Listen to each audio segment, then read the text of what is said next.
ladies, gentlemen, and noble dems. The council sesh is now in sesh, and now I present Her Royal Highness.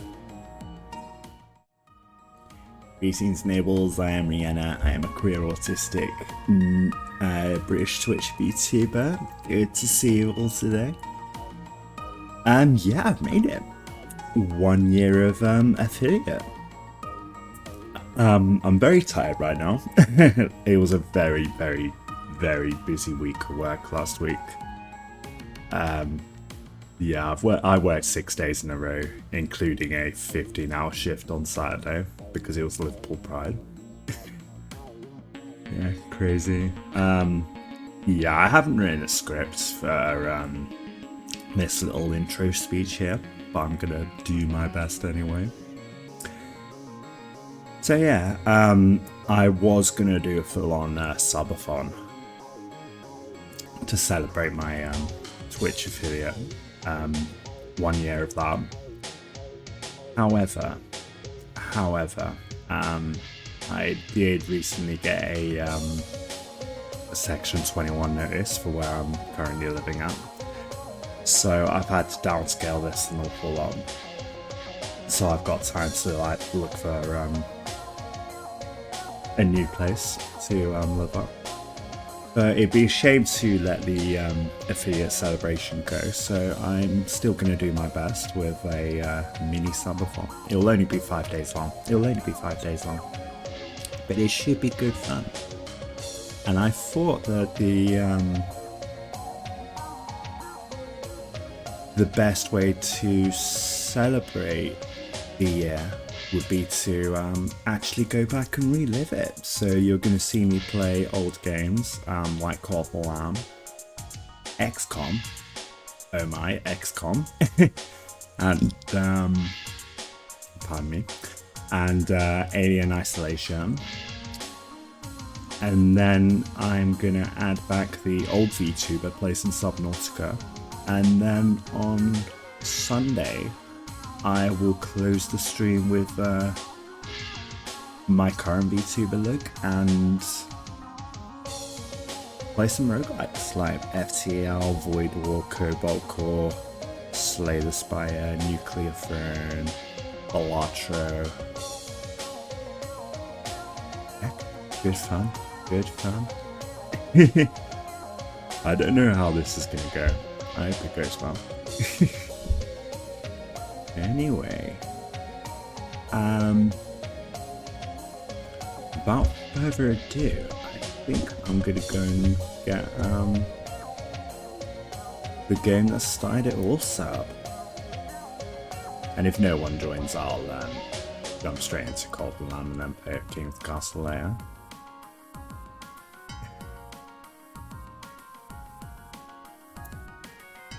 I hope this goes well. I am nervous. I hope this goes well. Hello, Dr. Mel, by the way. Congrats on first. Let me give you a shout out.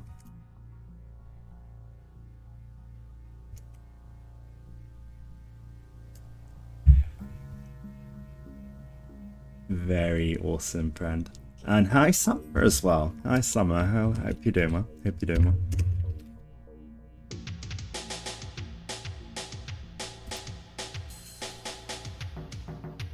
And Blobsy as well. Oh, you're all here. I could be bad.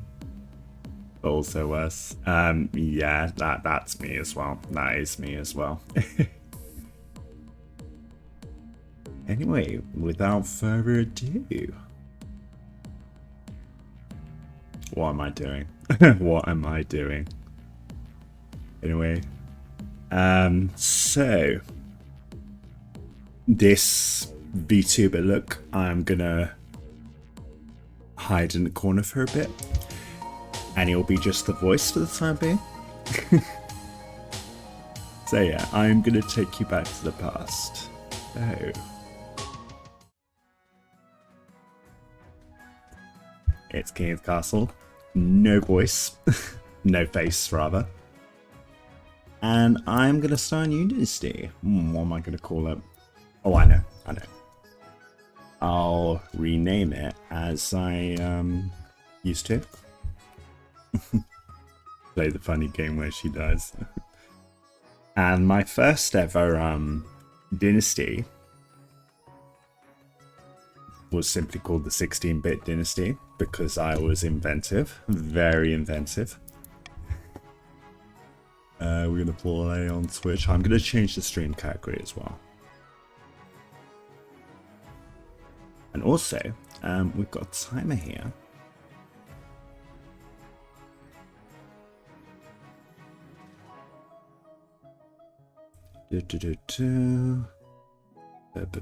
Starting timer duration. I need that to be 8 hours. Starting from now. Subathon limit will be. Actually, I'll turn off the limit so that whatever timer gets added, I'll simply add that to the next day. I think that's a awesome way of doing it. Save. Start time now. How's that look? How's that look? Yeah, it's a nice one. You gotta be done forever and ever and ever and ever. Never, never, never, never, never. Anyway. Well, actually, I don't need to do that. I've got my quick action thing here. Change the category. Oh, actually, I should go play on Twitch. Just to give you time to join in. And I'm gonna pick the regions that my first ever dynasty had. Alright, get yourselves in. Get yourselves in.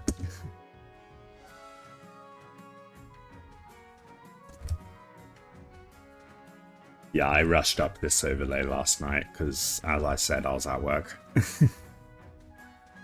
Yeah, you can pick your region, by the way. This is a brand new dynasty.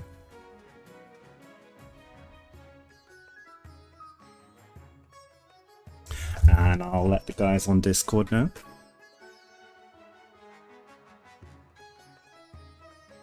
I'll let the guys on Discord know.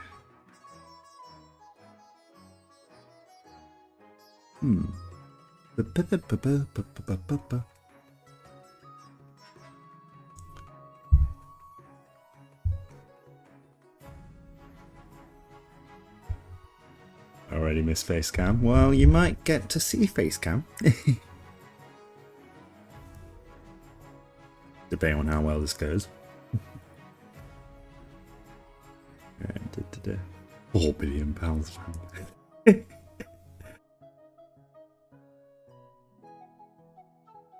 And also how I used to play KOTC, I never used to read the on-screen text. I was rushing through the game because of high nerves that no longer exist. Well, they still exist, but not that level.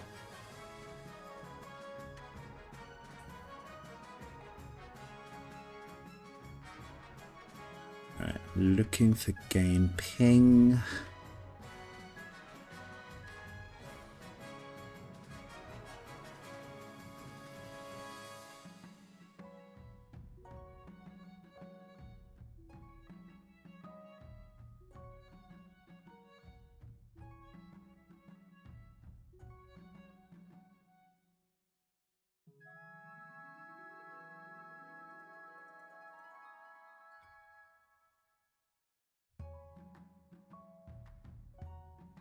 Never reading the on-screen text is tantamount to regicide.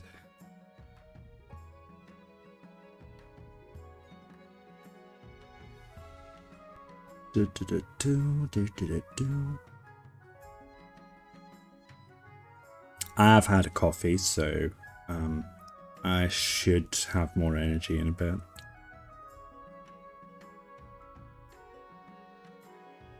And also, it's been like nearly 2 weeks since I last streamed.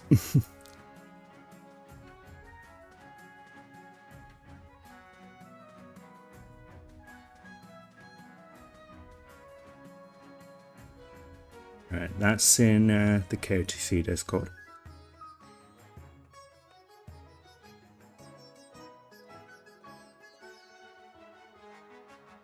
Yeah, I had all of last week planned, and then yeah, I was too tired to do it. And besides, the day I had KOTC planned, you know who was doing a KOTC stream anyway.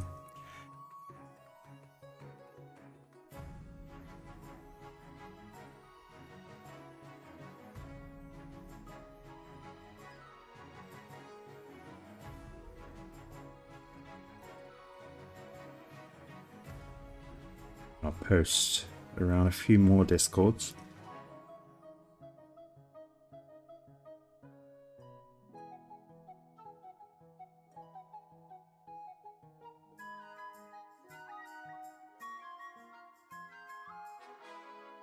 Yeah, I only do it when I'm live. Or when I plan to go live. I used to play it all the time though.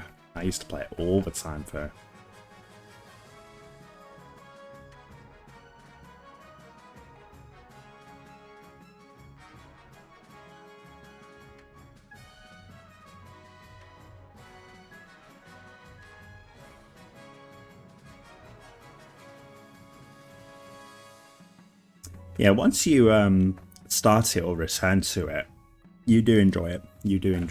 Also, I can turn off my RiiYENNA's now because I'm no longer using that. Instead, I could put my dashboard on now.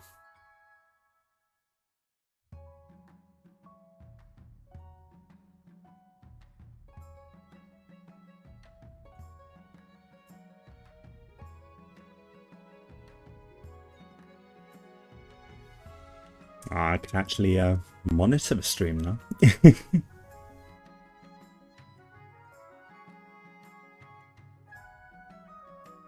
Turn off collaborations. Yeah, another game I wanted to plan. Oh, hello, totally not Male Sonic. How goes it?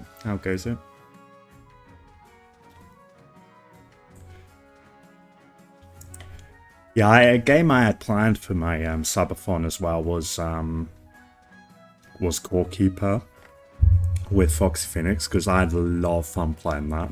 Played Foxy, but Foxy's schedule right now is very, very, very busy. I was going to hopefully extend the Subathon to get them involved, but because I've had to scale down my my own Subathon, yeah, I had to drop that very sadly.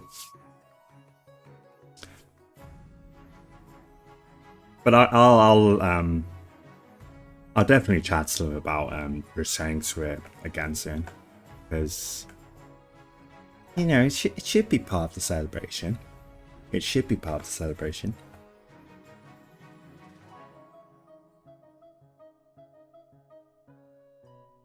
Unfortunately, Core Keeper will have to wait. Speaking of the devil, I hope you're doing well. I should give you a shout out.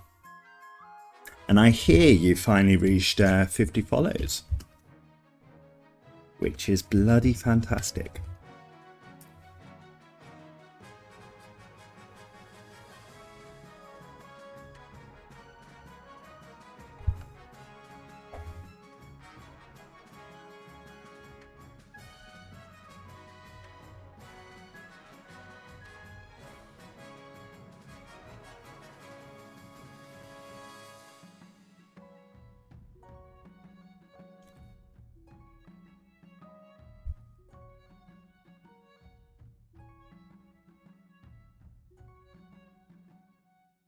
I did. Now I just have to find time to stream again.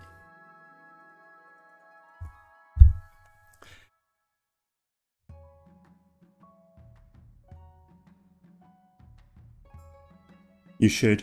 Getting affiliate is the best feeling. If you've got alcohol sitting around, it is a good time to celebrate with it. As I did. I had a bottle of champagne from many Christmases ago, and that was a good time to use it. That was a good time to use it.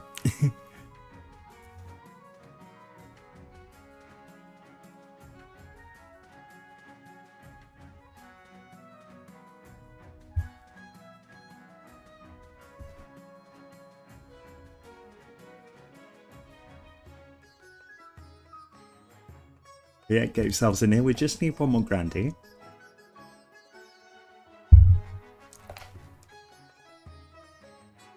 How's the audio, by the way?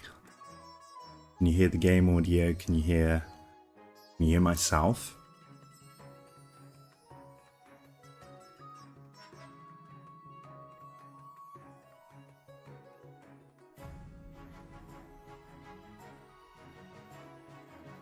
Core Keeper is good fun. It really shines in multiplayer.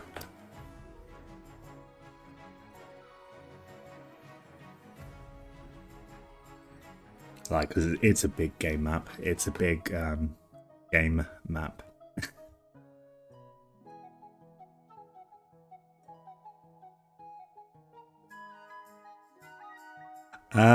Hey, get back in. So there's no code. This is play on Twitch. So all you gotta do is type !join in the Twitch chat, and it will get yourself in there. Hope you're doing well, by the way. Hope you're doing well.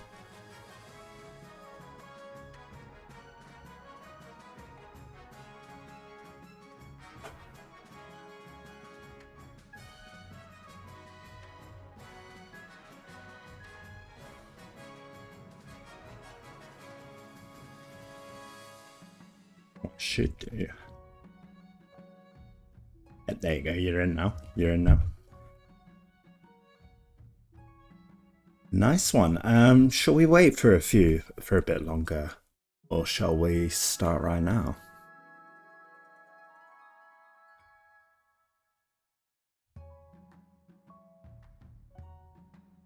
Because on this screen you get to pick what region you want. Oh, thank you for the follow. Thank you for the follow. That should have added time. I don't think it did.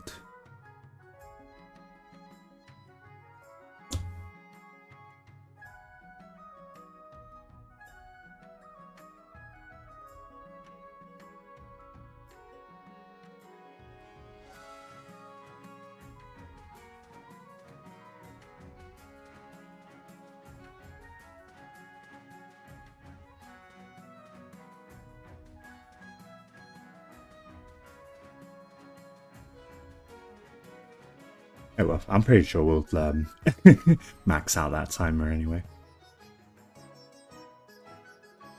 Good for me to start. Let's go. Let's go.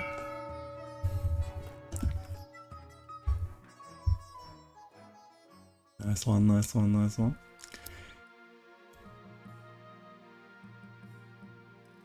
Right, council introduction. We'll read it. Now that you're queen, your first duty is to meet with the Council of Nobles. Your nobles hail from all across the kingdom, the desolate east, the scorching south, and of course the bleak march. Summon B76, an honour to finally make your acquaintance, your majesty. May you escape the doom that befell your predecessor. And may the ninth god bless your reign, your highness. I trust you will conduct yourself with honour and faith. Welcome aboard, Gabacum. And totally not Mel Sonic, welcome. Hail and well met, my liege. Under your leadership, we'll whip this kingdom into shape. With that, the introductions are done. The council immediately fills with raised voices as the nobles argue each other and demand your favour. You sigh and sit back. Is this what the council is like?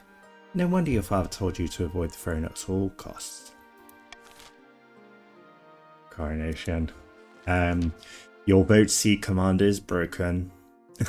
Your Majesty, I've scheduled your coronation to take place in a week's time. Shouldn't I be given the orders now?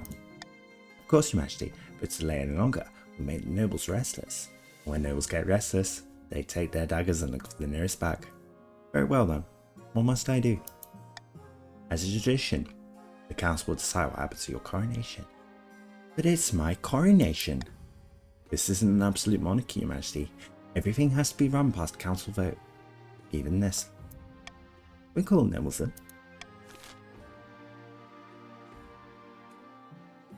Okay, what kind of coronation should be held for the new queen? You vote A, host a lavish parade with jugglers and vines and wine. Vote B, force the commoners to swear a blood oath. Vote C. Vote C. Or vote D, troops shall bear the queen through the streets atop a shield. Go for it. Go for it.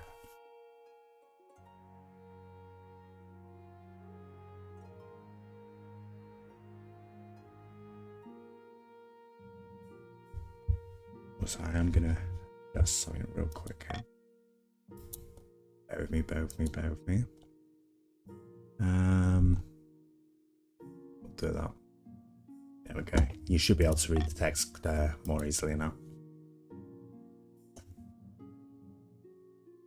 I should have done that earlier.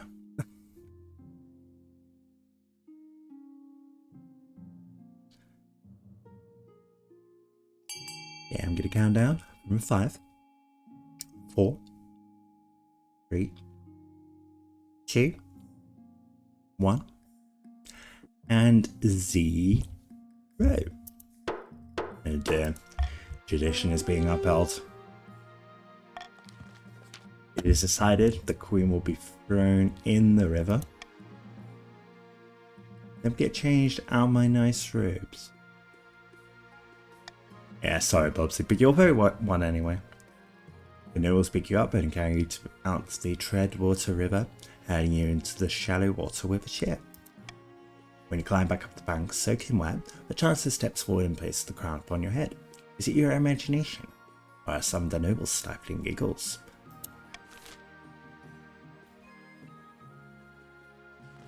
And the path to victory, Your Majesty. When you die, how do you hope the kingdom will remember you? As the mother of the nation. Interesting, are you concerned with the welfare of the commoners? Are you just hoping for a favourable passage in the history books?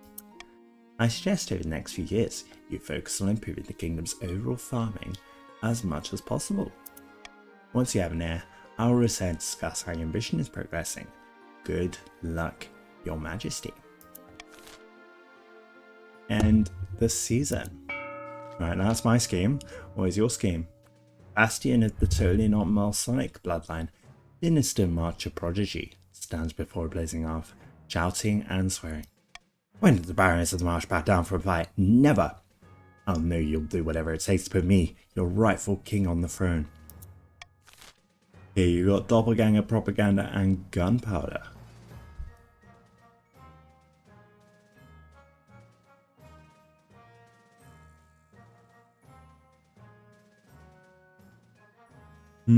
Indeed.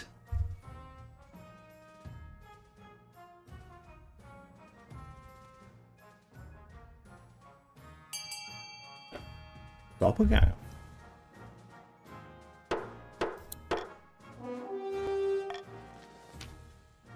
The Barons plan to swap the real queen for a perfect doppelganger. First, they must gain the trust of the Spymaster. To advance their scheme, the Barons must keep defiance of 4 or less in 4 seasons.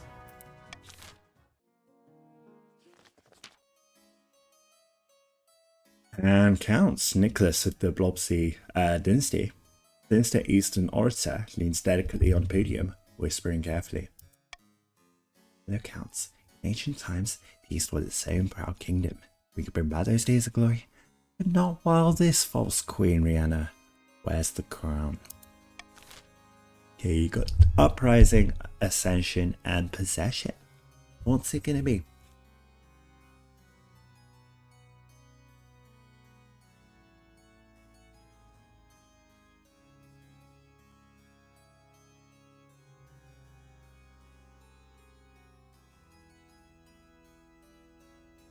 We got one for Ascension.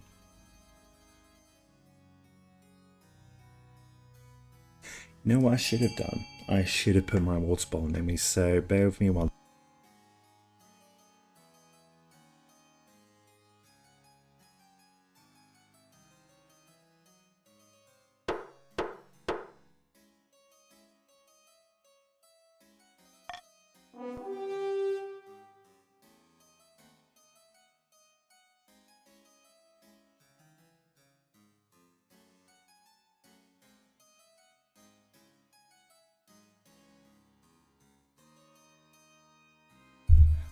Water procured.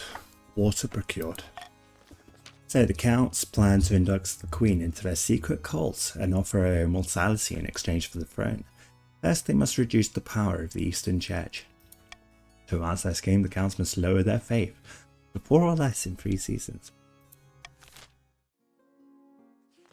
And grandees, what are you up to? Vina of the Gebakan lineage, infamous southern elder, stands bathed in sunshine, droning on as in her days. False pretender occupies the throne while my claim is ignored. Grandees of the south, this is a stain on our honour. We must not allow it to go unanswered. They got sorcery, subterfuge, and intimidation. No further. Further was how I lost my very, very first Twitch stream.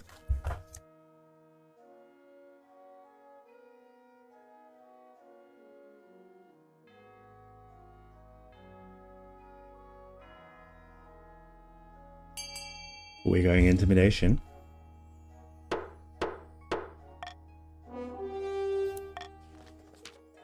Grandee's plan to hold the queen hostage in her own palace. First, they must lull the spymaster into a false sense of security.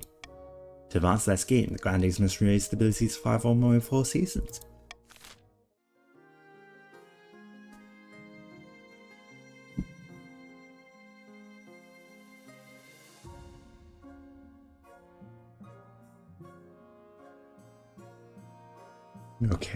Okay, you're all passing your schemes right now.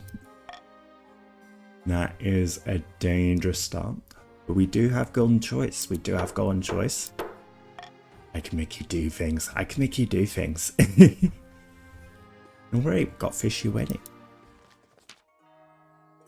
Your Majesty, the Archduke of Sal has invited you to his forthcoming wedding. Your attendance would help shore up the relations between our 2 great nations. By the night, great nation? The Isle of Sal is nothing more than a nest of pirates and cutthroats. And I heard it isn't a proper marriage anyway. The Archduke is marrying a fish. The groom is a finfolk, one of the denizens of the sea, perfectly sapient and actually amphibious. But the church doesn't agree with a man marrying a fish. We mustn't legitimize this fast by allowing the queen to attend. Should the queen attend the wedding between the Archduke of Sal and the finfolk groom?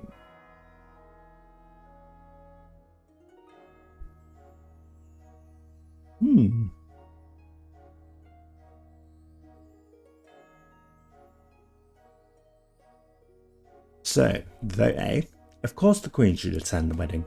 Vote B, the Queen will not attend, but will send her warm regards. Or vote C, condemn the wedding and sever diplomatic ties with the Isle of Sal. A, B, or C. And I shall hydrate.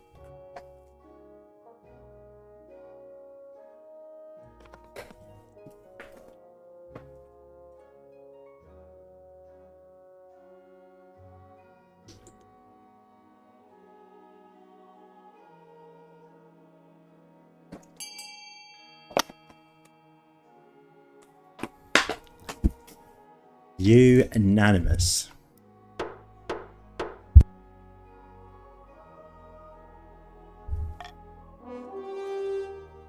Nobles that work together are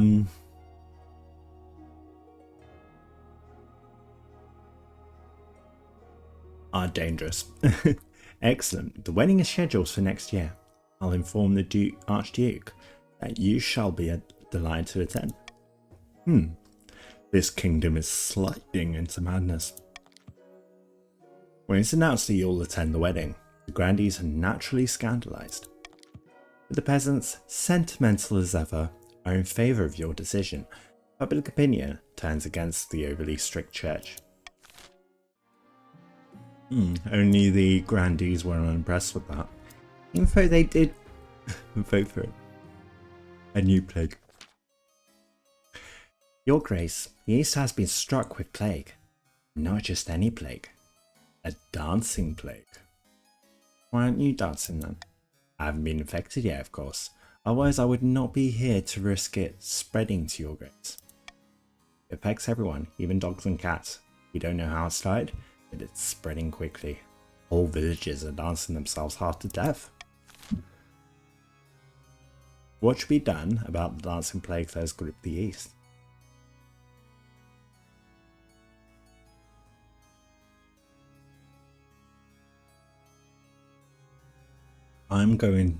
I would like pass a law that forbids dancing. So vote A, quarantine the affected villages. Vote C, let it be how bad is dancing. Or vote B, 500 wealth if you want it. Pass a law that forbids dancing. Vote B to get paid. Vote B to get paid. Come on, you can't say no to money.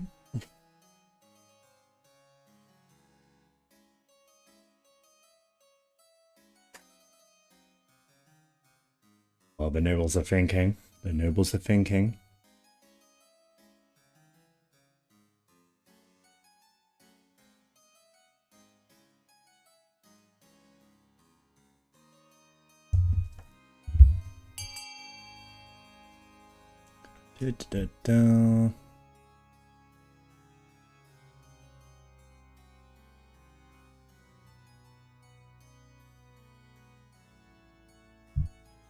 Oh, only summer wants money.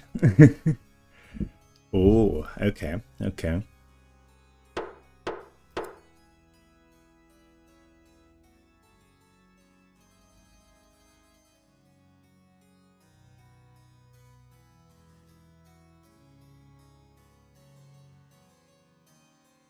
Mainly they want farming to go down.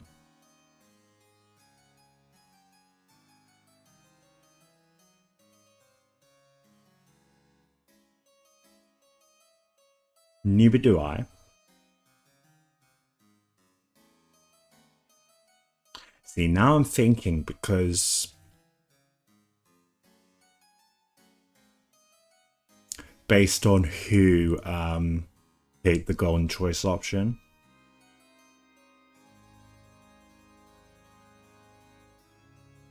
that faith is gonna drop really quickly if the counts get money here.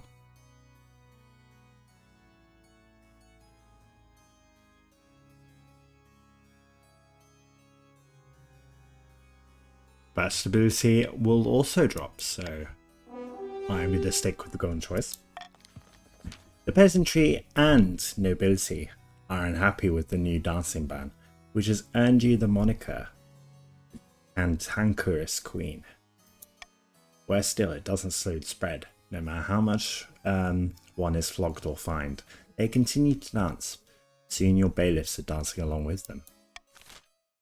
Oh dear, oh dear. Alright, the honor guard. Your Majesty, I have a brilliant idea. Why don't you hold a battle royale to choose your honor guard? If you allow us to host it in the East, I'll even pay for it. The spectacle will boost our economy massively, and of course, I'm confident the Eastern Knights will win. Your Majesty, this is pointless. Why don't you just choose your honor guard and have done with it? No, hold a battle royale. How exquisite. I'll begin organising the event at once. Week later you receive word that the Battle Royale is due to begin.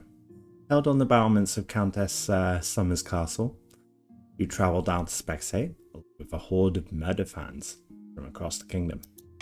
Nice good trade there. Welcome one and all. Today's competitors are Eastern Knights of the Order of the Drowned Rose, fierce battlenans from the south, and the Baron's battle-hardened veteran soldiers. Who will you support, Your Highness? Let's support the battle nuns. I think our Eastern Knights will surprise you. Let's get the popcorn. The bell rings. Battle nun leaps forward, a sword flashing. The Eastern Knight parries effortlessly, seeing an ancient war poem. The battle nun dances back, fluid as a viper, turns her attention to the marcher soldier. Sparks fly as blades clash. The free fires dart back and forth, almost too fast for your eye to follow. Once, twice, a blade finds its mark. Blood sprays, and finally someone stands victorious. It's the marcher veteran, his scarred face speckled with blood. His opponents lie dead at his feet. Blood and stars, they must have cheated, or we just got unlucky. Regardless, you have a new honor guard. Not the one you wanted. With that, the battle royale is over. Everyone agrees it was a fine day out. Those who survived, and the Eastern Army attracts a wave of new recruits. Yeah.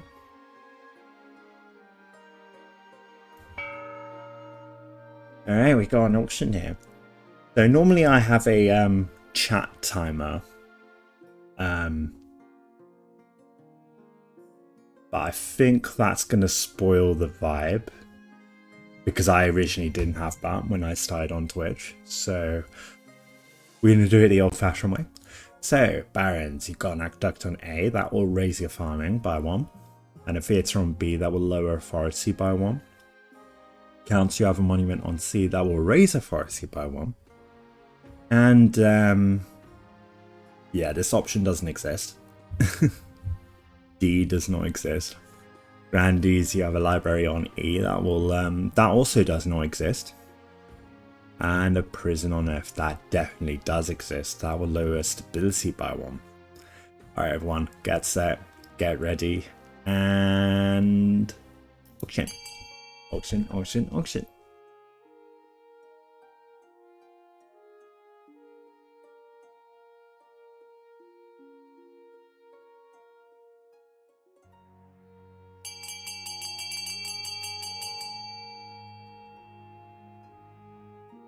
Or is exclamation mark not at, get back in. There you go, you got it. Well, the aqueduct got some funding there. The theatre.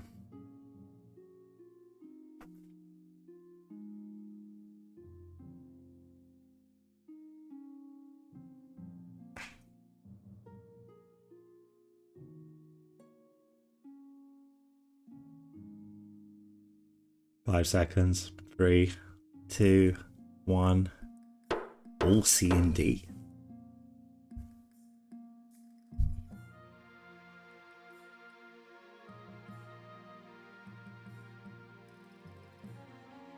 Counter getting all the buildings.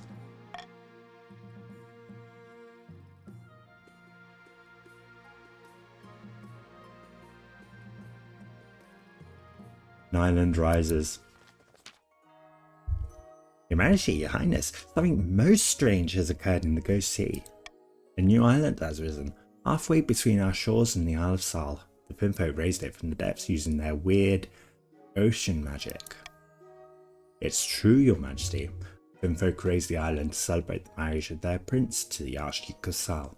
They will gift it to him on the day of the ceremony. This is terrible news.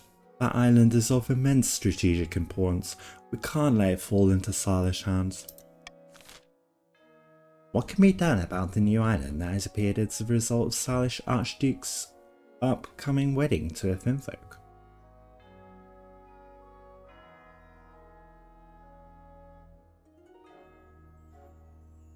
I'm gonna veto C, because I'm not spending all that money.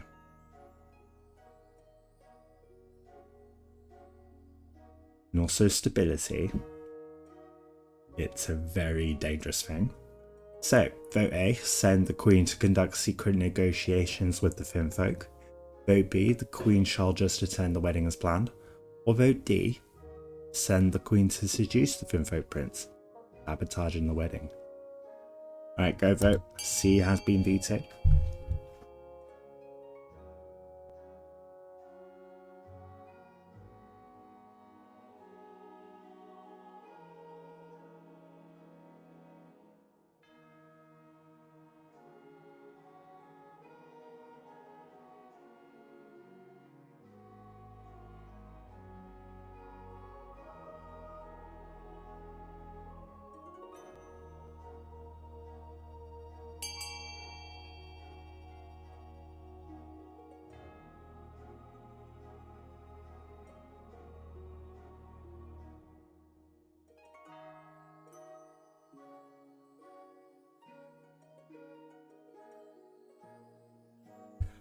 Oh, people are voting B. People are voting B. Yeah, I did get the achievement.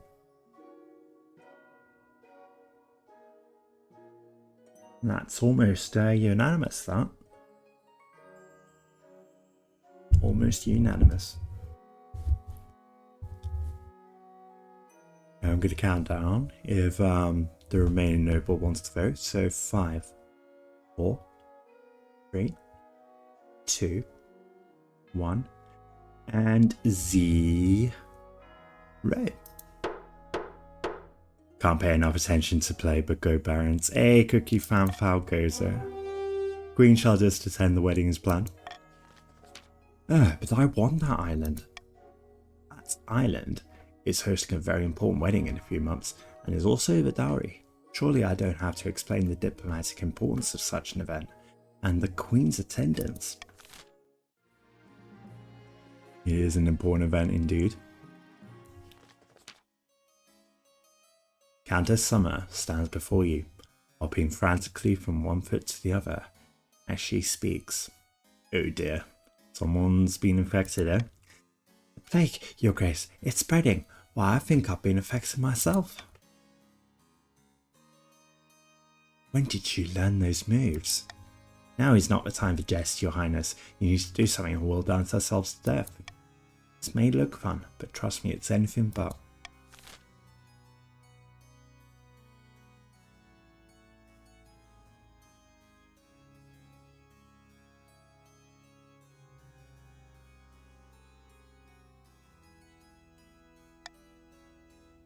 Gone choice.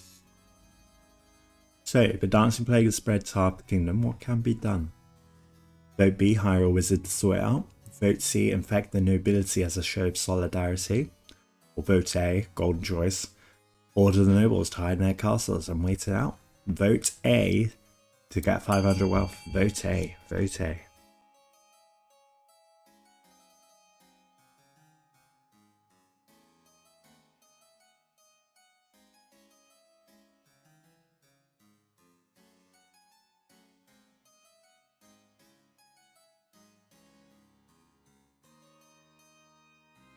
But my money, I don't want to lose money. I want to give you money.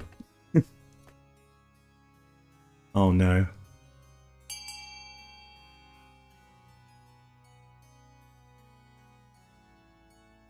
Can't do anything with no money in the treasury. Oh dear. Oh dear.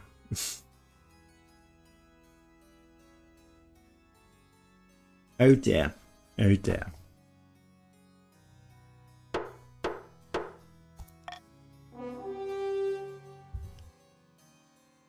Yeah, everyone vote B. When for the wizard, you wonder if your foot tapping is impatience or infection. Oh. When she finally arrives, Bestia is clad in tightly wrapped black silks and wears a face mask that resembles the skull of a giant rodent. Wait, but if we made dancing illegal and people suffer from dancing disease? Yeah, we made it illegal and then people started doing it anyway. I heard you were having a plague problem, Your Majesty. Please tell me you can help. It's a little complicated. I am an expert in plagues and pestilence, but not of the dancing kind. You must know something that can help. You have hired me, so I'll do what I can, but I make no promises. As Pestia leaves the throne room accompanied by a cloud of flies, he prays for Knife God that she will find a cure soon. And she didn't even find a cure straight away. Oh my. In the twisty pastures of your castle, you can avoid advisors, the nobles, even the spymaster. There's one person you can't avoid. Your mother. Why haven't you found a spouse yet? It's been almost a year. I've been busy. You better find time, don't worry. I'll take the liberty of finding eligible candidates. What is your preference? Any. Excellent, I'll send out messages to the most influential noble families in the kingdom. Let's see what they have to offer. End the season? Oh, it's tax season.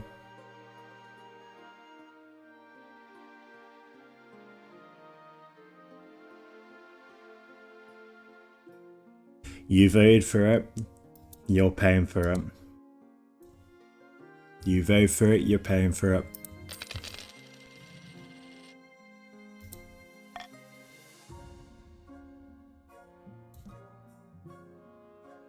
Costly crossbows. Why is everything costing me money? As you're walking beside the palace parade grounds, a crossbow bolt whizzes past your head and shatters against the wall behind you. Baron totally not Melsonic approaches, out of breath and waving frantically. They have a sleek, fancy-looking crossbow muscled in one hand. God sakes, your highness, I nearly took your head off. What in the seven hells are you doing with that? Sorry, Skye, I just wanted to show you this crossbow. Can shoot 3 bolts a minute and punch through ash medium armor at 500 yards. Beautiful, isn't she?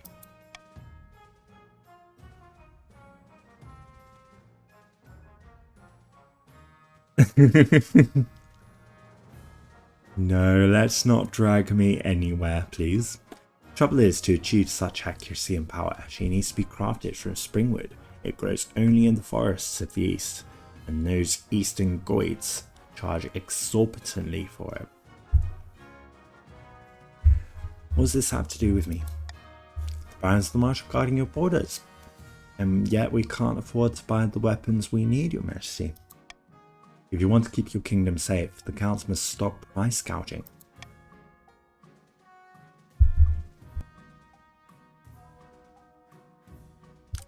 Your highness, this is outrageous. These barons just want a bargain. Should the counts be forced to sell springwood to the barons more cheaply?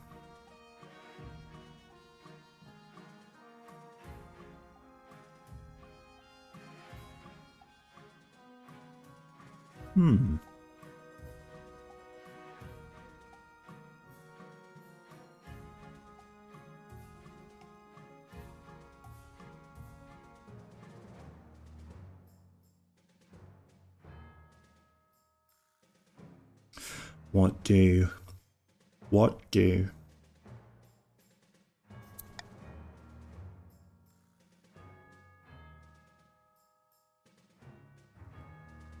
Yeah, I'm thinking that too.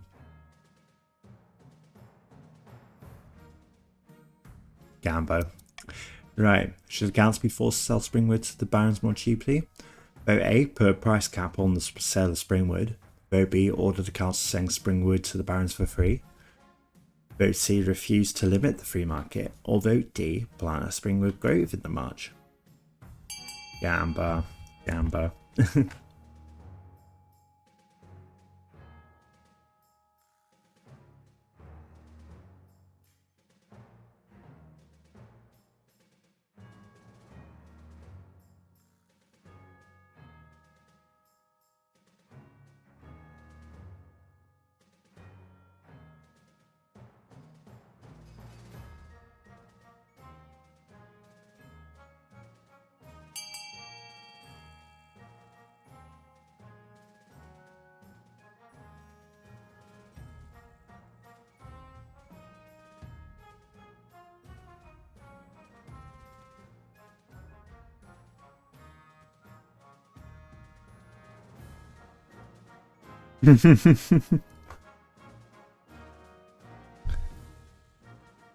What is RiiYENNA's? I haven't invented her yet.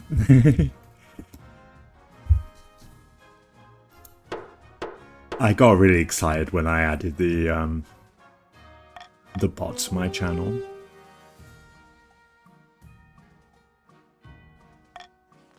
But yeah, I didn't have RiiYENNA bot until much later. A few weeks later, a wagon load of springwood seeds arrive in the march. They're planted in painstaking rows outside Baron Tolian Melsyke's estate, tended by their best farmer. Unfortunately, the stony soil and bitter weather of the march proved too much for the seedlings. Nothing grows in the springwood grove. The barons grumble about your decision as the councils ratchet up prices.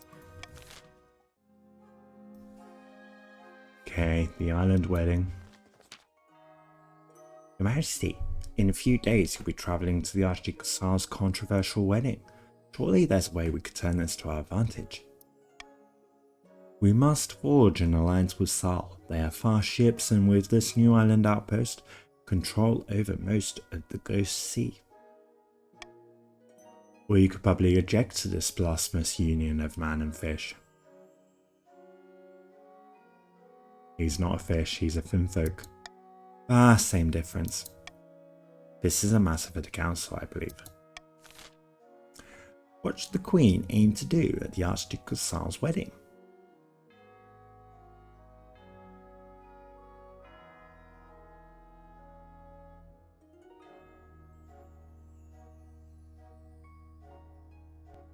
And I'm going to let you guys vote however way you like. So, seek an alliance with Sal, that's vote A. Vote B, publicly object to the union on religious grounds. Or vote C, just attend the wedding like a normal human being.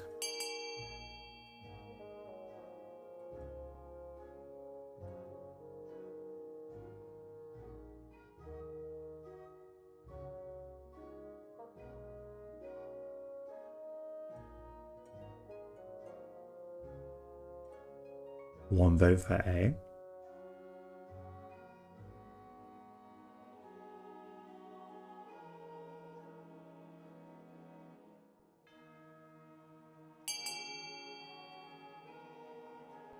All unanimous. We are seeking an alliance with Sal.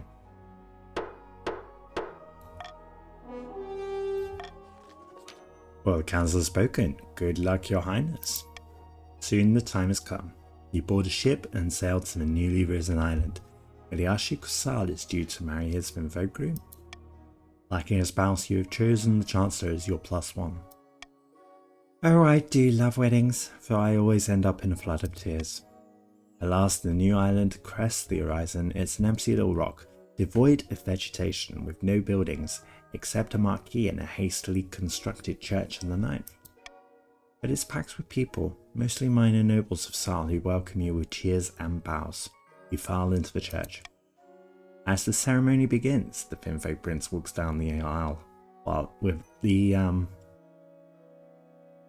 the Archduke of Sal waits with clasped hands. Aisle and while both together like that, it twisted my tongue a bit.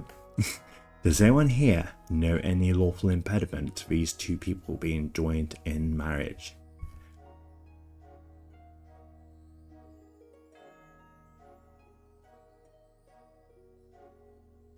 Could set up a poll, but I didn't have polls before I got affiliate.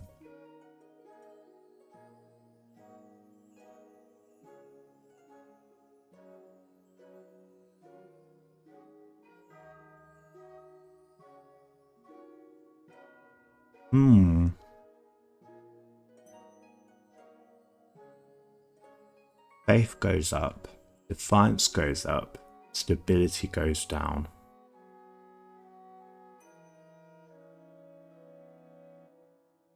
Like a normal human being, I was thinking that. RiiYENNA is not a normal human being. Well, you know what? I am sitting quietly anyway. Let's do that in the game as well. But I now pronounce you married. That's that then. Time for a party. Everyone crowds into the marquee to get incredibly drunk. As you're making the rounds, chatting and gobbling canapes, you find yourself face to face with the Archduke. Your Majesty, thank you for coming. Toast to my new husband and I.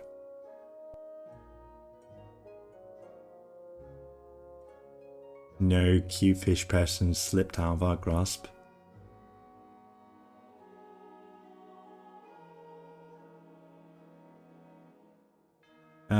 I can see you're very much in love. Well, yes, and the island dowry didn't hurt. Would you be interested in an alliance between Sal and my kingdom? It depends. What do you have to offer me? Military support. Your ships are slower than mine, but your soldiers are unparalleled. Very well, an alliance is born. Now let's enjoy the party. You celebrate long into the night and wake with a thudding headache. When you arrive back at the council is pleased that you followed their advice. Uh-oh. People are too happy now. This alliance will bring us great fortune, your majesty. New line proves to be immensely beneficial for Sal, and for you, their new ally. The Archduke is happy to share his trade routes with your merchants. Nice one. Okay, I have to take a short break here. So, you got 3 minutes, grab some drinks, grab some snacks, use the restroom. We'll see you in 3.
Alright, welcome back from those ads, everyone. Do let me know what funny ads you saw in the meantime.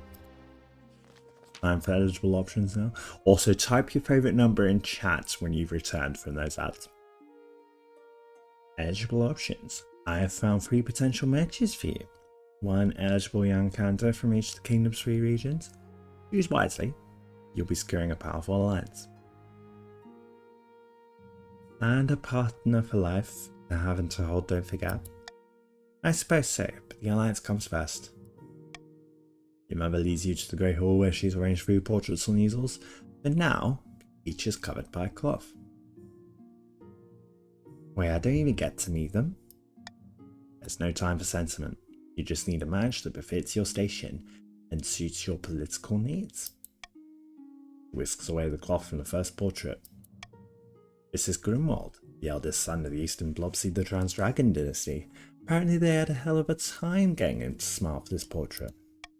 Spends most of his time with a fencing master, mastering the blade. I've heard rumour, training himself for some epic confrontation with an old rival.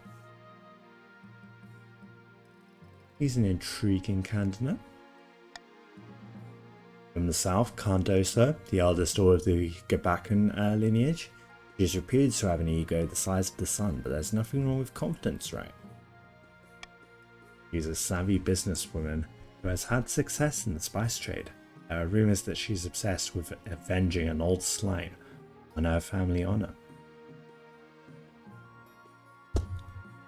I do need money. Not bad at all. And finally we have the March's offering. Ducada, scion of the prestigious totally not Melsonic bloodline. She's known for her blunt honesty, the kind of honesty that makes you enemies. She's a zealous follower of the Ninth God, able to quote scripture backwards and forwards in that volume. Got a reputation for not giving a darn what anyone thinks of her. Sounds like love. What do you think? Of course, by picking a candidate you like the other regions, you'll gain a lifelong alliance. Here's my decision. Which of them do you wish to marry? I like the march. Excellent, I'll make the arrangements. And the season. Oh dear. In the tiny village far to the east, two counts meet in a derelict tavern. No one dares even glance in their direction. Another priest left my estate today. He said there was no sense preaching to the truly lost.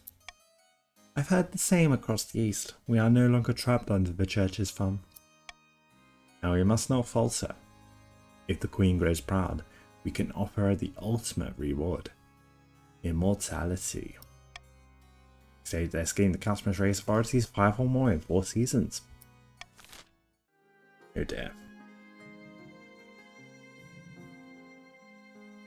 Reverse voting time, I think.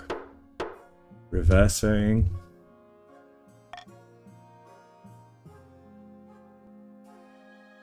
And Pestia returns. Your Majesty, I have returned. Just in time, I feel an urge to dance. I'm afraid it's far too late to contain the spread. It's clear that this was caused by an irresponsible use of magic, not by flea or rat. Still, there are a few options. I can inoculate your highness and household for a small fee, and you can weigh out the rest of this plague in peace. While my other options, I can also attempt to break the original spell. I discovered that it came from a monastery of all places, deep inside the east. It will be a difficult procedure, you understand. Very risky. I'll require further compensation. Bear with me one time.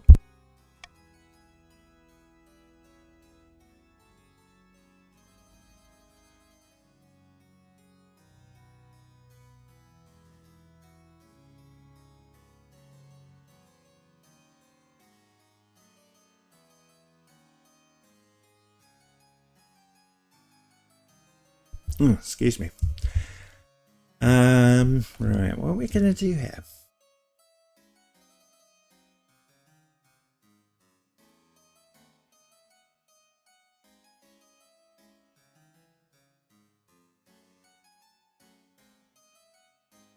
I'm gonna ask Pestia, who was responsible for the original spell.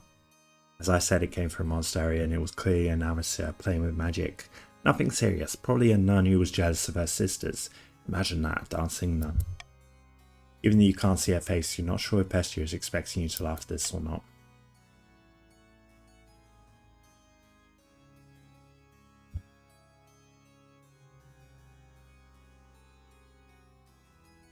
I am going to have Pestia inoculate the royal household and be done with it. But you are safe from the plague. Once Pestia has worked her magic, your cowardice is not appreciated by the kingdom. The plague continues to ravage the land for many more months before coming to a natural end. Most survive, but there is likely to be a lot of lively events in the future. The mere hint of a jaunty tune sends most people in a panic. Alright, clairvoyant visit. Your Majesty, Your Majesty, Countess Blobsy has been having prophetic dreams. It is true, I can part the veil betwixt now and some ways off. Give me a prophecy then. I look to the future and it speaks through me. No more, no less. For one thing, Baron Totally Not Melsonic should beware of onion soup. And a plague of bees will bring doom upon Grandee Gabakin's household. What? By the 9th, I can't live without honey on my toast. Please, your grace, have her foretell the future for the council. We could gain insight into great mysteries. Gazbako's soup in Red Dwarf. I actually don't remember that one. I have watched a lot of Red Dwarf. I can't remember that one. What should be done with this omniscient fortune teller?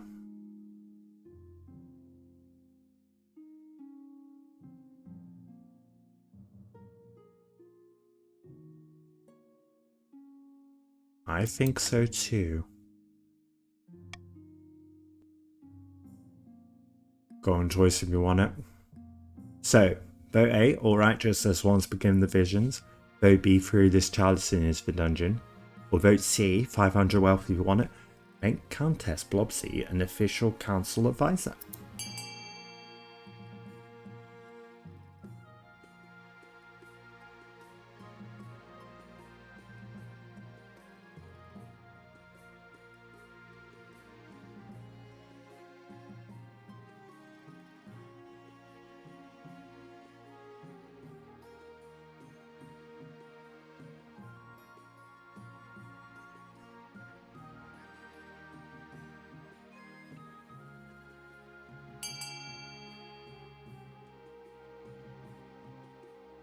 How about your wealth if you want it?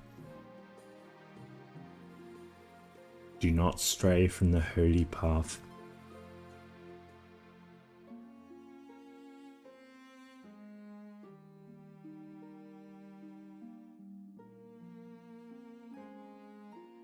$500 wealth if you want it, totally or not Malsonic. If you're still there.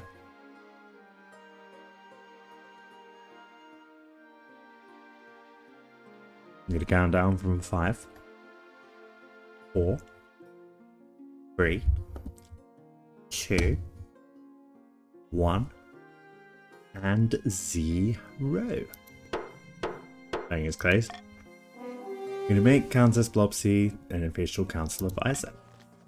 Wonderful news, Your Majesty. I'm certain she will not disappoint. Fair enough, Countess Blobsy has a canny sense of what's best for the East. The other nobles start to mutter this seeing the unseen is no more than a disguise for giving out special treatment. Can the Queen really be trusted with this charlatan, constantly whispering in her ear? At last, the royal wedding. The wedding to Ducada is naturally the talk of the kingdom. Nobles and peasants alike travel from across the realm to attend. For a week and a day, the couple is one giant party. Feels like you're the only one not taking part. Instead, you're getting ready for the ceremony. Soon enough, you're at St. Bertrand's Cathedral with Ducada at your side. You take this woman as your lawfully wedded wife? I do.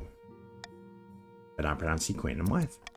After the wedding, of course, there's feast, and after the feast and dance, your new wife Ducada delivers a short but heartfelt toast, expressing a wish to get to know you better. By the time you find yourself alone with Ducada, it's past midnight. You've never felt more tired. I must profess, I'm glad that's over. We can finally talk openly to each other now. I must admit, I feel the same way. I'm glad to hear that. It must be difficult being queen. Constantly surrounded by liars, lick spills, and flatterers. I don't know how you stand it. It's tough, but I have to do my duty. By my honour, I feel for you, I couldn't do it. After finishing the last of the wine, you head to your separate bedchambers. It seems your wife is happy to take her time getting to know you. Liars, yes, those counts. End the season. Seeking a simulacrum. Deep in the forests of the march, Baron Totally Normal Slink has gone boar hunting with a few of their close friends. You said you had a surprise for me. Indeed, here it is, behold. Your Highness, what are you doing here at such an hour? I'm sorry, I hope you didn't overhear any. Aha, quit babbling, you blower. This isn't the Queen. It's a peasant who's the Queen's spitting image. Great God, and just in time. The spymaster trusts us so much that she's not noticed that we're fortifying the border. That means we can move to the next phase, kidnapping the Queen and putting this fool in her place. How do we manage that? We need a kingdom in utter chaos, bad enough that the Queen's abduction can slip past unnoticed. For the next stage of their scheme, the Barons must lower stability to 4 or less in 2 seasons.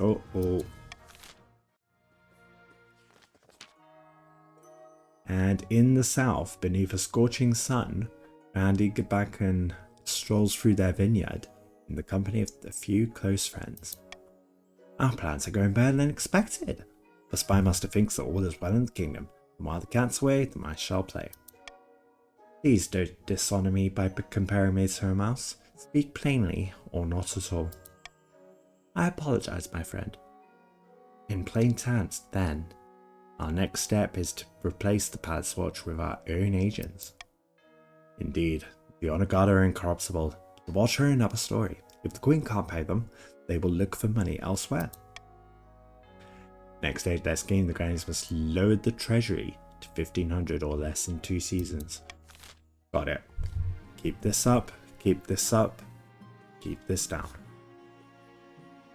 This is doable. This is doable. Stargazing. This simply can't go on, Your Majesty. These archboffins think they know everything, but they know nothing of the Ninth God's Wrath. Please, Your Majesty, we found a perfect site for an observatory, high in the southern hills, but it's on Grandy Kabakan's lands, and they refuse to let us build there. Such things are heresy. The stars are just as big and close as the Ninth God intended. Who put you up to this idea, Bet it was one of those counts, like Summer B76. Should scholars be allowed to build an observatory on Gabakan's lands?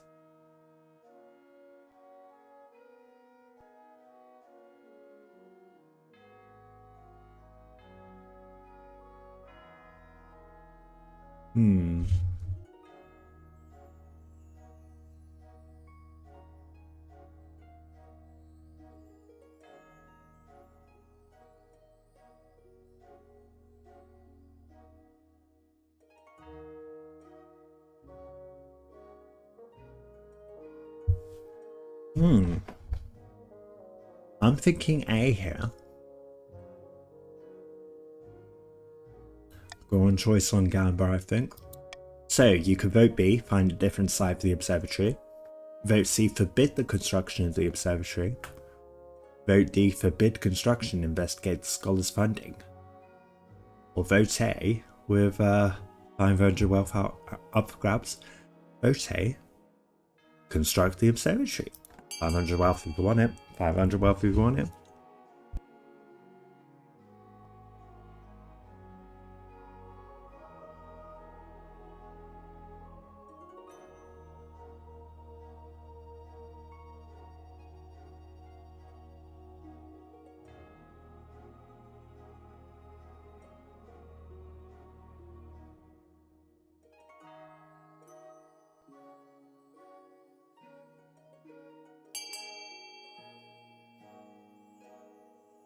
$500 wealth if you want it, guys.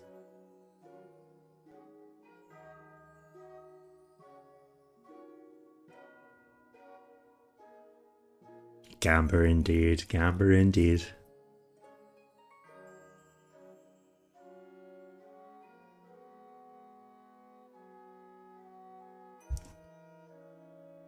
Okay, I'm gonna count down from 5, 4, 3, 2, 1, and 0.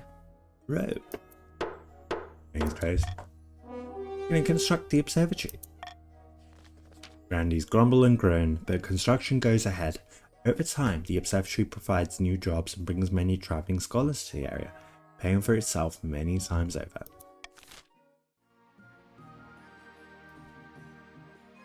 Oh, we found silver. We found silver. Excellent news from the march, my liege. Prospectors have discovered deposits of silver on my land. Mining will begin. Wait. Randy Gabakan waves an ancient parchment.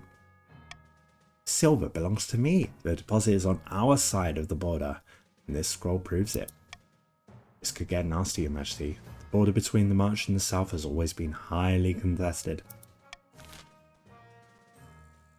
Which noble should benefit from the silver deposits?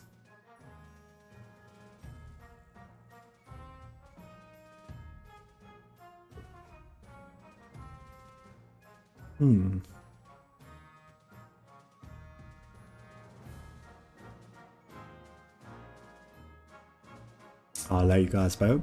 So vote A, the March owns the silver, they claimed it first. Vote B, the South is entitled to the land. They have some paper that says so. Or vote C, both regions must share the silver deposit.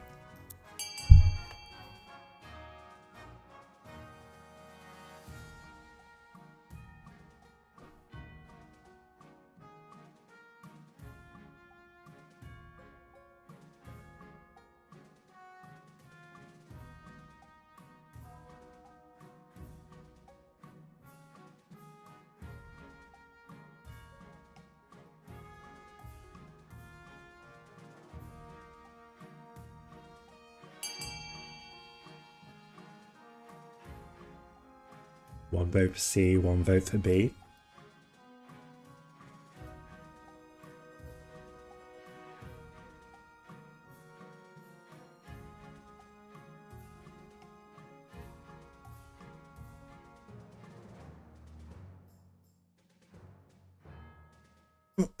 So I'm going to count down from a 5, 4,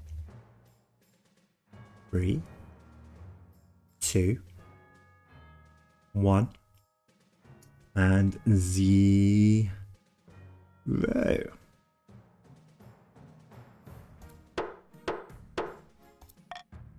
Afraid so.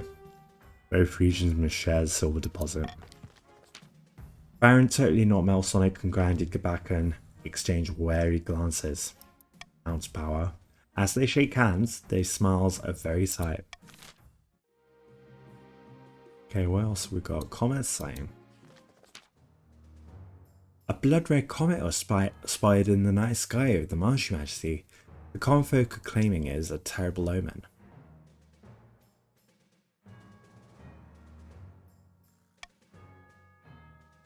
We are playing early in the day, though. It's usually quiet this time. Common folk are on the verge of panic. Is there anything I can do?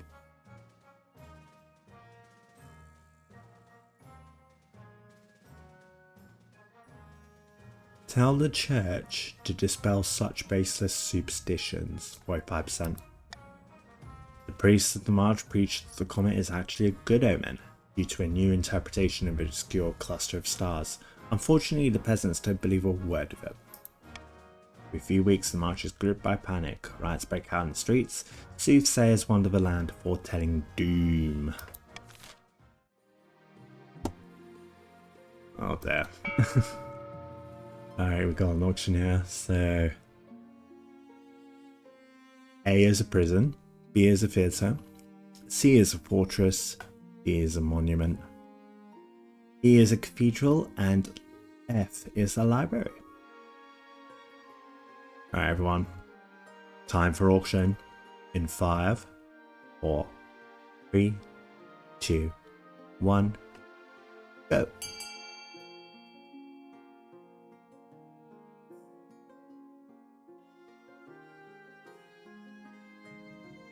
The peasants are too smart to be deceived. D is a monument of justice, by which I don't forget a face, and you can't keep Blobsy down. Oh, 850 on the cathedral.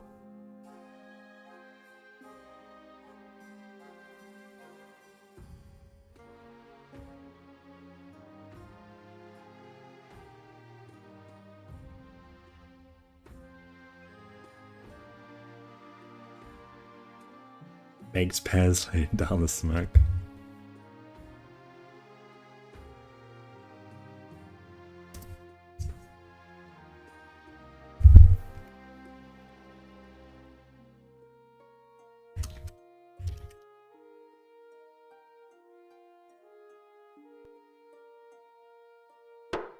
Time's up. Uh-oh.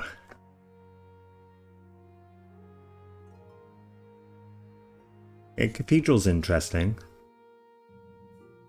Not the monument, however.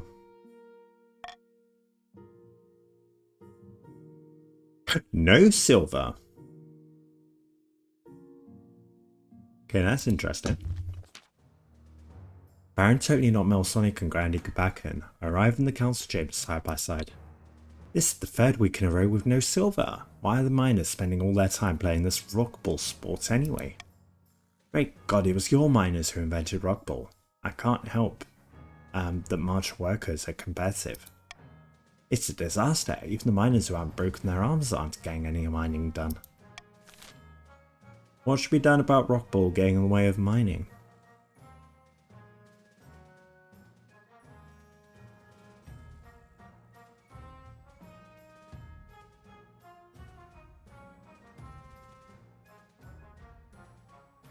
It's a disaster. Rockball's what we're after.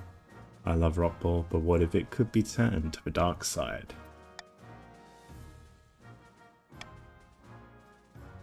Gold will turn it to the dark side.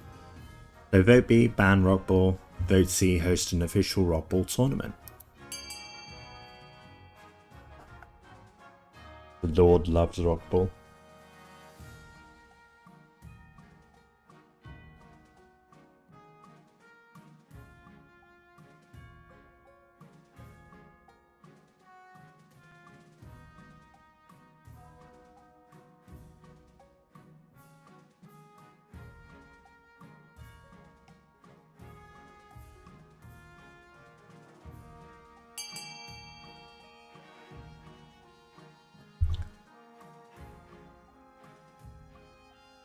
Okay, I'm going to count down from a 5, a 4, a 3, 2, 1, and 0.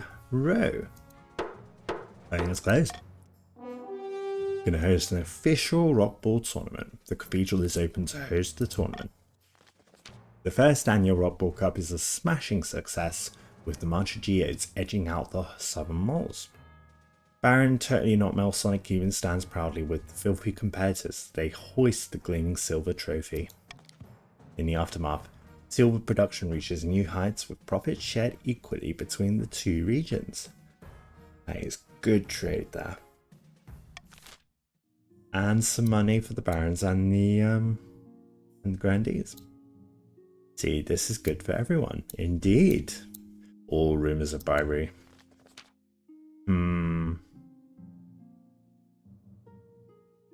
Oh, it's this one. It's this one. Your Majesty, I've heard some disconcerting whispers about Grandy Gabakan of the south. They have been discreetly offering coin to your palace watch. Just gifts, they say. Gifts of enough coin to retire with. I had no idea Grandy Gabakan was so generous. Palace Watch have been grumbling about their low wages recently. If we don't give them a raise, these bribes will look very appealing. Unfortunately, we can't give them anything with the treasury as low as it is. You need to bring this matter to the council, Your Majesty. Very well, assemble them at once. By the 9th, you don't have a shred of proof for any of this. Don't make me laugh. I trust the rest of the council will join me in scorning these lies. How can the council ensure that the Palace Watch aren't in the pockets of the grandees?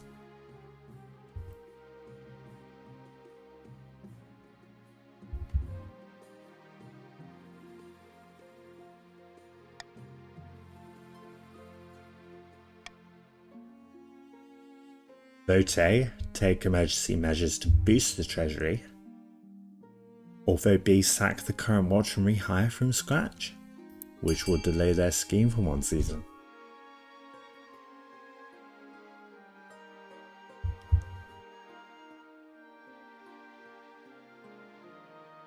But I need money, though. I need money.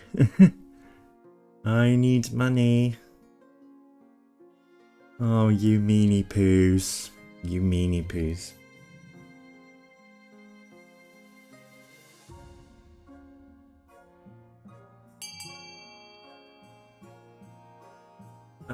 Meanie poos.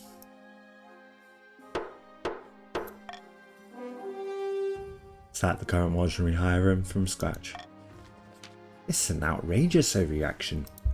All the potentially compromised guards are fired, and you begin the long process of hiring anew. Hopefully these ones are more loyal. You've hampered Grandy's efforts. Their stat goal will not be evaluated until the end of next season. Okay, about the heir. The marriage to Ducata has grown stale. You get along well enough. You've made some good memories together, but there's no spark. He cares more about what I've got than your happiness, but spark or no spark, you still need an heir. Congratulations are in order. The royal wedding was a magnificent affair.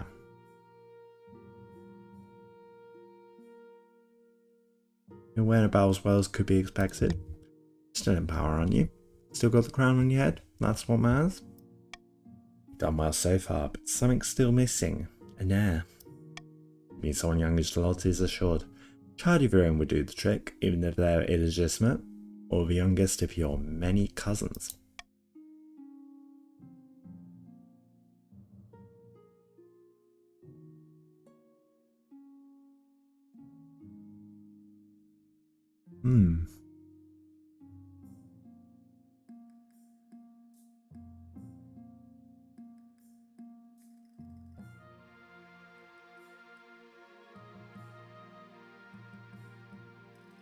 I plan to adopt a lowborn child from the orphanage. The nobles won't be too happy with a lowborn child being elevated to the status of a royal. I urge you to reconsider. My mind is made up. I'm sure history will remember you as a champion of the people. It remembers you at all. I'll make the necessary arrangements. End the season. Lion abduction.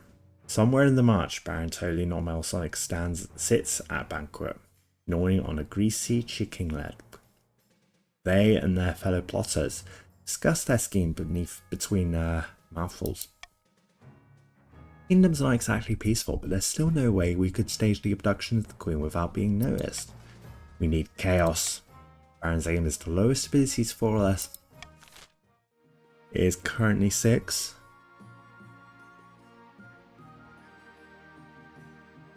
This is gonna stop someone now.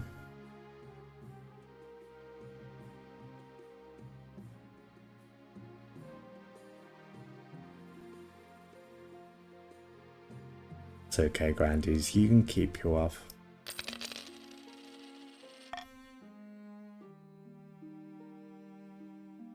Alright, prying eyes. Your Highness, you are of course the greatest queen of this century. Why thank you? No thanks required, your grace. I speak only the truth as I see plain. But your power could be even greater. Death comes for us all, but what if it didn't have to? What if you could be the greatest queen for all millennia? I won't lie, that sounds delightful. Most pleasing, your majesty. I think we may be of one mind, and I believe you are strong enough to take the opportunities I hold. I can arrange more meetings so that we may discuss this matter further. The door bursts open. Ah, so she got to you first, no matter. The council of agents everywhere, and they've been building up your strength. But there's something more sinister afoot. Their ultimate aim is to recruit you into the cult of immortal blood drinkers. What a tale. All we want is to help the Queen. Is that true? Of course not. This is heresy of the highest order. The council must know. How can the Eastern cults sniffing around the Queen be stopped? I'll veto. I'm going to use it. So vote A, force the monarch to officially refuse to join this cult. Or vote B, prevent the counts from seeking private audiences with the Queen. Vote A will lower authority, vote B will delay the count scheme. B's the best, beats the rest.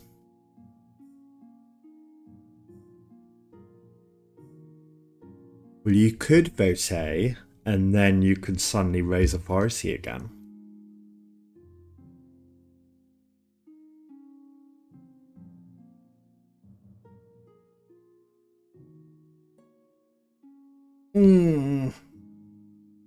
Big stretch, big stretch.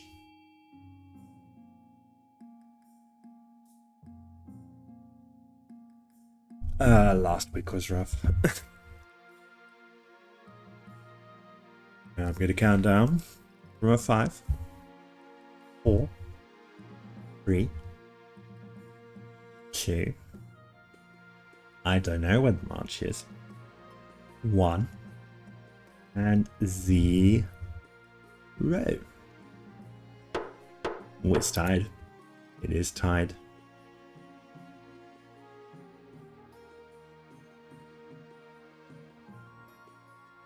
I'm going to go with A. To force the monarch to officially refuse to join this cult. The nobles leave you no choice. You sign a statement saying that you're not interested in immortality. Not one bit. Okay, a vanity project. The chief architect bustles into your office carrying an armful of parchment. Statues can be torn down, paintings can be burned. Don't you think it's time you left a lasting mark on this kingdom? I propose we carve your majesty's visage into the side of a mountain. It will take dozens of artisans, thousands of hours, but it will ensure you're always remembered. Does sound pleasing? I'm so glad you think so, Your Majesty. It will be the talk of the kingdom and beyond. You call a vote to discuss this outrageous plan.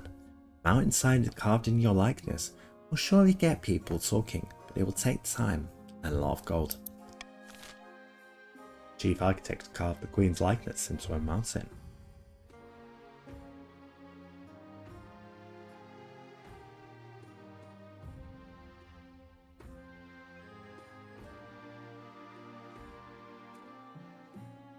Already used my veto.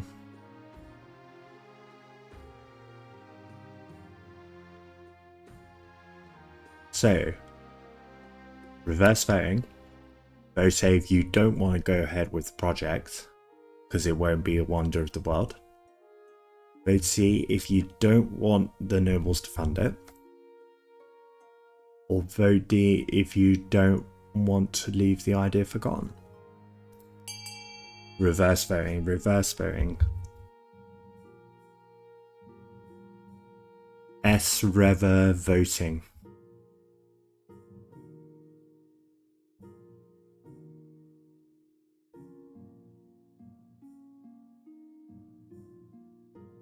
Correct. Correct, correct, correct.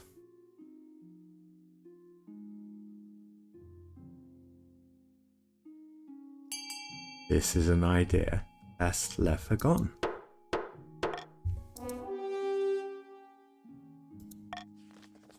When the results of the vote are announced, the chief architect sighs in disappointment.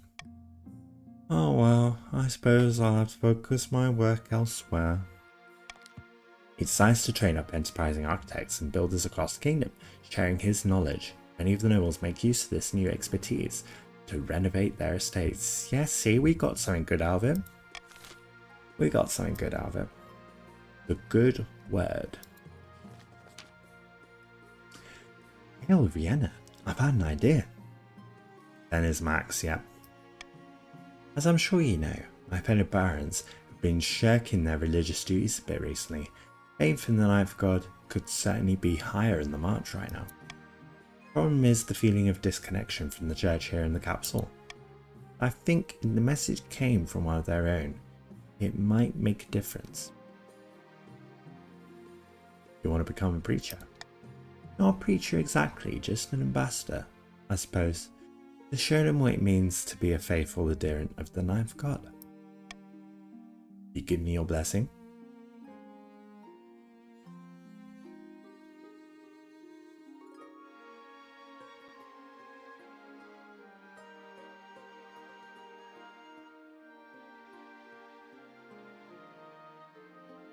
Go forth and bring the good word to them, my love.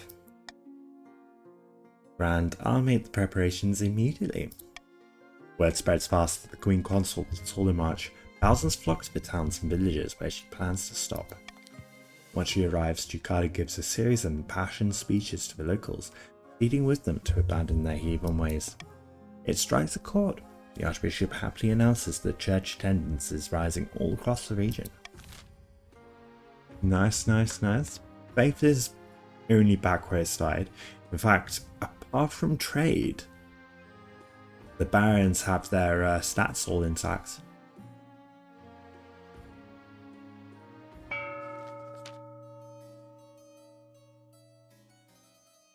While playing a game of chess in an austere castle, two counselors discuss their schemes against the crown. By the blood of the dead, the Queen must get a grip on the kingdom. Not allow her to join our secret society of immortals when she can hardly keep the crown on her head. Our aim is to raise authority to at least 5.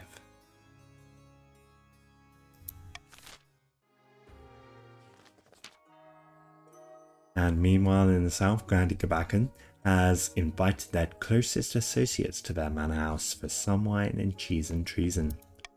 Wine and treason. Some of our bribes have been accepted, but not enough. The Queen has been paying Palace Watch well enough, but their loyalties aren't easily swayed. If only DRG wasn't a thing. At least nobody's progressing at the moment. Except for me. So, we have some to watch in our pocket. Isn't that enough? No, not yet. Can't make a move until we're sure we won't be discovered. Randy's stat goal is to lower the treasury to 1500 or less. Ooh, new laws. New laws.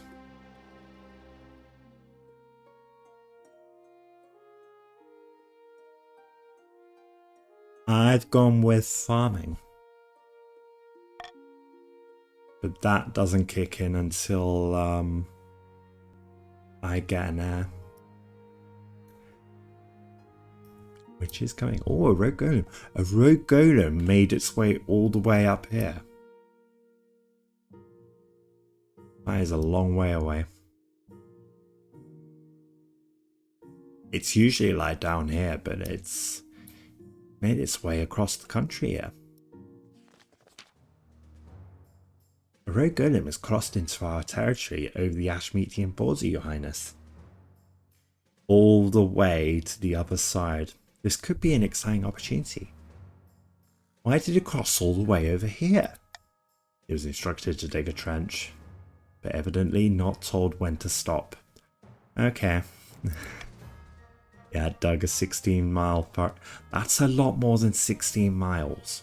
Otherwise, it's a very tiny kingdom. Through the landscape and over the border by the time we stopped it.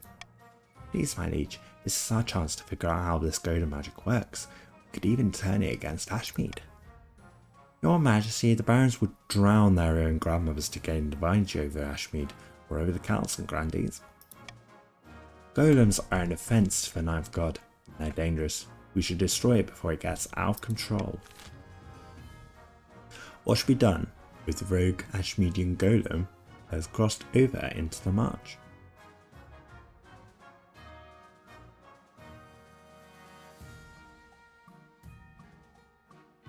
I'll let you pick. So, vote A, used it as a source of labour. Vote B, add it to the marcher army. Vote C, take it apart and figure out its secrets. Or vote D, destroy it. I'm saving my veto and golden choice for something more important.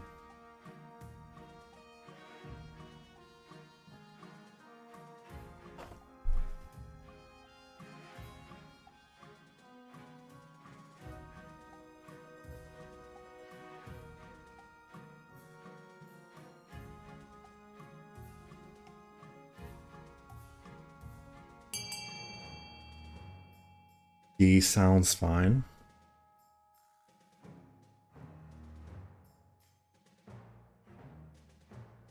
Yeah. Stability does sound fine.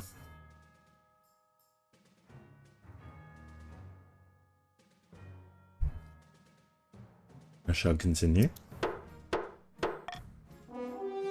Vote D, destroy it. By a knife, this is our only chance to even the playing field between us and Ashmead. You're all fools.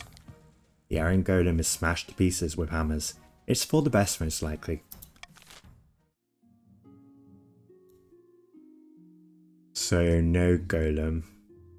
We do get stability out of it. A terrible curse?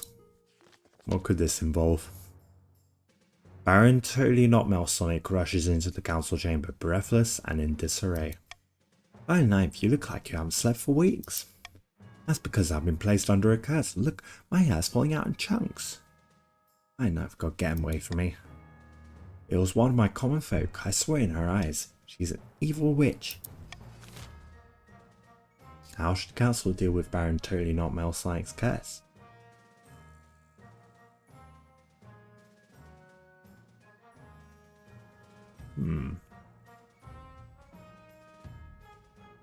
I'll let you vote this one again. So, vote A, have the so-called witch tested. Vote B, send scholars to the martial lands to find an explanation.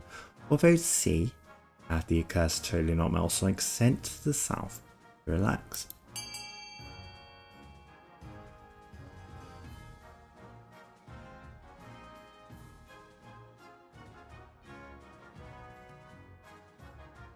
Come chill with me.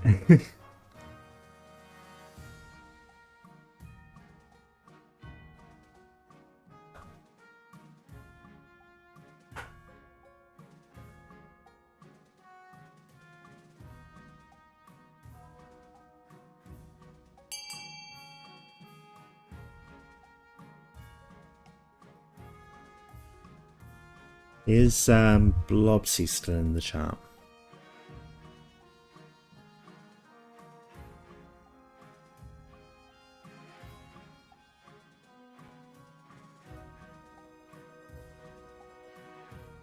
Deep Rock Galactic.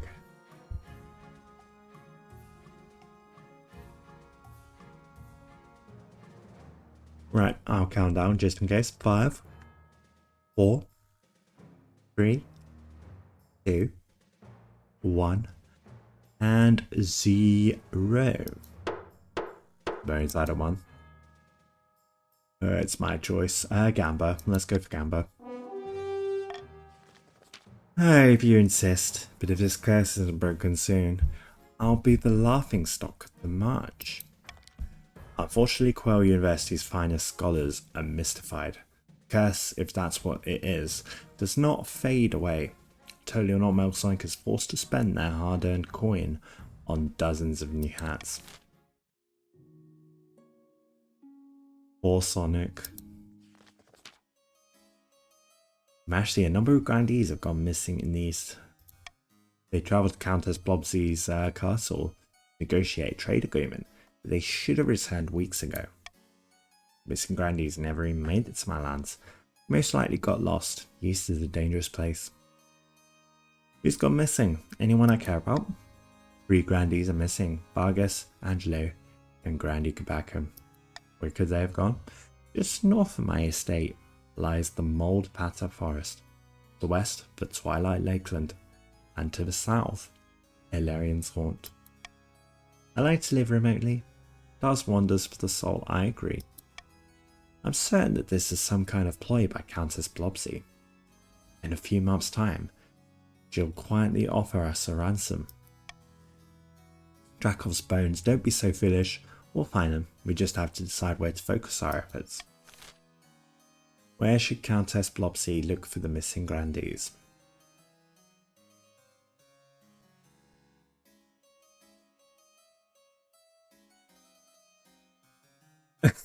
That would be funny. That would be funny, but no.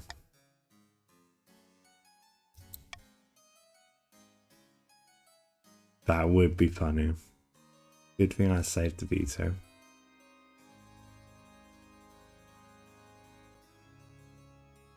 So, vote A to search the Molpa Forest, vote B to search the Twilight Lakeland, or vote C to search Ilarian's Haunt.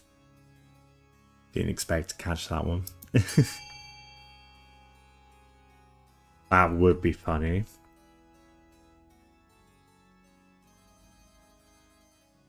And to backstab your own nobles to progress your side's goal.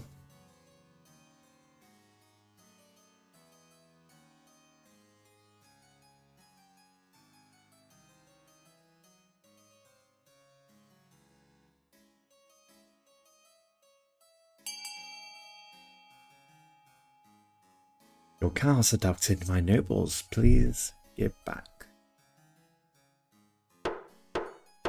Going tied at 1.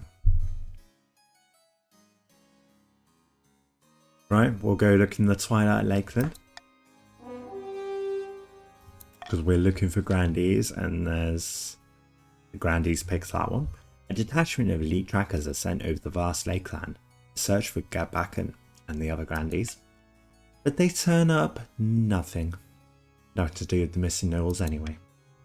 Majesty, you'll never guess what we found. It's not Granny Gabakan, but it's just as exciting. Perhaps more. It's the fabled Melancholy Lake, the very same one in which Queen Sashara drowned herself after her sons were murdered. How exquisitely cultural. Yes, how wonderful. I'm so happy for you. Oh, Gabakan has died. Where is it? Where is the emote? Not going to use my own emotes, because at this time last year I didn't even have emotes. So I'm going to use these ones. AI Soothsayer.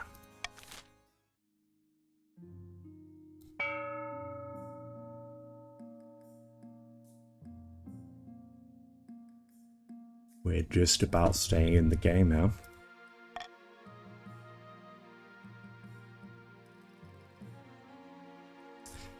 The uninvited guest. Council has ended early for the day and you're off to visit your wife Jukata for a catch-up. But as you put your head on the door handle to your chambers, you hear giggling coming from inside. RiiYENNA! The Queen! I mean, Your Majesty! What was all that giggling about? What's so funny?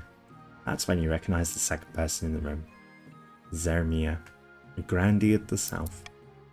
She's renowned for being a heartbreaker and you've crossed paths many times around the palace. I can see you two have a few things to talk about.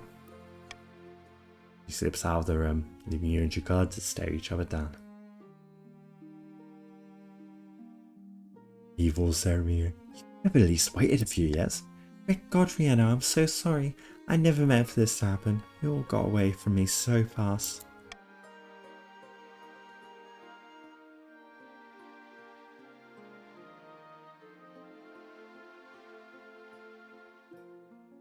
I'm surprised you do this, really. I know, Zermia, there was something about her. Completely devoted to the Knight of God like me, we've had so many incredible theological discussions. It's how we met too, during one of the Archbishop's services. I would play a sound, but I didn't have channel points back then. I want to relive the past. It's specifically the I'll play it, why not? Where is it? Where is it? Oh, where is it? This one.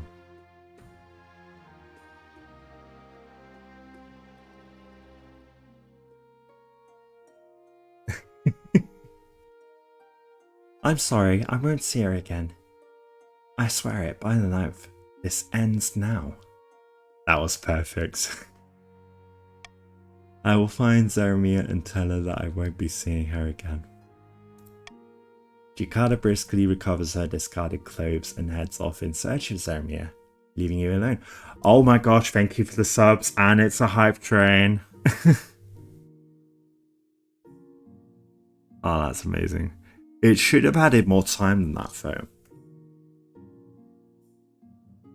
Oh wow, new record, level 2 hype train. Get back and gets a sub. Boxy Phoenix gets a sub.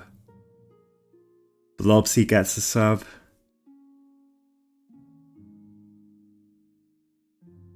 Oh, nice one. Nice one. Oh, thank you so much, Summer. Thank you. Thing is, oh, I need to add that time in now. Yep, enjoy the emotes, enjoy the emotes.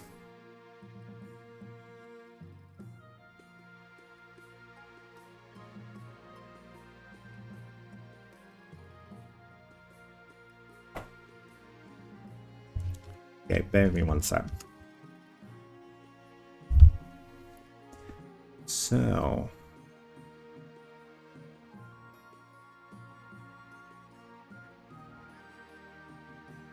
I think it went up 1 hour. I think. I just need to press this.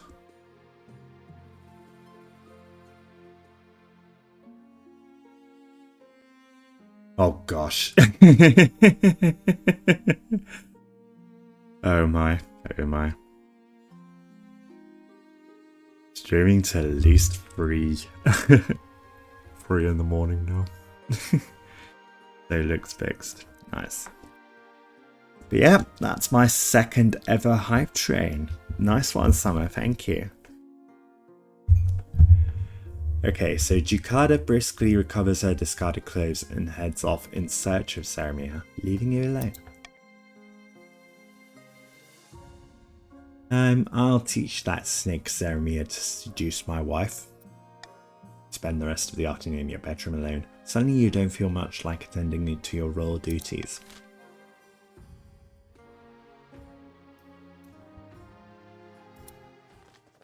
The Melancholy Lake.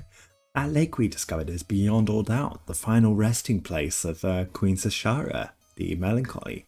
She drowned herself after your ancestor, King Errol the Great, killed her sons. This is a very important cultural discovery, you understand. Pilgrims have already turned up from all across the east. A number of poems have been compromised. I'm going to snooze that ad break because I don't want it to run during this hype train. I thought you might want to get involved, perhaps spare some of your treasury to find some cultural events. Poems have been compromised.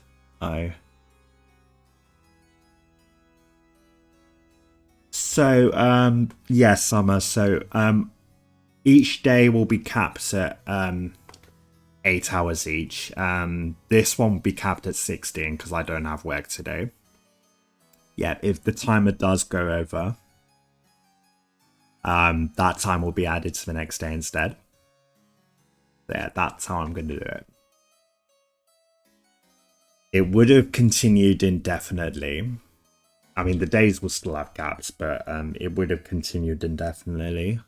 Had it not been for recent things that happened. I thought you might want to get involved. Perhaps spare some of your treasury to find some cultural events. Should the Queen help the Counts to find cultural projects at the Melancholy Lake?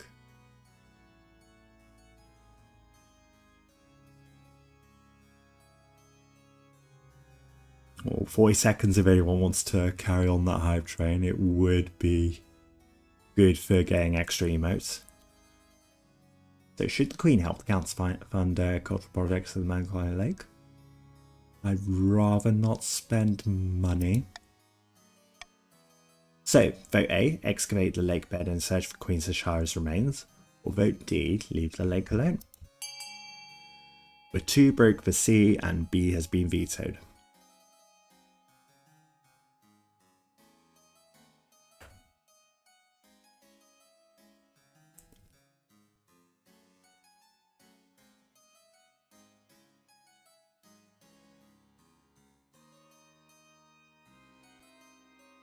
What's in the hype chest?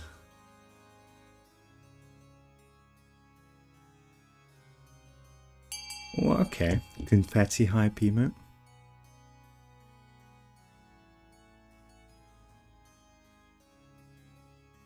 New all-time record. Now, I should have played something now. But yeah, thank you so much, Summer. Thank you. Oh, you've both picked the Gamba. Very closed. Gonna excavate the lake bed and search for Queen Sashara's remains. The excavations begin immediately against the church's wishes. Sure enough, an ancient skeleton is dredged from the lake bed within a few weeks, but you're not sure how anyone knows it's her. This is fantastic, a true piece of Eastern history. This belongs in a museum. Instead of a museum, it ends up in Countess Blobsey's keep, where she charges a modest fee for the common folk to come and court. And my heir is here. Your quest for an heir is finally complete. You stand before the council holding a small child in your arms. Should I die, ask my crown be passed down to... This hall is filled with nervous silence. My adopted, low-born daughter. Silence continues, excepting a few stifled coughs. After the awkward pause is stretched over out to a minute, there's finally some sporadic applause. The nobles don't appreciate you inducting a low-born child into the royal family, but whether they like it or not, by designating an heir, you've cemented the stability of the kingdom. Your Grace, may I be the first to congratulate you on adopting an heir? What is her name? What else can it be? How exquisite, Your Majesty. I'm sure little RiiYENNA's second will grow up to be a chip off the old block. Congratulations on buying an heir. Now you just need to fulfill your ambition to win the game. Expect a visit from the Spy Master soon. That's one. Right, I'm gonna take an ad break here. So you've got 3 minutes. Grab some drinks, grab some snacks, use the restroom if you need to. We shall see you in 3.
and welcome back from ads. Do type your favorite number in chat when you return. So yeah, this is the time I used to stream KOTC because it was semi-popular a year ago. And I would stream at this time to guarantee people would join. So yeah, that's what I'm trying to invoke here. But yeah, normally I would stream in the evening, on Thursdays in fact.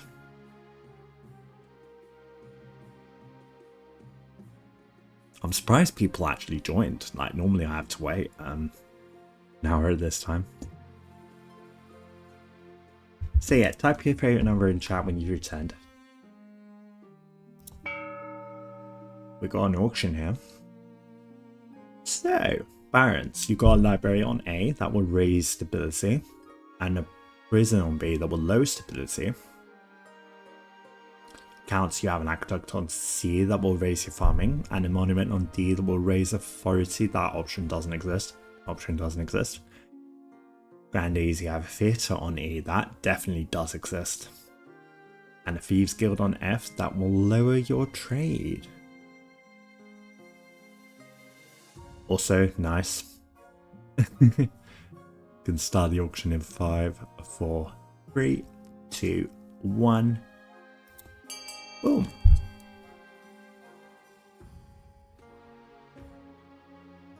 Yeah, the KOTT Discord is really good.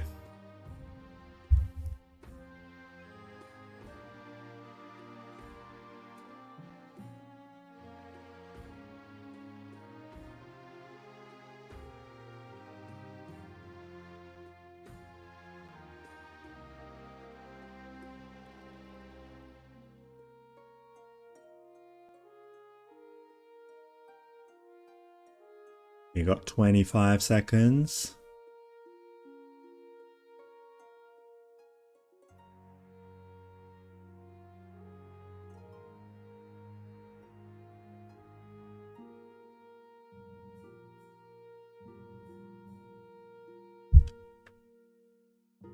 Five seconds left. Oh, in the end there. Someone's done it again. Farming and authority. Oof indeed, oof indeed.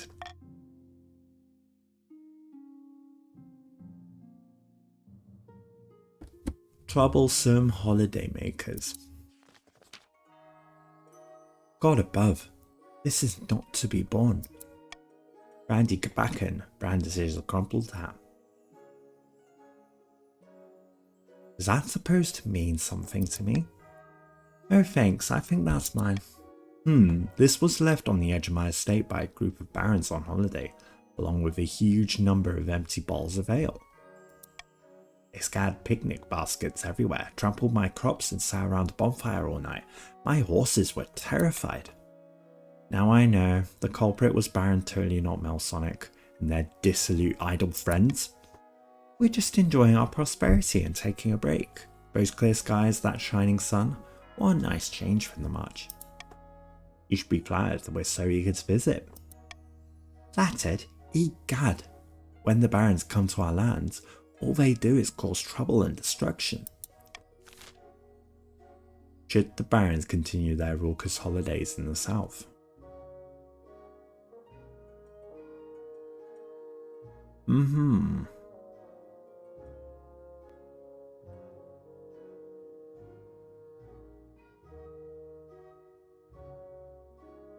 So, vote A, no more holidays in the south. Vote B, the holidays can continue, but the barons must pay the grandees a generous sum. Vote C, carry on as usual, Grande Kabakan is angry over nothing. Or vote D, encourage the barons to holiday in the east instead.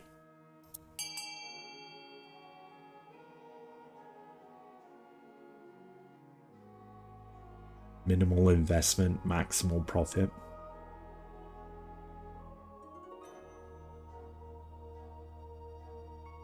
And welcome back, Blobsy.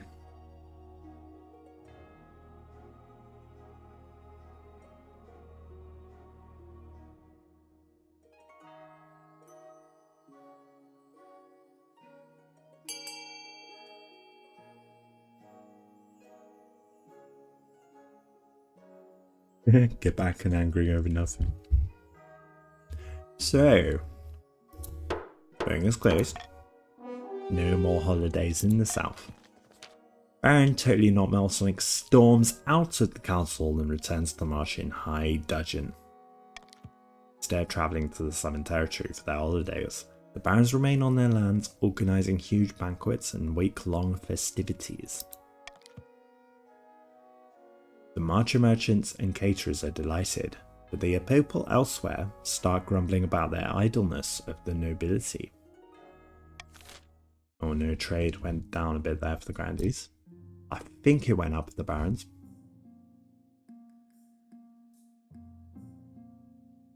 How are we doing? Are we winning? Are you winning, daughter?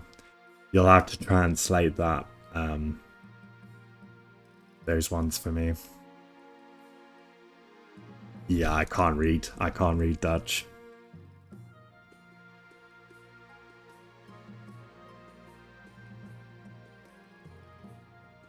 Yeah, I'd ask that you speak English here, otherwise I can't moderate it.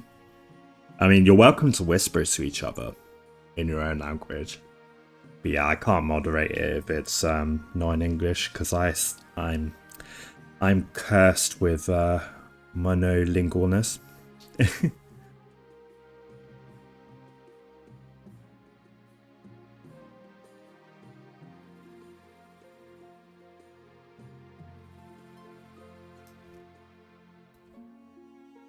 Right, red hot chilies. 3, 2, 1, fine. Two nobles dangling bright red chili peppers over their tongues chew ferociously at their respective vegetables. Ah! Can't take it anymore. It's funny to see three Dutch-speaking peoples here, though. It is. As Countess Blobsy spits out her chili, the council erupts into cheers.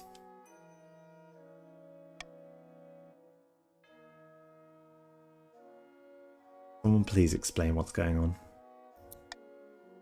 Grandy, you're back in Perrin's famous red hot Hazavian chilies. Where have you been all year, your majesty? The chili craze is spreading all across the kingdom. Nobles and commoners are competing to create the hottest chili on Celeste Ave, your majesty. So far, Grandy Kabakan holds the crown. Very well, carry on. Your Highness, perhaps you'd like to sponsor my growing contest. I'm looking for the hottest chili in the land. The winner will receive a hefty cash prize. Well, now the pairs are figuratively bakes for those eating Kabakan's chilies. Or you could sponsor us barons. With the Treasury support, we'll be sure to win. No, the Queen should sponsor us. We have the better chance, and everyone knows it. Will the Crown take part in Grandy Kabakan's chili growing contest?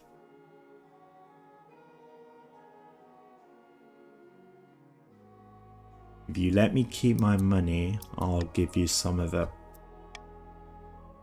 So, vote A, sponsor the competition and double the prize money.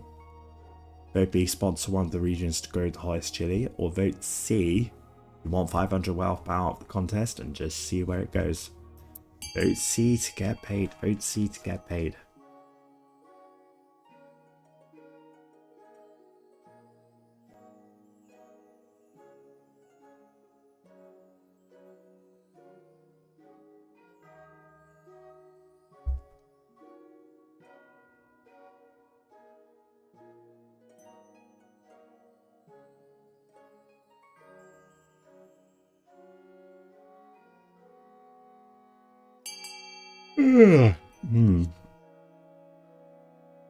I'll wake up soon. But money. Yeah, but money. Oh, Summer's thinking. Summer's thinking. Tell us what you're thinking, Summer. Oh, three-way tie.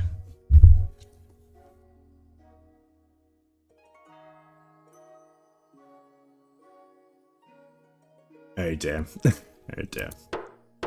Very tired one.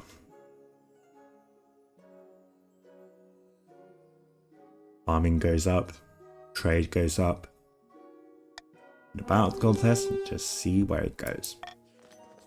Crown remains impartial, allowing for a fair contest. Turns out to be a smashing success. In the end, Lobsy of the Counts comes out on top, producing a sickly looking pepper that makes even Grandia get back and gasp for water. Bravo, what a diabolical spice, truly malicious. Trade is now monopoly. Even without your involvement, new life is injected into the ailing farms throughout the kingdom. That is good farming. Peppers are the future of haute cuisine. Eastern Counts start adding chili to their lamb blood wine, while the Baron's fabled ox brain pie is given a spicy twist. Alright, ambition. I think this is going to go pretty well. At the start of your reign, you said you wanted to be the mother of the nation. Now I kind of wish that RiiYENNA had invested extra money for no apparent reason. You're well on your way to reaching that goal. The peasants are thriving and well fed, and they think of you fondly. Well done, your majesty. But to shut down your noble scheming for good, you need to build on that reputation. Your advisors have some ideas. Common folk are a sleeping giant that even the nobles are afraid to wake. If you become beloved by the peasants, nobles won't dare overthrow you for fear of revolution. Or you could declare war on the Ashmedian Empire. Nobles will forget their schemes if you win.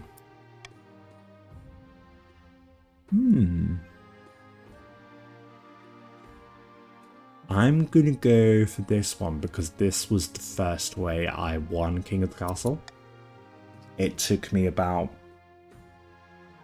3 streams to do it, maybe 4. Yeah, my first ever stream of this game lasted less than an hour and a half. Mostly because I wasn't reading the dialogue. The Grandies went straight for the beer tidal wave. Great, spend 1 million gold on the common folk. It could do. A wise decision, Your Majesty. I'll begin recruiting town criers to shout about your achievements to the masses. But first, you need some actual achievements. Priority is to raise the kingdom's stability and overall farming as much as you can. And of course, there can't be open rebellion among the nobles. No rebelling. No rebelling. In the season. Truth and lies. Deep in the eastern mountains, a night owl screeches as 2 counts plot in their hidden castle. How exquisite! The queen is drunk with power. We're so close, but I was thinking, did we really show the queen the true secrets of our group? I thought that was the point, immortality and all that. Yes, but those secrets are meant to be, well, kept secret. What if we pulled the wool over our eyes? Should the counts truly induct the queen into their secret society? Vote A, plan a false immortality ritual for the queen that will kill her, lower her own defiance. Or vote B, induct the queen into the real secret society of immortal blood drinkers. Raise own oh dear. Oh dear. Look at both of these.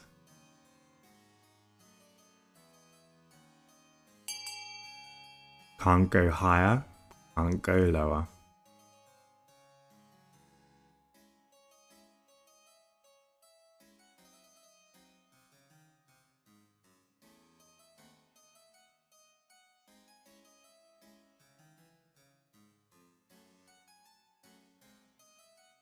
So Blobsy wants to vote. I'm going to get... Oh, there we go. Unanimous. Unanimous. Unanimous nobles are dangerous nobles. Induct the queen into the real secret society of immortal blood drinkers. Very well. We must prepare for the ritual. Yes, I'll begin appeasing the spirits of the soil. But first, we must enrich our lands. By Xenia's ashes, it won't be long now. The final stage of their scheme, the counts must keep their farming at 10 for 1 full season. You know what?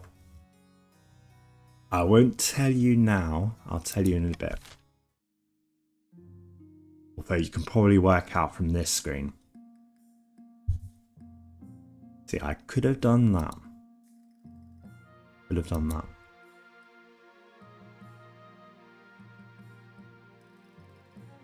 You know what, Grandies?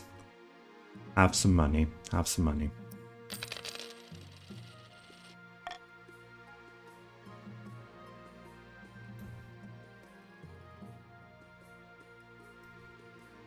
Oh, it's revenge time. It's revenge time. You wish to see me, Your Majesty? Don't do this, Grandee Zaramiya. There was a Blobsy. There was a hype train earlier, and you got some of the you got one of the subs that Summer gave out. You got gifted a sub. Hence the star by your name. You wish to see me, Your Majesty? Something to do with this Grandee Zaramiya. Yes, but keep your voice down. I am nothing if not discreet. Regardless, how may I help?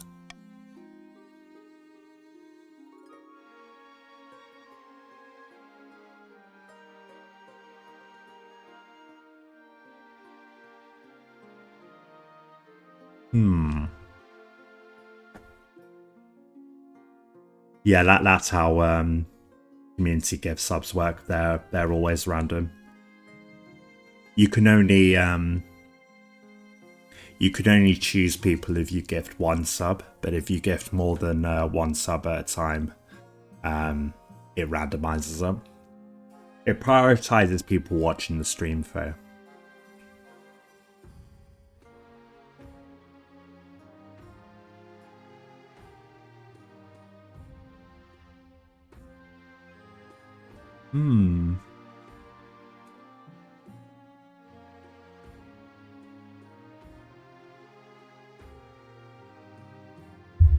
Zaramiya is very pious. What if we could frame her as a heretic? Indeed, a heretical book would raise all the right eyebrows. I shall make the preparations right away. One anonymous tip later and Grandee Zaramiya is brought before a court. She gets off lightly enough, but her reputation is ruined. Soon she's forced to leave the capital and return home. Her involvement goes entirely unnoticed.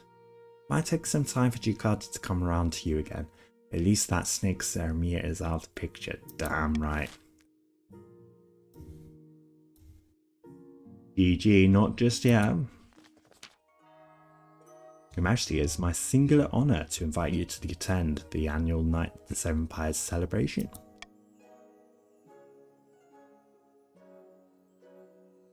I look forward to attending.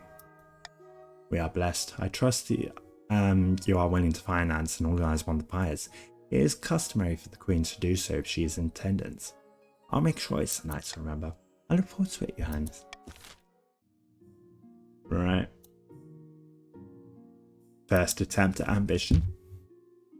Your Majesty, the conflict was swayed as easily as a dandelion in a gale. I'm sure that we can make them adore you. This will be the biggest public relations campaign the kingdom has ever seen. You'll tour the kingdom giving speeches. Town criers will declaim your great deeds from every corner. Can't we do things to actually help people? The nobles would never accept it. You need to secure your hold on power. Then you can pass whatever reforms you like. A few days later, the Chancellor is helping you prepare for your first big speech.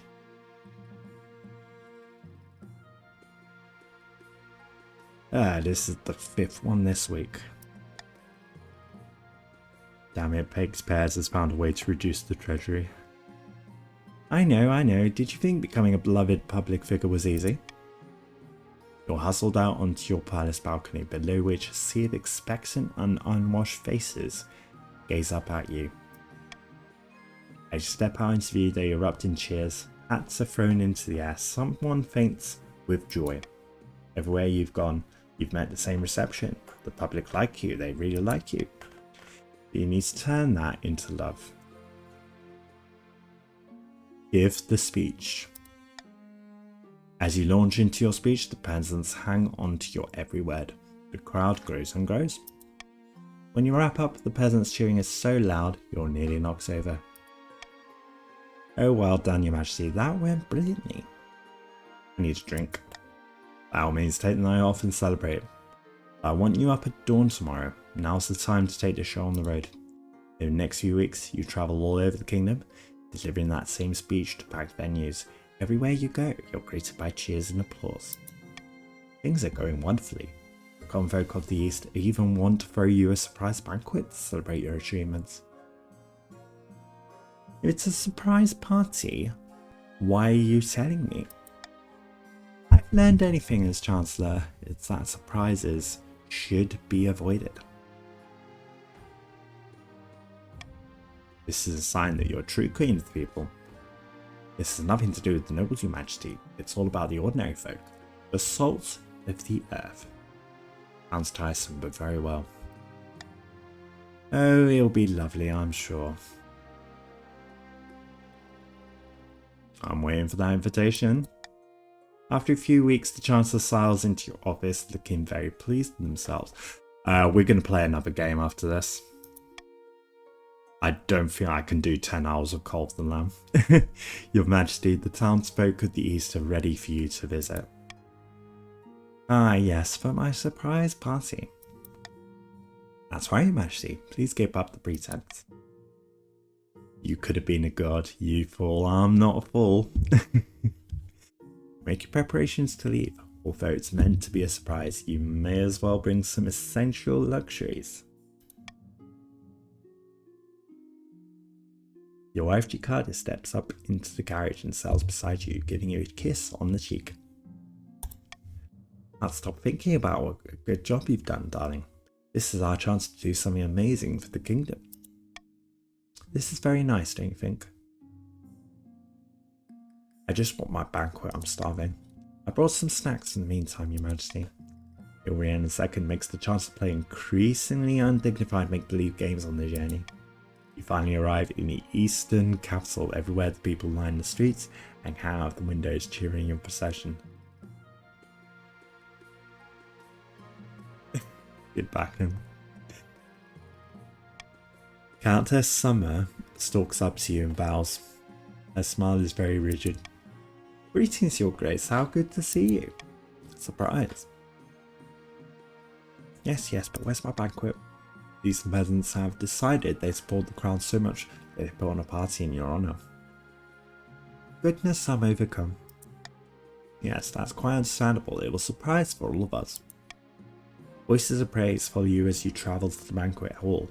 Townsfolk throw flower petals in your path. Countess Summer's face is like thunder. No. Wait, yes.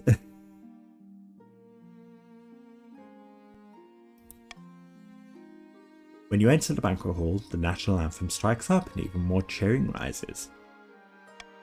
I wonder what that national anthem sounds like. The hall is filled with eastern townsfolk. There are also common folk from all across the kingdom. Archer vassals raise their tankards to you, cheering wildly. The Chancellor looks stunned. I had no idea everyone got together for this. That's party. People roar in approval. You spend a week in the east, feasting and drinking and breaking bread with the commoners. Hey Alexa, how goes it? I am playing another game after this. People roar in approval. You spend. Oh, I've read that bit. You can't be on holiday forever. Eventually, you return to the capital when the council is in session. I shall hydrate.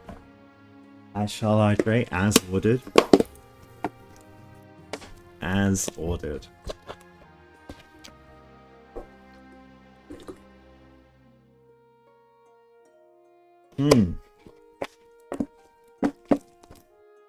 And if I hydrate, you guys should hydrate as well. Oh, I'll have to refund you on that one.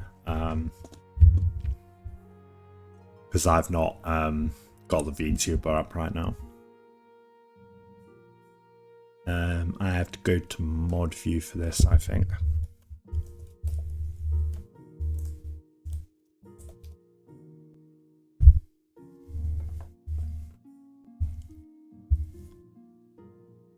moderate my own channel.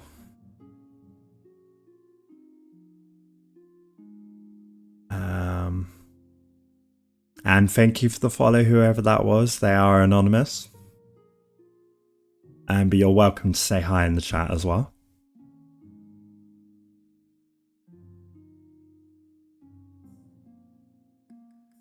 Okay.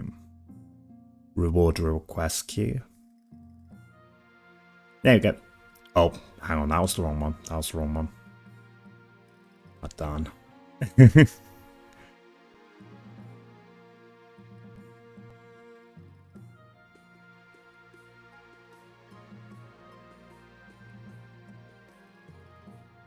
Oh, that's interesting. So the reward request queue is in reverse order.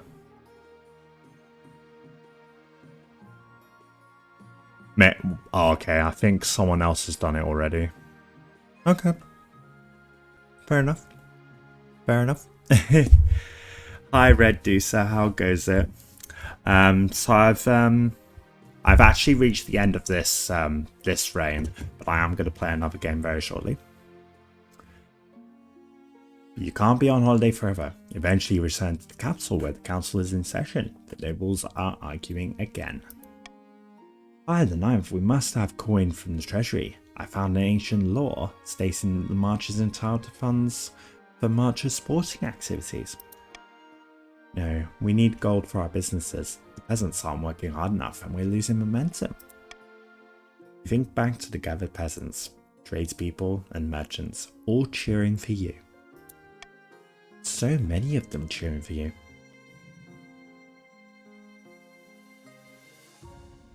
Trying for a change, I'm bringing the peasants into the council. What? Bringing peasants to the council? You lock eyes with her, and you can tell she's been invited to the banquet in her town. Yes, your majesty, of course. Even over a single day, it becomes clear that the nobles are running scared. You have so much support from the ordinary people of across the kingdom that the nobles have realised just how outnumbered they are.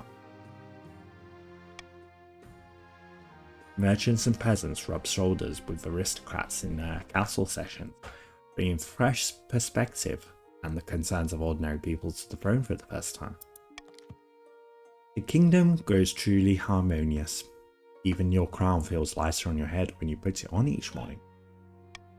Your reign stretches out in front of you, full of hope and ready for a bright future. All that remained of the Baron's attempt to usurp the crown was a prisoner deep under the castle, clad in an iron mask and shrouded in rumour.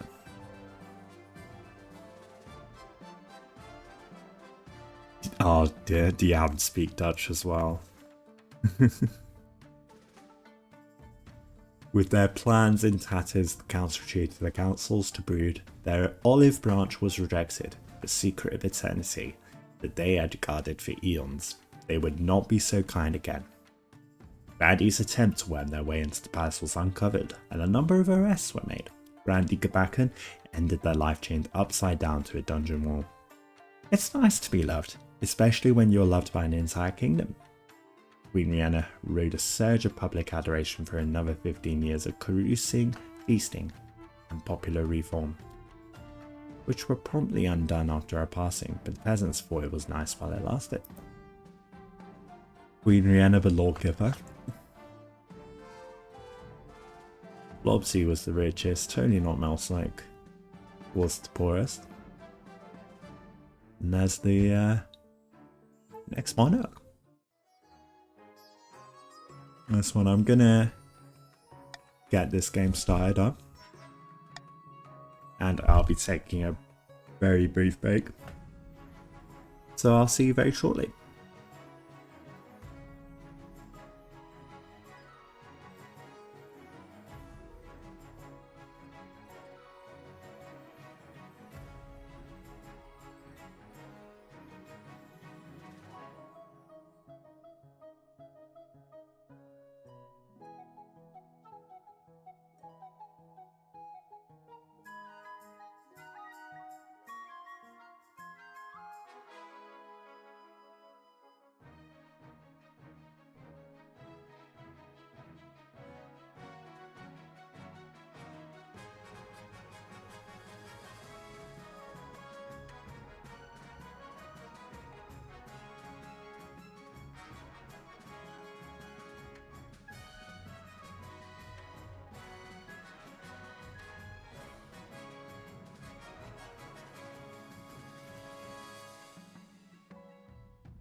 Alright, alright.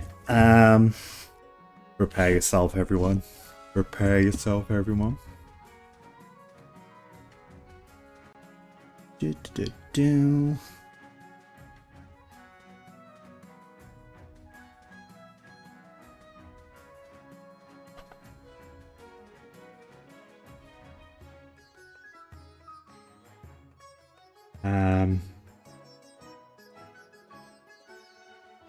Three, two, one.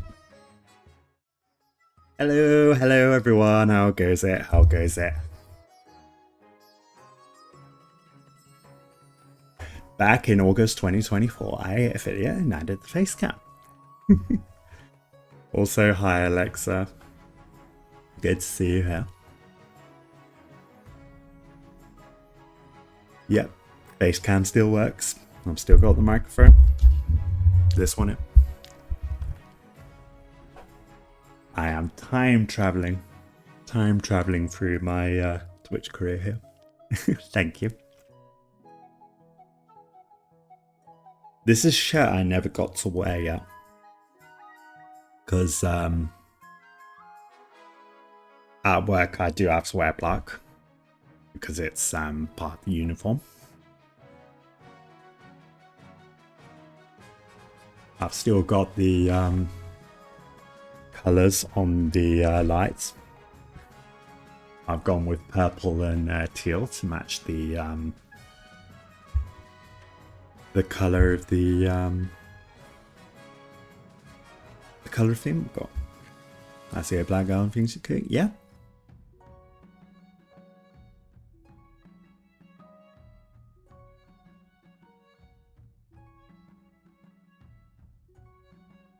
I don't think so, Alexa. I'm not beautiful.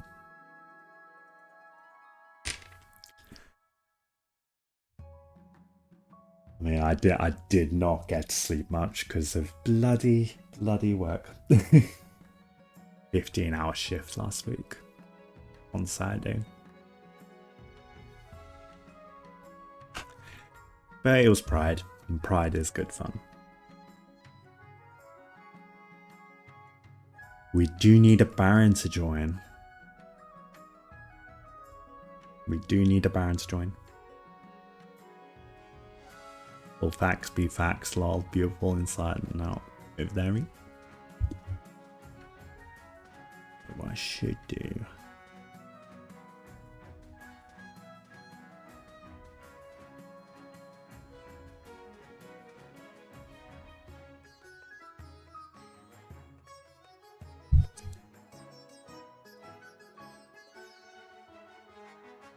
We need a Baron. Any Barons here?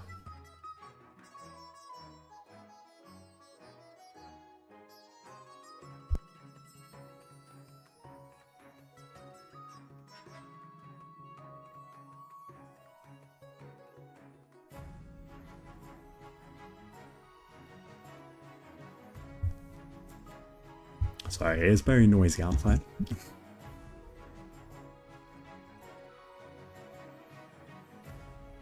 Right, I might need to go on Discord again.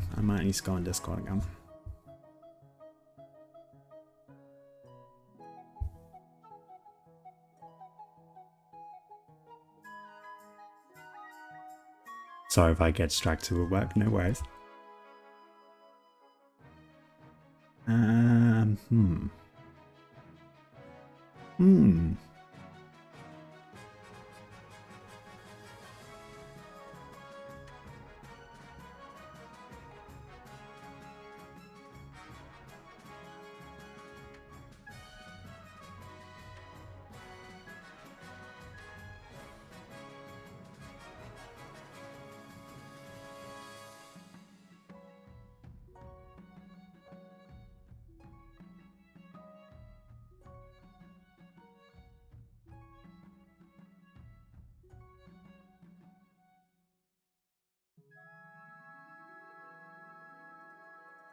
Okay, so I was about to post on someone's Discord, but it turns out they posted for me already, which is very nice of them.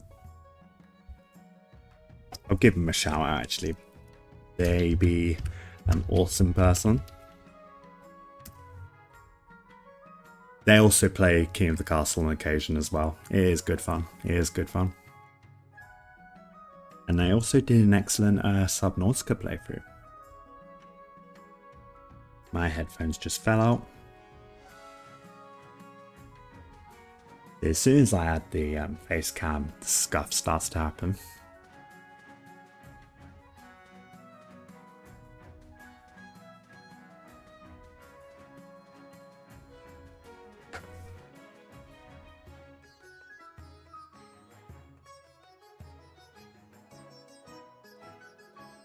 Hmm. 11 viewers here.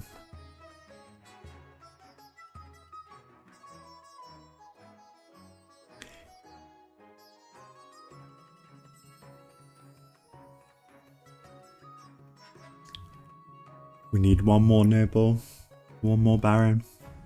We could always just start a new dynasty. In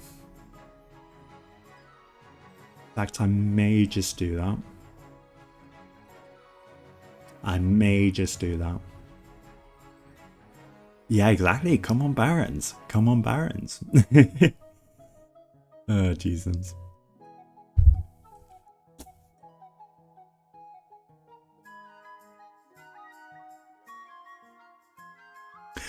Well, seeing as I'm at the affiliate stage now in the time travel, I'll set up a poll.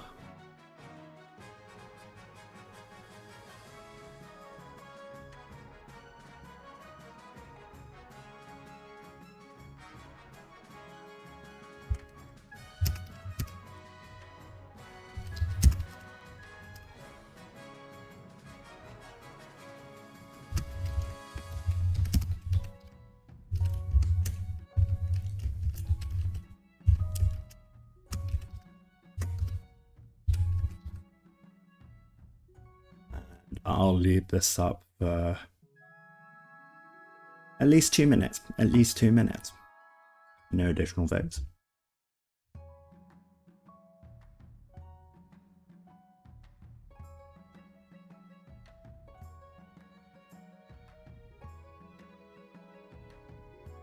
So yeah, this is a potential problem with KOTC. Yeah, but Blobsy is going to be a count for once a count, always a count.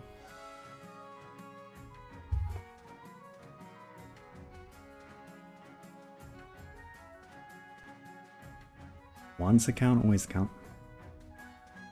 Oh, a new dynasty. Yeah, I suppose.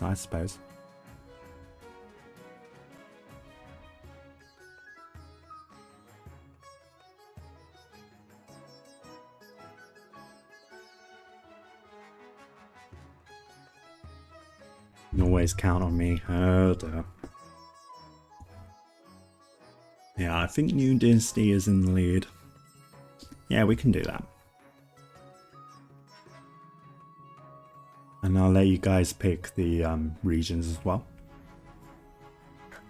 Now we're at the affiliate stage in the timeline. I can do polls.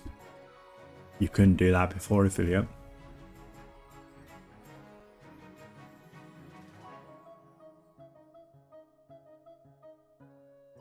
Did I get a subscription while I was away?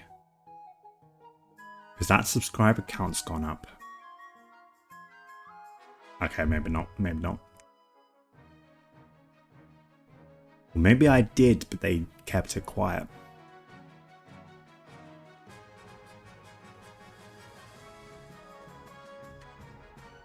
New dynasty. Alright, let's go. Let's go.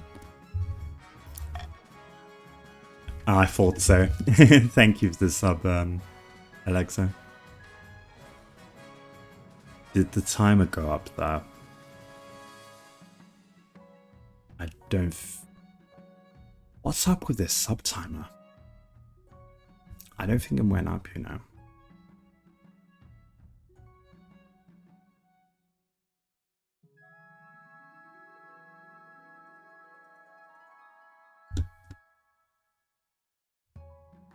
Let's go back. New dynasty. Actually, you know what I'm going to do? I'm going to randomize. I will hit it 1, 2, 3, 4, 5, 6.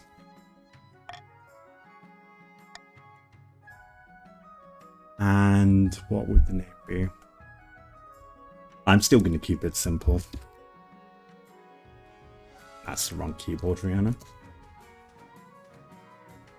I always do that. And this time, it's going to be the last processing dynasty. I wasn't inventive back then. There you go. Play on Twitch. Oh, hello, Johnny Test. How goes it? So we're going to start poll here.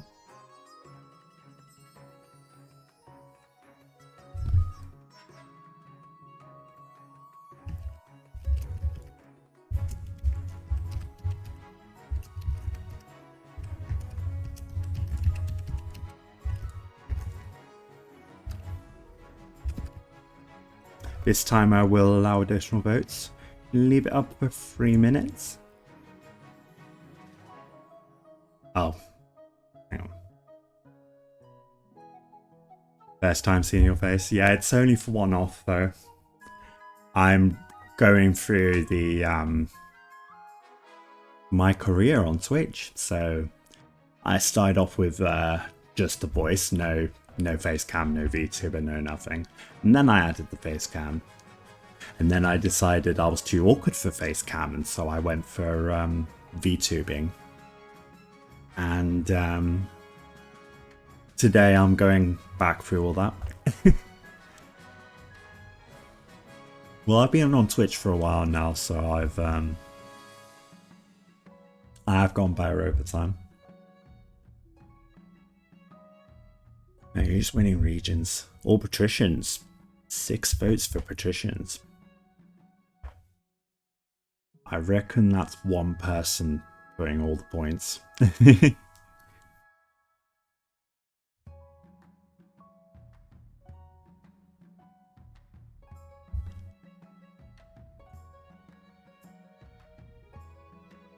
Yeah, I was going to play only one game KTC, but I don't think I can do 11 hours of Call of the Lamb. It'll be a bit too long. Bit too long.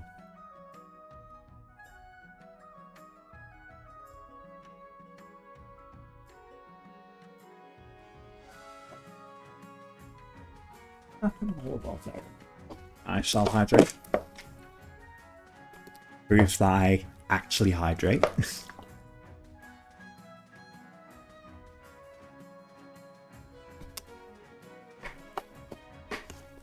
It is water, not lemonade. Drank that lemonade quite a while ago.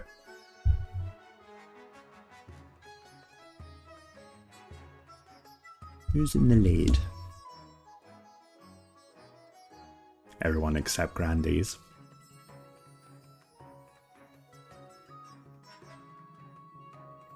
Patricians are in the lead by a long way though, so I will take that one preemptively.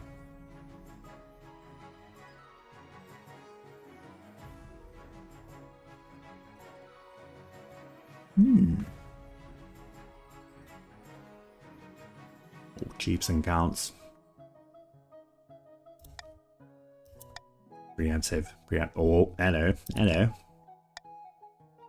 Hello. There's some ties here. Chiefs are quite a cool region.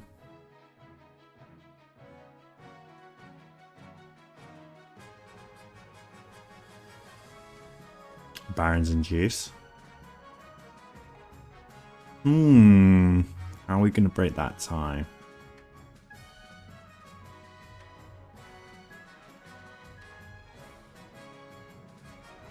Well, it's definitely going to be patricians and chiefs, because chiefs weren't in the last game.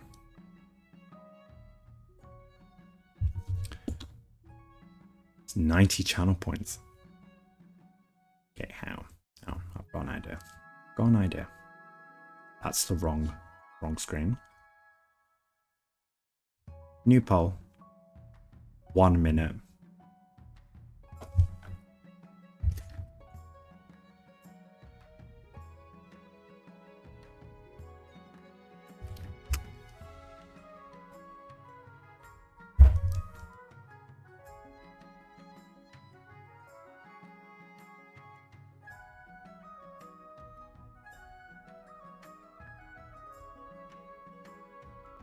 Right, tiebreaker. Tiebreaker.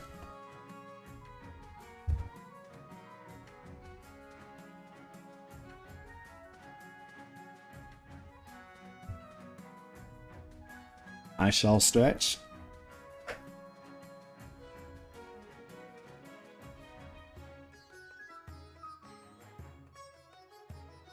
No pretzels. But if I'd voted for counts in time, I'd also be in here. I always have the counts in my games. Always, because everyone else loves them.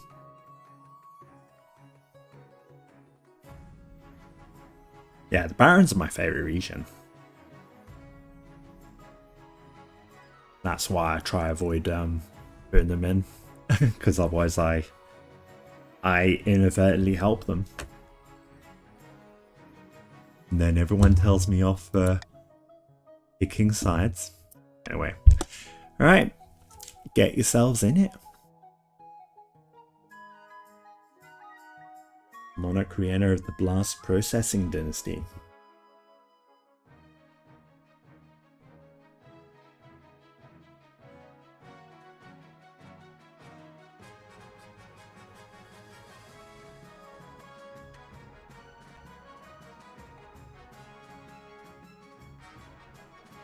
Chief time.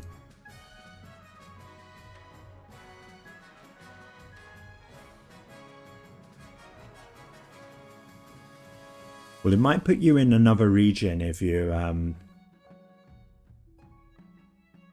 Alexa, you need to spell that correctly. There we go. There you go, Johnny, you're a patrician now.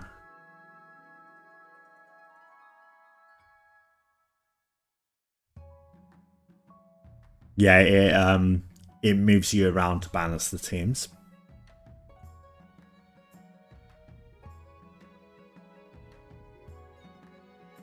But only those who are in the game can pick their regions. Only those that are in the game can pick their regions.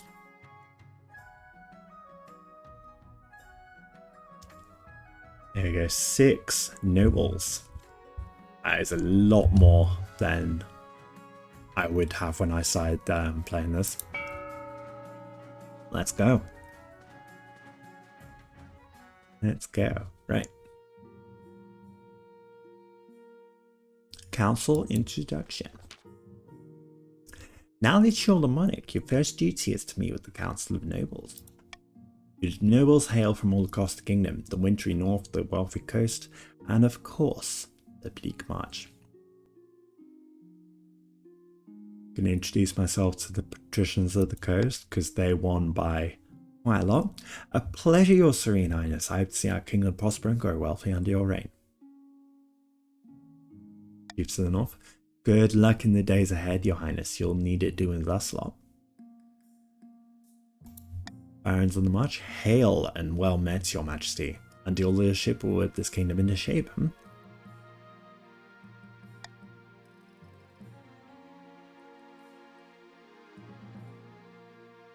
Gonna smash him, Johnny. We now have to combat Blobsy or collaborate. I'm a chiefy fellow. The council immediately fills with raised voices as the nobles argue with each other and demand your favour. You sigh and sit back. This is what the council's like. No wonder your father told you to avoid the throne at all costs. Right then. Coronation.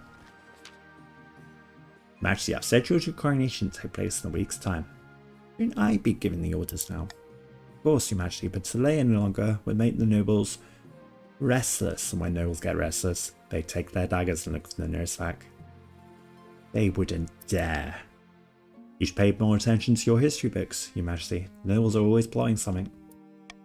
As a tradition, the council will decide what happens to your coronation. Let's get this over with then. Should we call the nobles in? What kind of coronation should be held for the new monarch? Do we vote A, host a lavish parade with jugglers and fountains of wine? Do we vote B, invite foreign dignitaries and show off our wealth? Do we vote C? Or vote D, outdated traditions, there's no need for a coronation at all?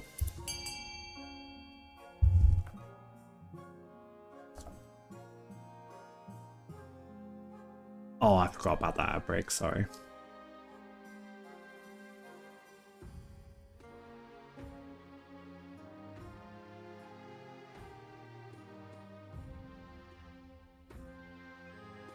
It hasn't started just yet, though.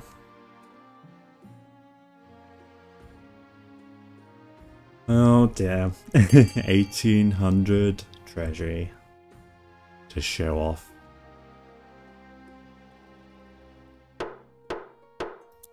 Voting is closed.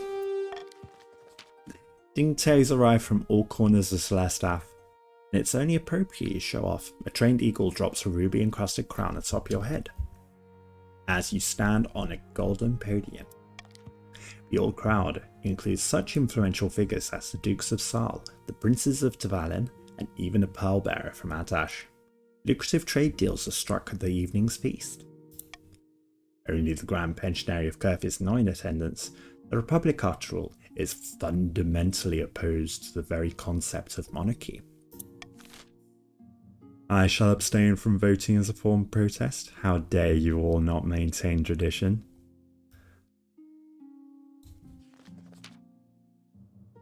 Gobbling up the treasury. Your Majesty, when you die, how do you hope the king will remember you? Okay, stats are all over the place.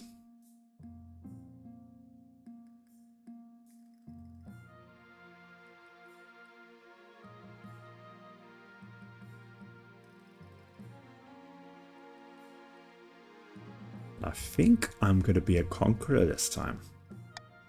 The warrior monarch is sure to be remembered fondly if they win more battles than they lose. I suggest over the next few years you focus on improving the kingdom's overall military as much as possible. Once you have an heir, I'll return to discuss how ambition is progressing. Good luck, Your Majesty. I'm going to end this season here. Inari of the Gabakan family, notorious coastal political fixer, scribbles with a well-used quill on a hardwood desk, explaining in measured prose. Fellow patricians at the coast, my claim to the throne is far more legitimate than that of Monarch RiiYENNA. Something must be done. Okay, you got sorcery, conspiracy, and corruption. I'm still dancing like a VTuber. Oh, conspiracy. Conspiracy it is. What a coincidence. The patricians plan to sink the monarch under an ocean of debt. To advance their scheme, the patricians will load the treasury to 1500 or less in 3 seasons. Oh. Gotta get some money in there though. Right, Magnus of the Blobsy clan, eccentric northern hero, stands precariously on a lighthouse crossbeam, screaming like a fallen god. Chiefs of the north, we all know I should be on the throne, not this imposter monarch RiiYENNA. How do we make that happen? Got uprising, intimidation, and prophecy.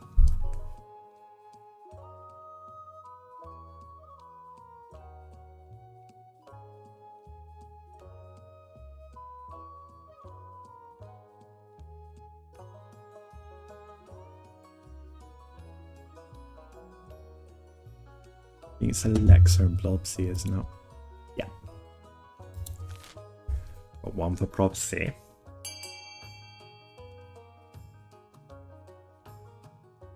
And I'm going to count down from a 5, a 4, 3. Oh, there we go. Voting is closed. The chiefs plan to realize an ancient northern prophecy before the new king rises. The kingdom will be ruled by a mad tyrant. Oh, it hasn't happened yet. To advance their scheme, the chiefs must raise authority to 5 or more in 2 seasons.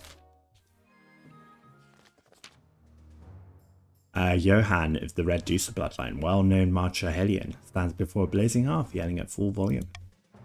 When did the barons of the marsh back down from a fight? Never! Oh no, you'll do whatever it takes to put me, your rightful king, on the throne.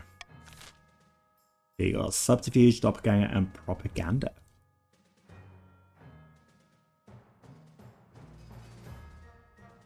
I may have to play this outbreak, so you got 3 minutes, grab some drinks, grab some snacks, use the restroom. I shall leave it on the screen and see you in 3.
And welcome back, welcome back. Do type your favorite number in chat when you return. Going doppelganger. Barons plan to swap the real monarch for a perfect doppelganger. First they must gain the trust of the spy master. To advance their scheme, the barons must keep defiance at 4 or less in 4 seasons. What are those emotes?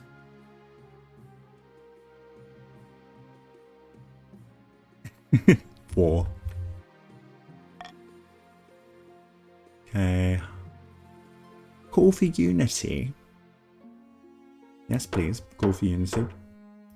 Time to call tax the barons. Great idea.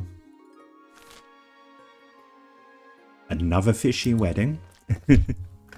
Different region, same event. Your Majesty, the Archicasal has invited you to his forthcoming wedding. Your attendance would help shore up the relations between our two great nations. By all that glitters, great nation, the Isle of Sal is nothing more than a nest of pirates and cutthroats. And I heard it isn't proper marriage anyway. The Archduke is marrying a fish. The groom is a finfolk, one of the denizens of the sea, perfectly sapient and actually amphibious. Well, the church doesn't agree with a man marrying a fish. We mustn't legitimize this fast by allowing the monarch to attend. Should the monarch attend the wedding between the Archduke of Sal and the finfolk groom?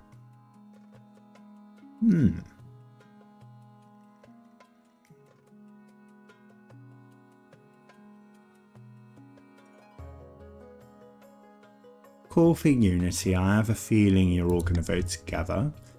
So, though A, of course, the monarch should attend the wedding. Vote B, the monarch will not attend but will send their warm regards.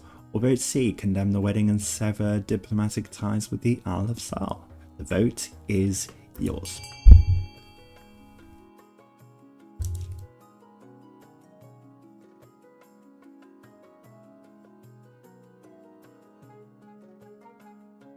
Not VTuber, I don't need to dance like that. I don't need to dance like that.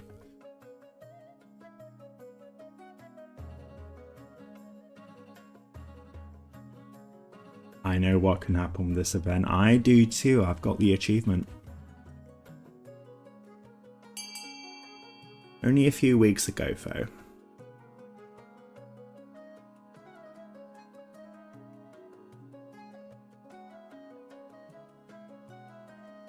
Come on, someone push that stability up. Oh, there we go. Unity, I love it. Of course the monarch should attend the wedding. Excellent, yeah. The wedding is scheduled for next year. I will inform the Archduke that you shall be delighted to attend. Stability is now civil. This kingdom is sliding into madness. It's announced that you'll attend the wedding. The patricians are naturally scandalized. But the peasants, sentimental as ever, are in favour of your decision. Public opinion turns against the overly strict church. Excellent. Dangerous roads. Unity. Delicious tea. My liege, the merchants in the march are complaining about bandits. The marcher roads are too dangerous to travel, even with guards. Gangs of highly organised, well-armed highwaymen will ambush merchant caravans and steal absolutely everything.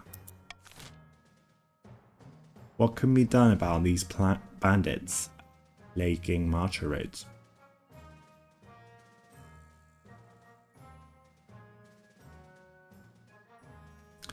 Well, oh gosh, there's 2 of them. 2 of them bankrupt me here. Gotta veto this one. So, vote B, make a few empty promises and hope this all goes away. Vote C, send a battle-hardened regiment to rout the bandits. Or vote D, offer a bounty on bandit scalps. The vote is yours. The vote is yours.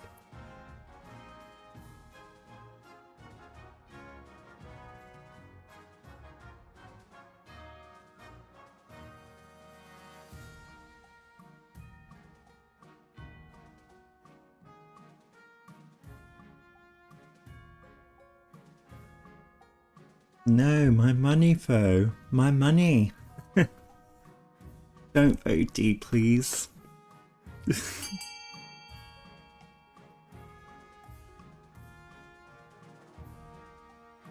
Running the kingdom is very expensive.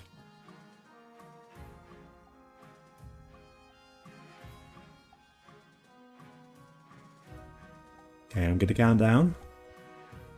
I believe it's Blobsy to vote. From a 5, 4, 3, 2.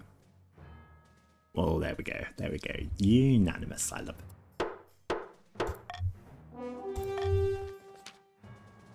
That wasn't unanimous, though.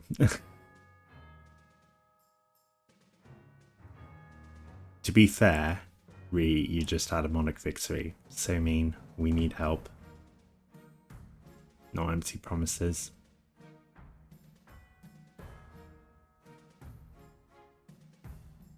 Yeah, but if I go bankrupt, everyone loses. A few weeks later, you hear word from the march. The bandit problem is worse. The outlaws are ever more daring and the merchants are too afraid to send their goods outside the city walls. Okay, be on a guard.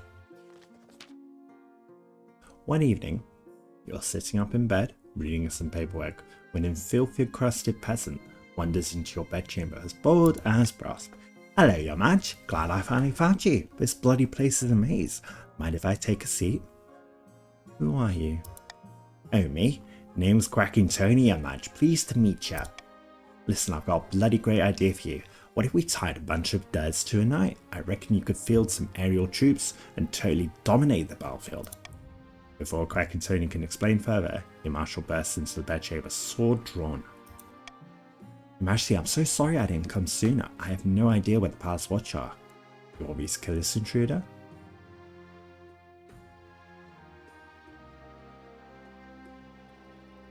Just kick him out. Arms behind your back, scumbag.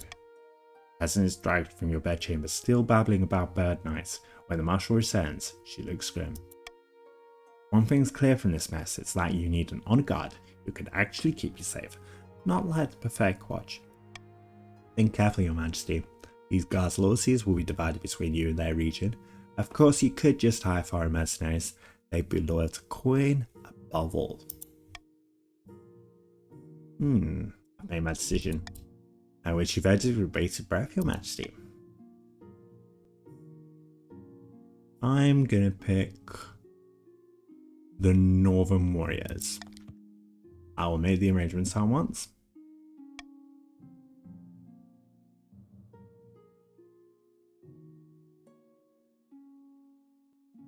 The warrior heroes arrive a few weeks later. They swagger in with big grins and bigger axes, belching and singing and rolling out unsavory jokes. One of your courtiers faints.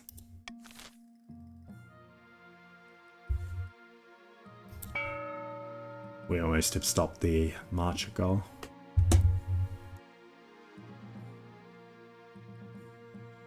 So they've got to do it in 3 seasons. Oh, hello, Nurse's Stock. How goes it? How goes it? Let's see, we ended up. You are you're a chief here. Nice one. Welcome to the game. I hope you're having a good one. So, Barons, you got a deer park on A that will lower your farming by 1. An observatory on B that will lower faith by 1. Chiefs, you have an aqueduct on C that will raise farming by 1. You have the lowest farming, so this could be good for your region. You also have a monument on D that will raise authority by 1. Patricians, you have a stadium on E that will lower your military by 1. And a theatre on F that will lower authority by 1. Alright, everyone. Get set. Get ready.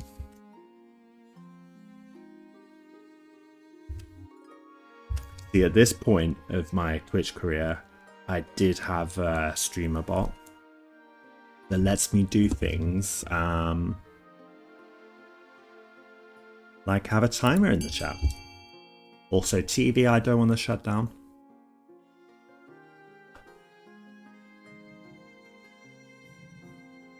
Yeah, me too. I'm trying to wake up as well. I worked 52 hours last week. including a 15-hour shift on Saturday. Chiefs are awesome. My eyes are open, Johnny. You can clearly see they're open.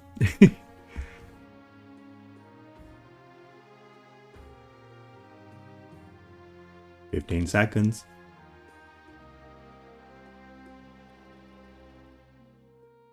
Rep those auction snipes. Oh, we got DNC in the lead.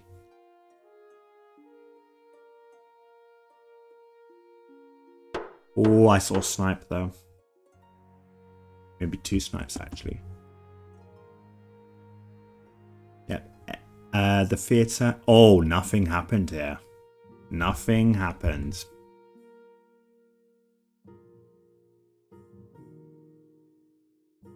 What a monumental spectacle. There's your pun of the day. An island rises again. Your esteemed highness, your august majesty, something most strange has occurred in the Ghost Sea. A new island has risen, halfway between our shores and the Isle of Sal. The Finfolk raised it from the depths using their weird ocean magic. It's true, your majesty, the Finfolk raised the island to celebrate the marriage of their prince to the Archduke of Sal. They will gift it to him on the day of the ceremony. This is terrible news. That island is of immense strategic importance. We can't let it fall into Salish hands.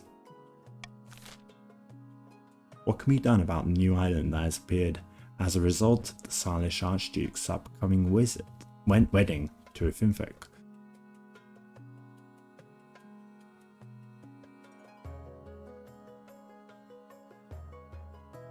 I'm going to call for unity again.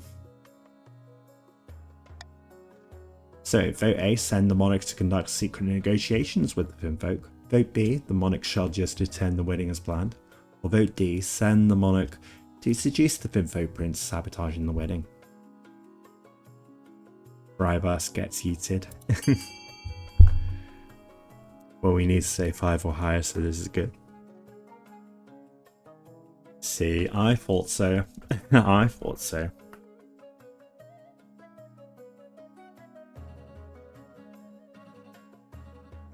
Six nobles, less than 20 seconds.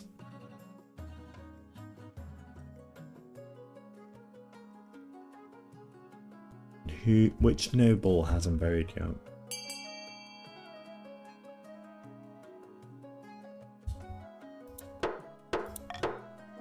Never mind, you all voted for the same option. Capital idea. You want me to sleep with the fishes? You needn't go that far, but you're unattached, and you make a far better match for this Finfolk prince than the Archduke of some rainy little island. Very well, I'll seduce the sexy fishman. We'll admire your sacrifice, your serene highness. Preparations begin for your clandestine visit to one of the Finfolk's undersea villages. Your chancellor has heard of magic reeds that allowed the bearer to breathe underwater, but such a thing will take weeks to track down. At least that gives you time to prepare your underwater visit and to buy some underwater-proof roses. I cannot read. We're overrun by bandits. Every day more bandits attack our roads in the march. We are overrun with scoundrels and outlaws. I've looked into this, your majesty. A leader of sorts has emerged from among the rabble. Now the lawless scum do his bidding. Tell me more. He calls himself Thomas Greensleeves, and he claims to steal from the rich and give to the poor. And knife, have you ever heard such nonsense? The local villagers idolize him. They're singing ballads about him and turning him into a legend, and they won't hesitate to let his men hide amongst them when the sheriff comes knocking. Who cares who he is? We need to kill him and teach the others a lesson. Robin Hood knockoff.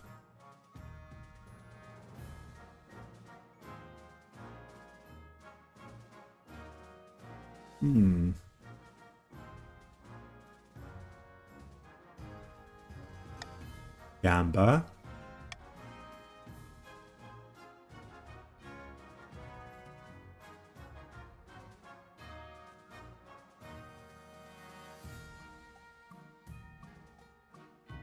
Yeah, I'm thinking Amber. Alright, vote B, send a spy to join the bandits and find the location of their hideout. Vote C, tempt one of the bandits to rat out their leader. Or vote D, mount an extensive smear campaign to discredit Thomas Greensleeves.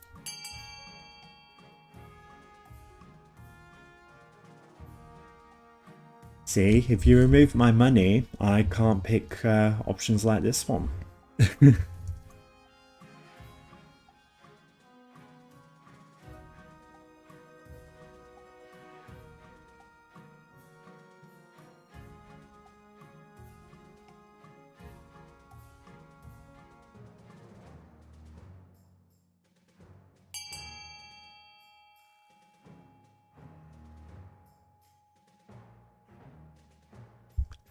Two nobles to vote. I believe it's Summer and Blobsy. I'm going to count down from a 10, 9, 8, 7, 6, 5, 4, 3, 2, 1, and 0.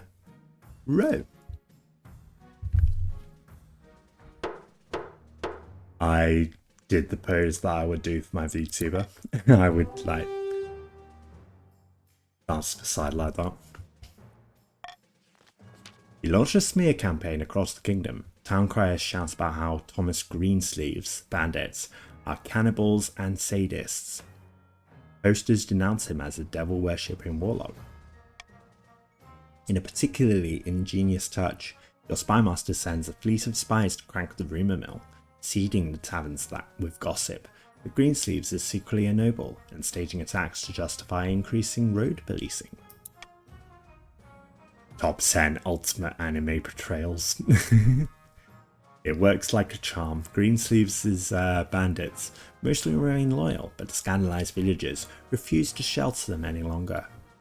Soon enough, he's hunted down by the sheriff, hanged by the roadside. His bandits flee to the hills, their morale broken. Peace returns to the marchers' roads.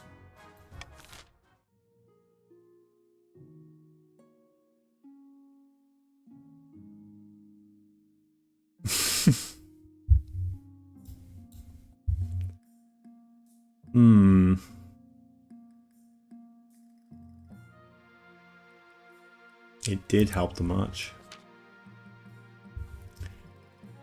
In the twisty passages of your castle, you can avoid your advisors, the nobles, even the spymaster. But once again, we can't avoid the Queen Mother. Why haven't you found the spouse yet? It's been almost a year.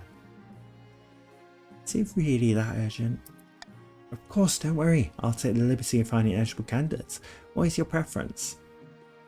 Any. Always any. Excellent. I'll send out messages to the most influential noble families in the kingdom. Let's see what they have to offer.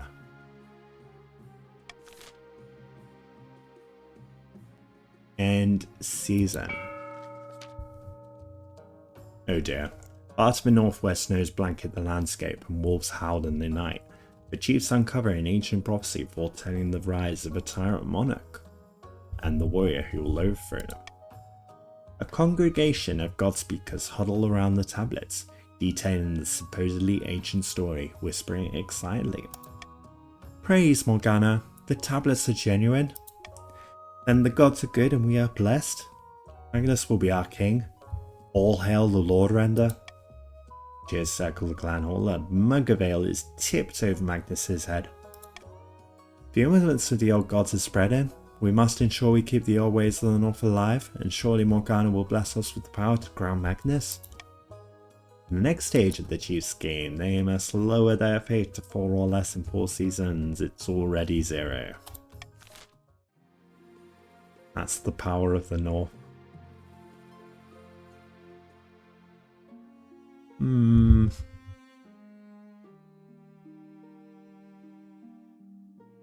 Do you need money here?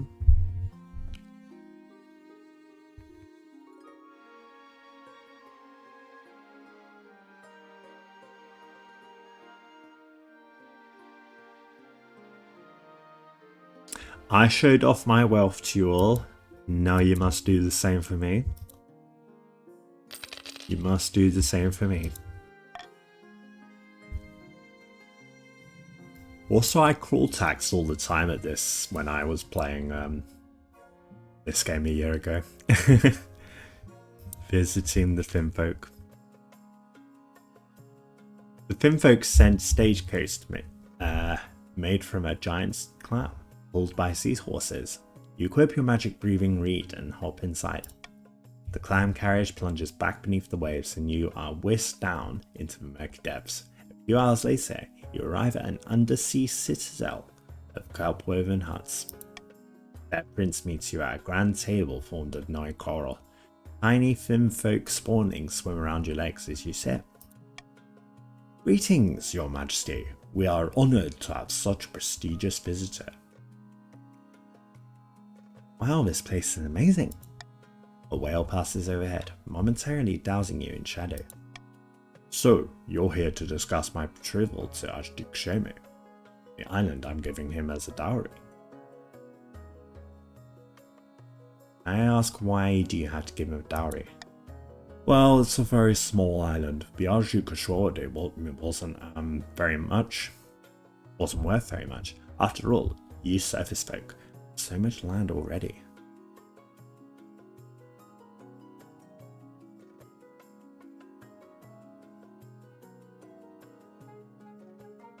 This new island could cause a war between... Actually, no. May I offer these pearls as tribute? Thank you. Most generous.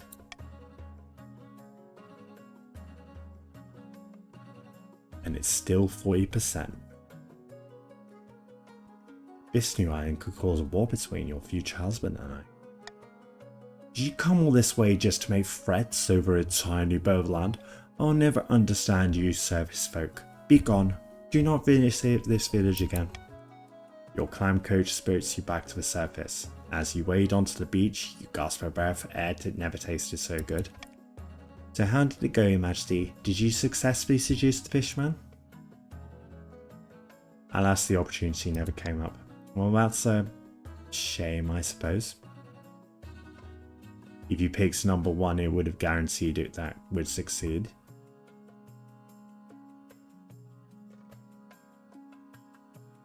The Chancellor listens intently as you describe your conversation with the Finfolk Prince. Most unfortunate, Your Majesty, the wedding will go ahead after all. At least you tried. Spot of heresy. Your Majesty, I'm stunned, outraged and incensed. I've been summoned to trial by the Inquisition on some nonsense fabricated charge. They're saying a group of church missionaries went missing near my lands. The weather's cold around there. Anything could have happened to them. No one dares defend me on their own. They're too scared of the High Inquisitor. Trial is set, but the Council must intervene, Your Majesty. Though she remains silent, the Council is keenly aware of the High Inquisitor's steely gaze from across the chamber. How will the Council handle the accused?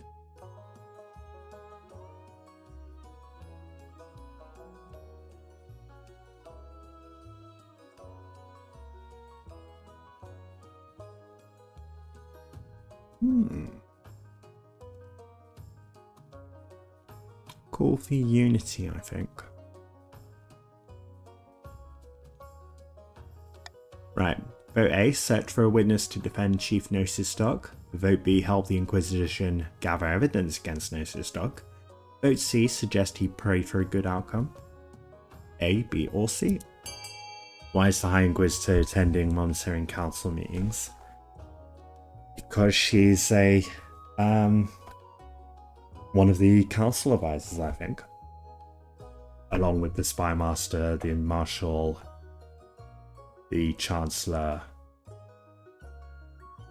the Archbishop.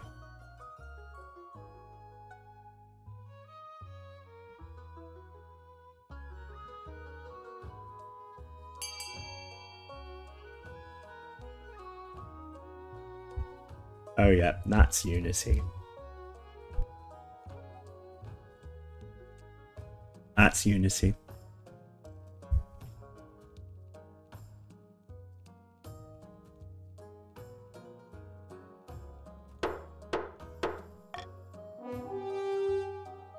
I'm going to search for a witness to defend Chief Nosestock. You distribute a proclamation among the chiefs asking for witnesses of Nosestock's innocence. A northern villager eventually comes forward, saying she saw the missionaries heading in the direction of a frozen lake near Nosestock's estate. Indeed, they're soon found wandering aimlessly through the featureless tundra, completely lost and snowblind, but alive. With no dead missionaries, the High Inquisitor is forced to drop the charges and pay compensation to Nosestock, who sends you a small gift in thanks. Okay, eligible options. I found 3 potential matches for you. 1 eligible young candidate from each of the kingdom's 3 regions. Choose wisely. You'll be securing a powerful alliance.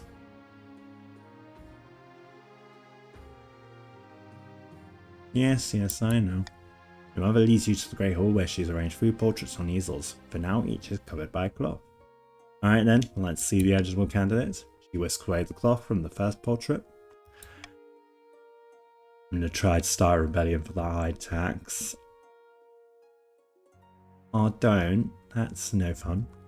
This is Torgir, firstborn heir of the Northern Nosestock clan, but your typical Northern lag. Big, brawny, and honest, in the same way an axe to the face is honest. Even among the Northerners, they've made something of a name for themselves as a fearsome warrior. People say they nurse a grudge though. Can see the appeal, I suppose. From the coast, we have Arifas, the wealthy heir to Lord Patrician John Utess estate. He wasn't originally the heir, but his elder brother had an unfortunate accident. Oh dear. He recently gave away half his fortune to the church, much to everyone's surprise. He's an absolute fountain of energy. No one can keep up with him. I like that sound of it. And finally we have the March's offering, Yvette, scion of the prestigious Red Deucer bloodline. A gloomy woman, prone to sudden floods of tears. Naturally, the other barons despise her for showing such weakness. She had a meaningful look at the council with a wizard a few years ago. Now she spends most of her time brewing strange potions. She's also said to be obsessed with carving a place for herself in history. There's that one there. What do you think? Of course, by picking Gander, you'll anchor the other regions, but you'll gain a lifelong alliance. Made my decision. Well, which of them do you wish to marry?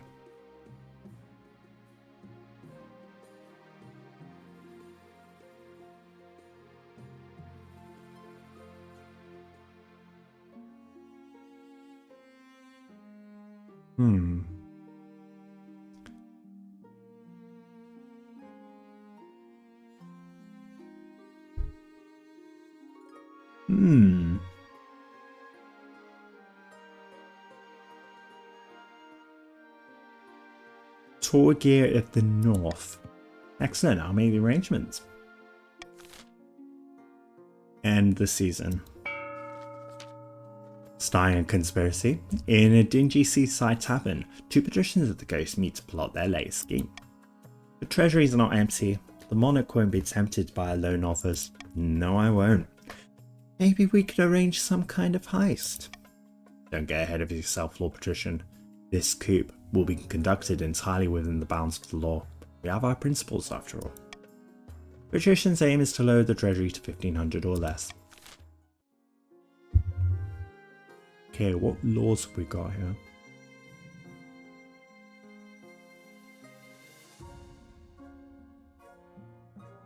Could go for Royal Gamble. In fact, I will go for Royal Gamble.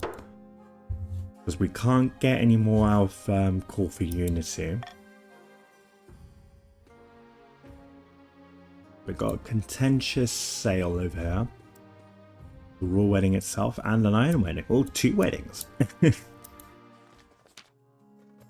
to the island wedding first. Your August Majesty, in a few days' time, you'll be travelling to the Archduke of Sal's controversial wedding. Surely there's a way we could turn this to our advantage. We must forge an alliance with Sal. They have fast ships, and with this new island outpost, control over most of the Ghost Sea. Or you could publicly object to this blasphemous union of man and fish. He's not a fish, he's a finfolk. Ah, same difference. This is a matter for the council, I believe. What should the monarch aim to do at the Archduke of Sal's wedding?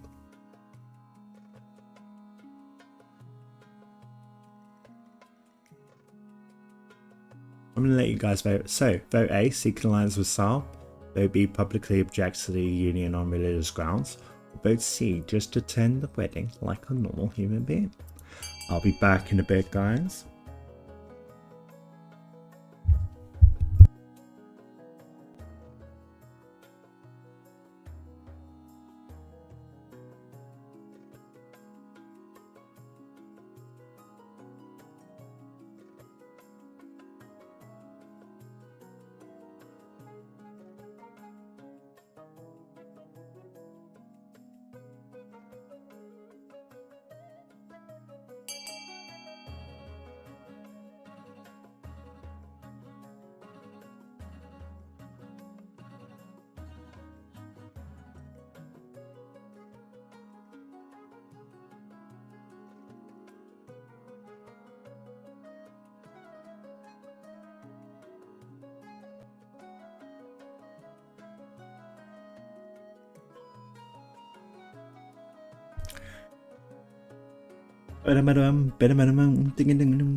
Okay, we've got 3 votes for A and 2 votes for C, so I'm going to count down from a 5, 4,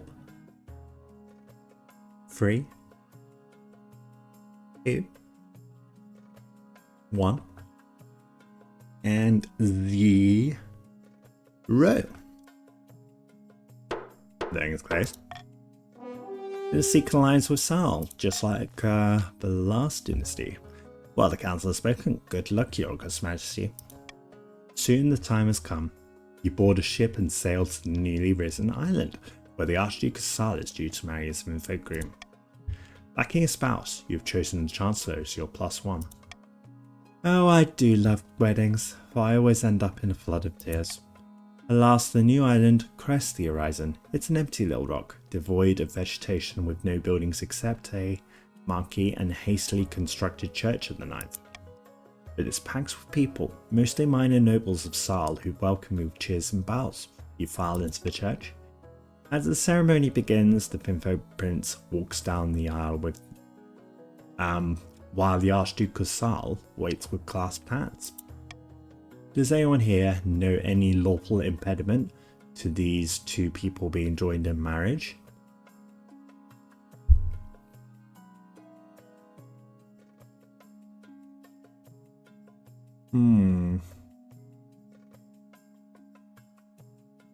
Very tempted to do this one now.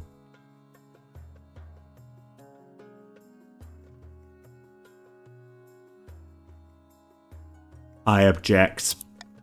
The wedding goes erupt in protest. You shout about the illegitimate union of man and fish while you bundled out of the wedding, Chancellor following at a distance, looking embarrassed.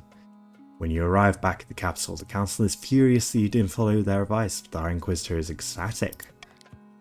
This just goes to show that we are a holy nation, unlike those heathens in Sal. The new island proves to be immensely beneficial for the Salish trade. They expand their operations, outcompeting your own merchants at every turn. It's also a key military outpost. The islanders of Sal become known as the undisputed masters of the ocean, while the patricians can only sieve and cope. Unfortunately, you get the feeling the Archduke isn't likely to let your disruption of his wedding go unanswered. Well, I tried. Contentious sale. Oh no, indeed. Your Highness, this is an outrage. Lord Patrician Gabakan is trying to steal my bear from under my nose. Did you say bees? I mean bear? It's not his bear. I was about to buy this beast from an adventurer in the Tatlands when Chief Nosistok turned up shouting and raving about Skurinon. And who is Skurinon? The Northern goddess of medicine and knowledge. The bear wears her mark upon her brow, clear as day. I suppose this is a matter for the council. Mark my words, if this bear is not brought to the north where she belongs, there will be trouble. What should be done with this potentially sacred bear?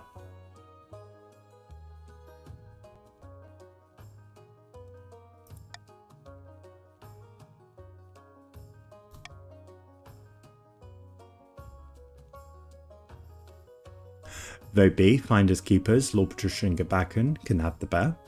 Or vote C, encourage a bidding war between the two nobles.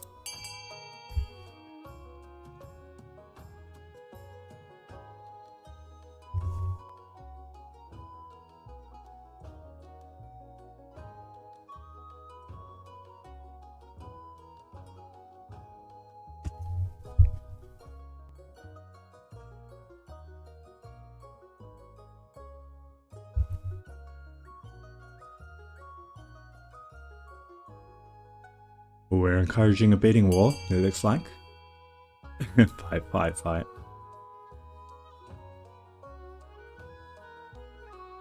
We'll get back and wants the bear.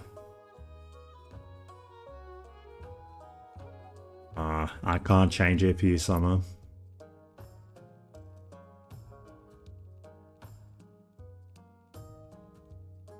So I'm gonna count down from a 5, 4, 3, 2, 1, and 0. Voting is closed. We're going to encourage a bidding war between the two nobles. In a furious back and forth, the nobles battle it out for ownership of the bear. Eventually, Chief Nosisdog wins out. The Talon's adventurer is delighted and goes away with more money than she knows what to do with. Naturally, the patricians aren't happy to have lost their potential zoo exhibit, but there's little they can do. The bear turns out to be a fearsome creature with bright white fur and intent green eyes, and she's vast even on all fours. She stands taller than a wagon. Unbelievable for Skuranon. He's transported north slowly and carefully, sedated by special herbs and followed by a stream of worshipping villagers. Chief Nosisdog is delighted that Skuranon's will has been done. Oh.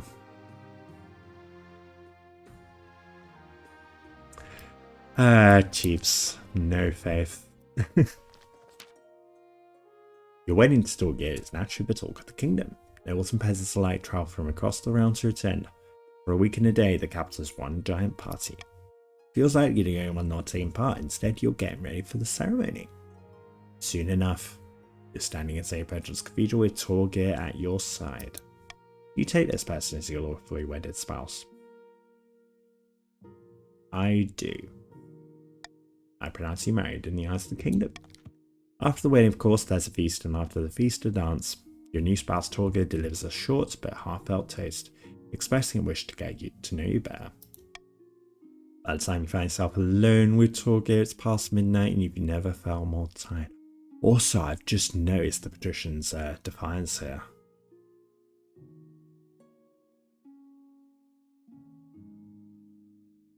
Oh, fridge. This is fine. I miss the north. It's too warm down here, and people twist their words. They don't mean what they say. I'd much prefer to rule from the north if I could. Aye, I can see why. Everyone down here speaks in circles, insulting each other without really insulting each other. I don't know how you stand it. It's tough, but I had to do my duty. By the old gods, I feel for you. I couldn't do it. After finishing the last of the wine, you head to your separate bedchambers. It seems your spouse is happy to take their time getting to know you.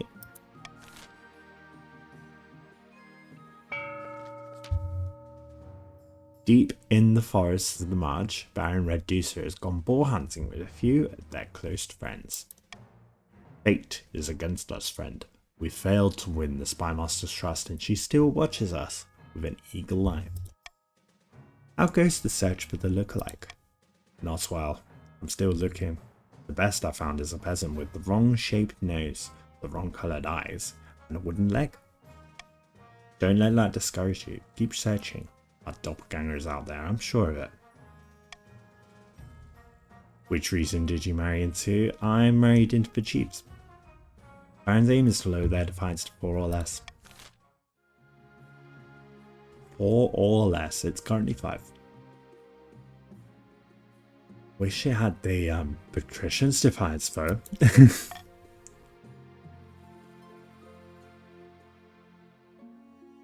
Salish privateers are angry now. Your esteemed highness, it's terrible. Pirates have been going after all our merchant vessels. I'm nearly bankrupt. You are bankrupt. These are typical Salish tactics, Your Majesty. The Archduke was infuriated by your response to his wedding, and he's getting revenge the only way he knows how. Piracy. Unfortunately, that's only speculation. We have no concrete evidence that these are Salish ships. What should be done about Salish privateers attacking shipping routes? These are not good options.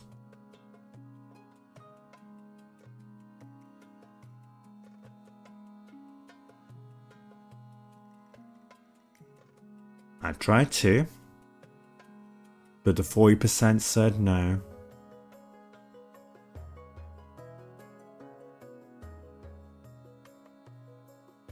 Got no choice here. That's the best option. So, vote A, threaten war against Sal. Vote B, hire privateers of our own. Vote C, send the Royal Navy to patrol the Ghost Sea and protect shipping routes. Or vote D, send a gift and a note of apology to the Archduke of Sal.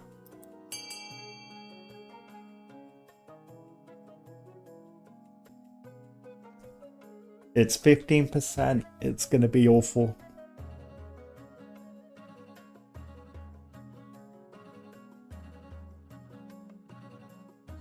%.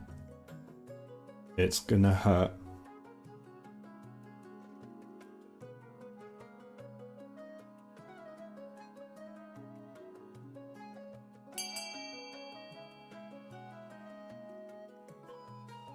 Oh, everyone voted. Gonna threaten war against Sal. Without any proof of Sal's involvement, your saber rattling is met with international scorn. Don't have justification for war, and your threats are empty. Pirates continue to devastate your trade routes, and the nobles whisper that the Archduke of Sal has made you look like a fool. Welp indeed. RiiYENNA, I have something I need to discuss with you. That oath Baron Red Deucer challenged my honour, calling me a coward only fit to fight training dummies. I must regain my honour by fighting them at once. As long as you're careful, by the old gods, I will be, not to worry. The very next day, Baron Red Deucer is summoned to the fighting ring for the much anticipated duel. I've always been a coward, Torgeir. Don't worry, there's still time to back down.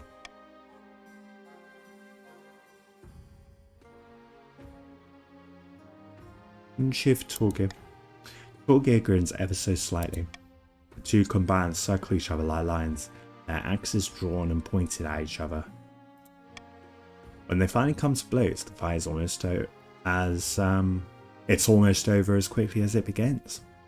A quick parry here, a thrust there, and suddenly Baron Red Deucer is holding up their hands in a display of surrender. Well fought, you win. Torgeir looks positively jubilant. They have proven their valour and vindicated the family name. Eek, yes. Oh dear, begging scraps. When Chief Nosistok enters the council chamber, his clothes are stained and rumpled, and his face is haggard. Ill winds from the north, your greatness. My cupboards are bare. Slow down and explain. Unfortunately, the snows have left my lands barren. I am utterly penniless. I beg for whatever spare coin the council can give. I bankrupted myself for screwing on.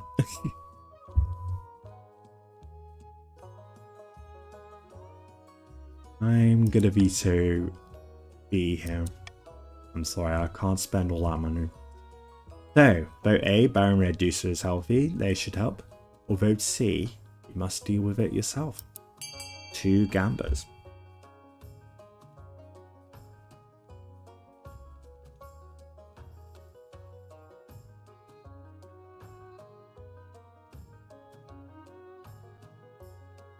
And I'm actually going to take a nap break here, so you've got 3 minutes, grab some drinks, grab some snacks, use the restroom.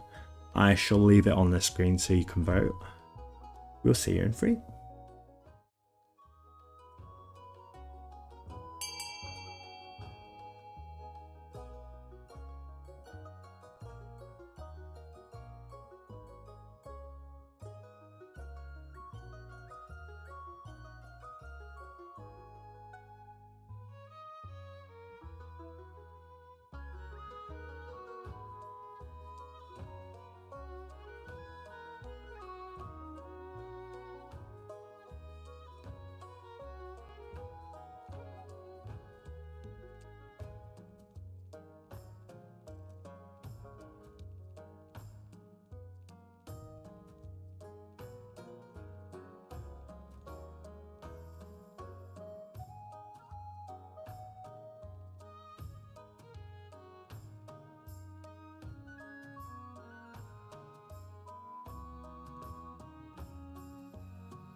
You are no turd, Summer.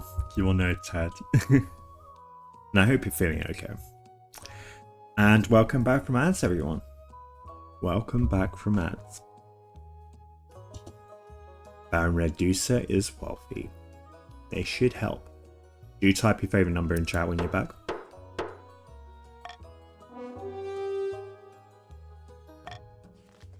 By 9th, really? Can Chief Gnosis not scrabble some cash himself?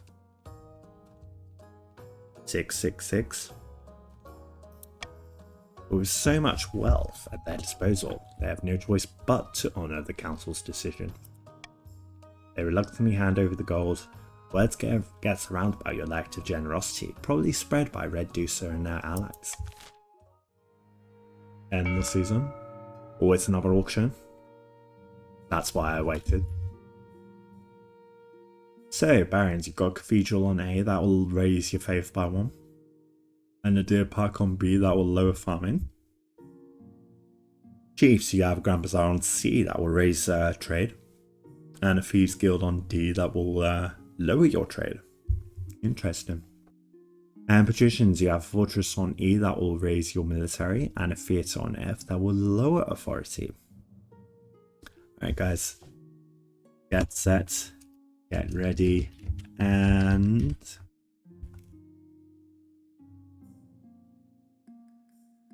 auction. Go, go, go.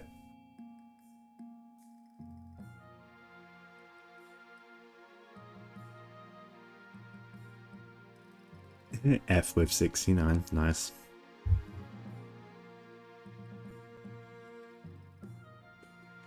I have no stake in this. Yeah, Chiefs can't do much. They're already winning their game here. 5 seconds left. Only 1 bid.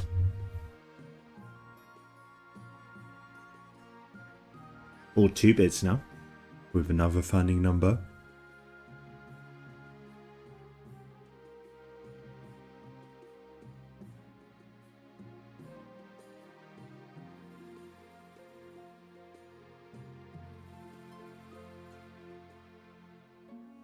C and E. Extra trade and extra military.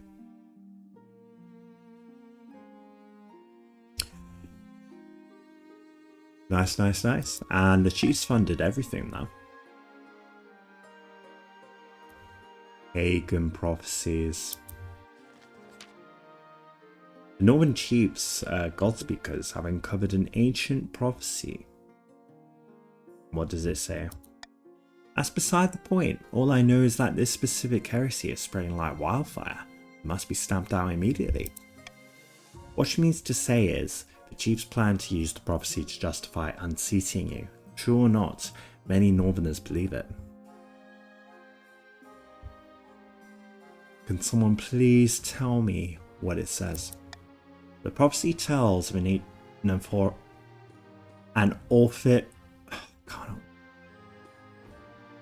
authoritarian monarch who is overthrown by a Northern warrior, the saviour of the pagans, known by names such as the Thronebreaker, the Sword of Valta, or the Lordrender. That's you, by the way, the authoritarian monarch, not the Lordrender. The prophecy calls for the collapse and death of all false gods, including the ninth, whom Nelquis will lead into a bubbling cauldron disguised as a magical pond. So what do I need to do? We must strengthen the church in the north. Besides falsifying the prophecy, it might even save a few misguided Northerners. The pagans still blindly worship their old gods, however. If we don't act soon, the kingdom will be lost.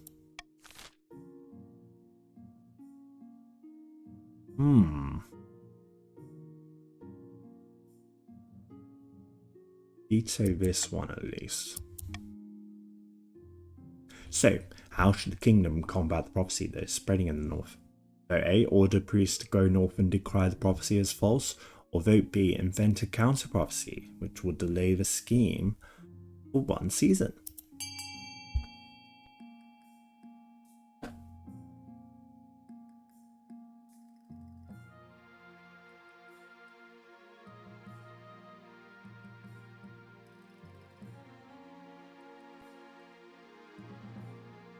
I need to deal with that defiance.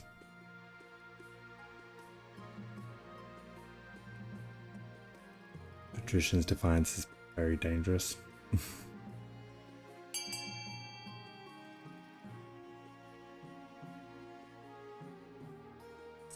Oh, Ree.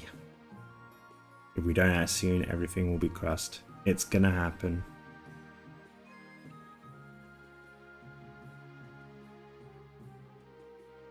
We'll see. We'll see. Would order priests to go north and declare the prophecy as false? The Archbishop mobilizes the priesthood. Emergency sermons are held in every church across the kingdom, warning the faithful to stay vigilant against pagan liars.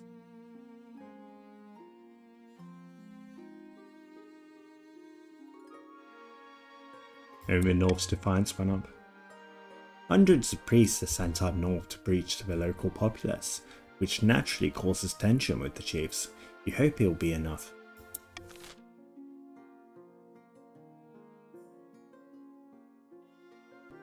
No, not will C, but will A. A hungry bear. Our wondrous bear is thriving in the north, your greatness, just as screwing on would wish.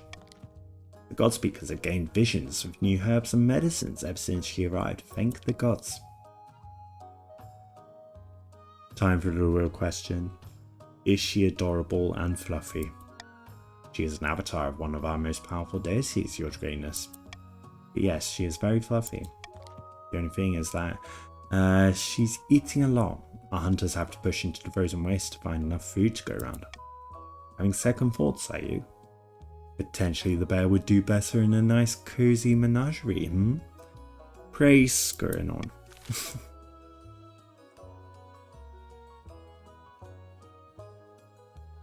on. Darn it, no faith. No faith.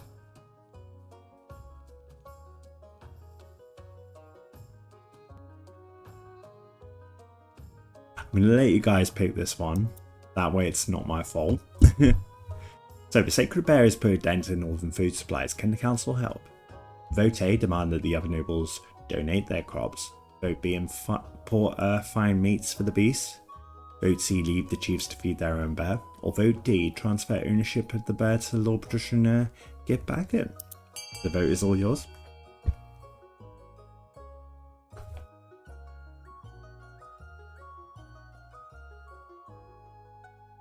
Two votes on A, 3 votes on A, 4 votes on A, 5 votes on A, 1 vote on D.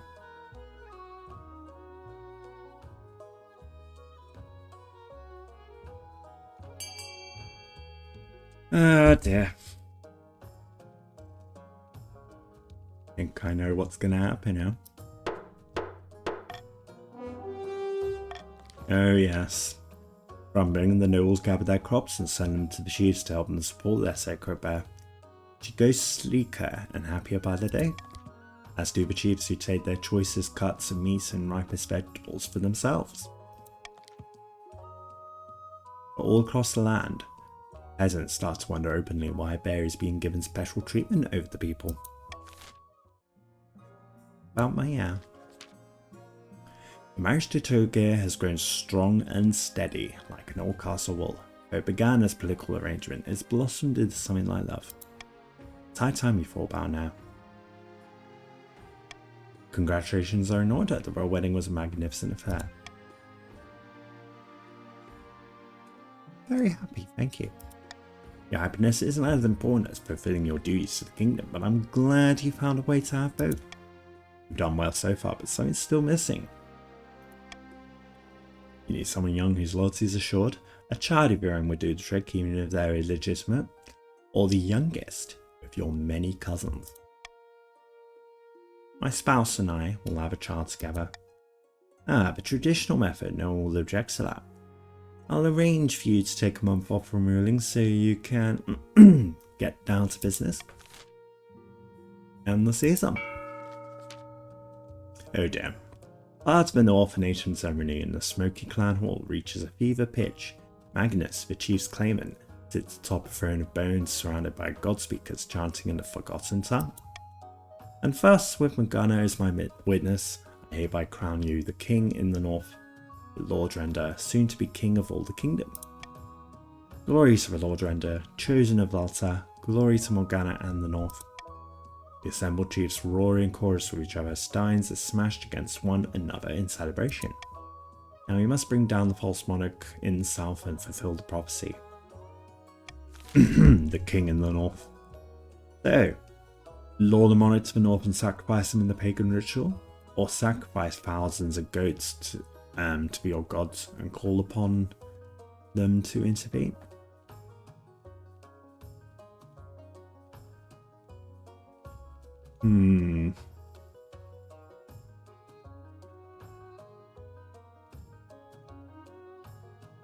Lower own defiance.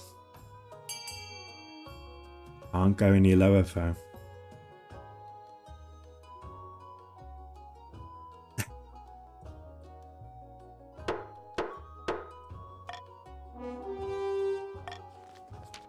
So it is destined, so it will be. Spread the word to all Morgana's children. The Thronebreaker has risen, and the false monarch will fall. Lower deep friance. But first we must drink, in honour of the gods. More cheers erupt throughout the clan hall. Come morning, there will be a lot of work to do. At the final stage of their scheme, the chiefs must lower defiance to 1 or less. Thank you, Tax. Thank you very much. Thank you.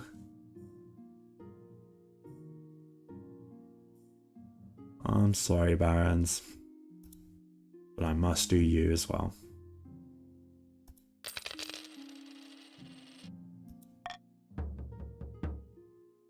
Or can I? Mysterious ship. Your Majesty, a shipwreck has appeared on the edge of my estate. And it's not even from the north. Its name is the Gloria. It bears a Marcher flag. That vessel went missing a few months back. We feared she was lost at sea. Well, she's been found on land, right on top of my favourite picnic spot. My villagers discovered only one survivor on board, a Marcher's sailor. He claims to remember nothing of what happened. Ah, my head's killing me. Has been ever since I woke up. So what happened to you? I swear I didn't do anything. Last I remember we were sailing along Marcher waters. Then nothing. Mutiny, riots, revolt. This poor soul needs looking after. We must care for him in one of our monasteries. No, we must interrogate him further. I must know why this ship is on my land. What should be done with this stranded Marcher soldier and his mysterious shipwreck?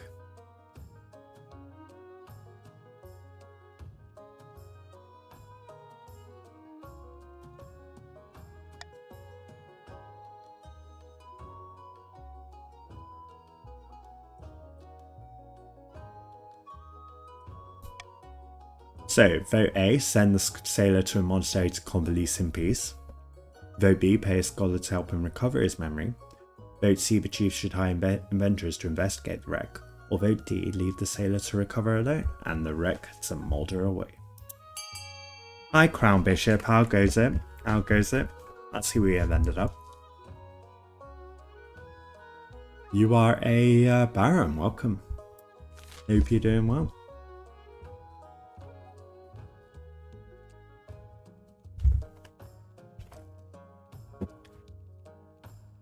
More stretching, I think.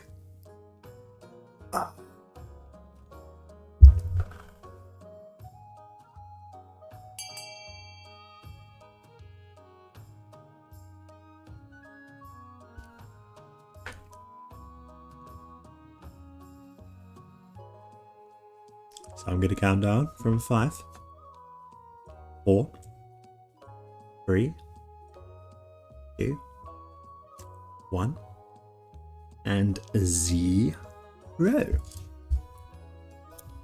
That's everyone.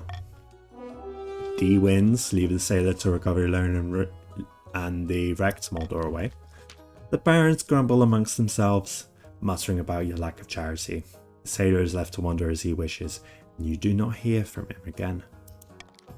As news spreads about the bizarre reappearance of the Gloria, visitors come to the north to view the wreck.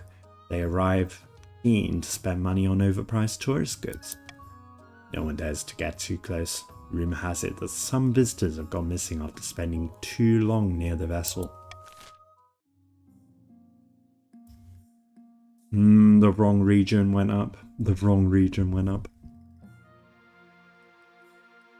Right, a plot uncovered. I've held her off as long as I can, Your Majesty, but Chief Alexo Arenal insists on an audience. Apparently it concerns the end of the world, though privately I think she's gone off the deep end. We've not much time, Your Majesty. Let me present to you my grand theory, what I call the Schematica Maxima. Let's hear it. First off, your predictably tyrannical rule and inexplicable decision making. A manufactured spectacle meant to distract and confuse, but I saw through it immediately. While everyone focuses on that, frog people from the coast scheme to take the throne and usurp the monarch, straightforward from here. Frog people, led by patrician Denari, manipulate the kingdom's trade, farming and military, and even faith to achieve their nefarious goals. If they succeed,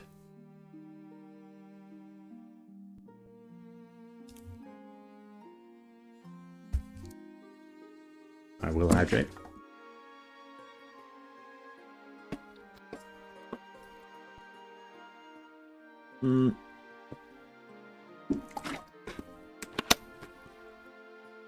Those evil frog people. I'll take care, go back, and thank you for joining in. Thank you. It's been good fun. If they succeed, Denari will take the throne, plunging the kingdom into a reign of amphibian terror. Mandatory pond spawning and fly eating. Do you like eating bugs, Your Highness? The only question is, what will you do about it? What should the council do with Chief Elect Arenal's claims?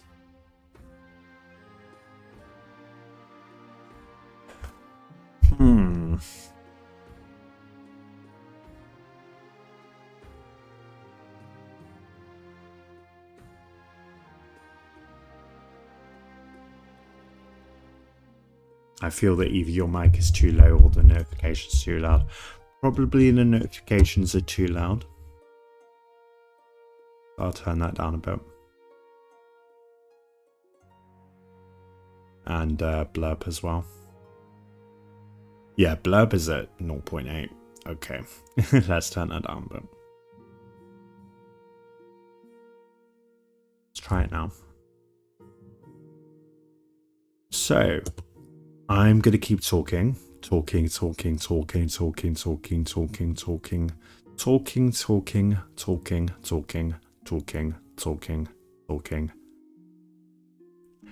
How does that sound? How does that sound? Also 420 session time.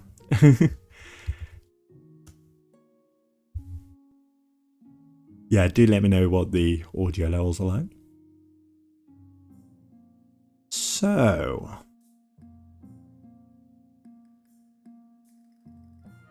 if only I could use these two laws together. Right, I don't want to lose stability, because things go wrong. So, do we arrest this fall, or do we investigate fully?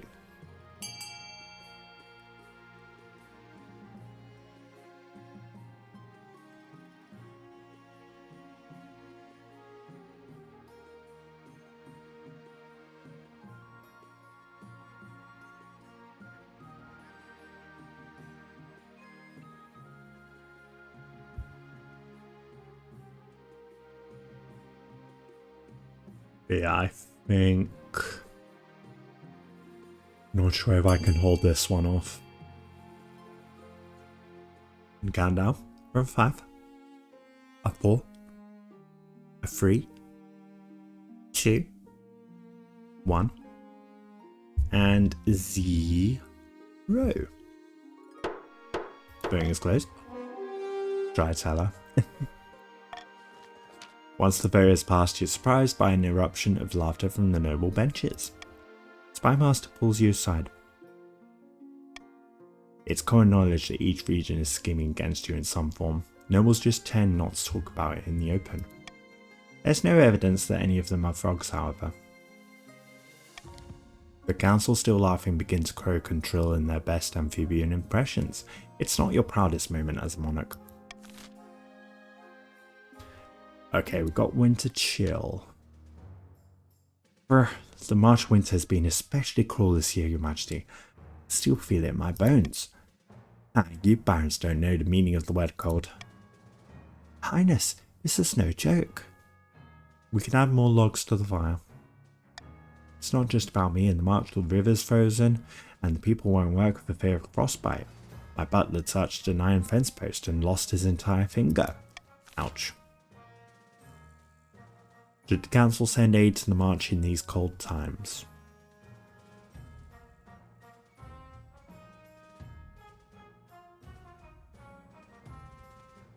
I think we should order the chiefs to send any surplus food.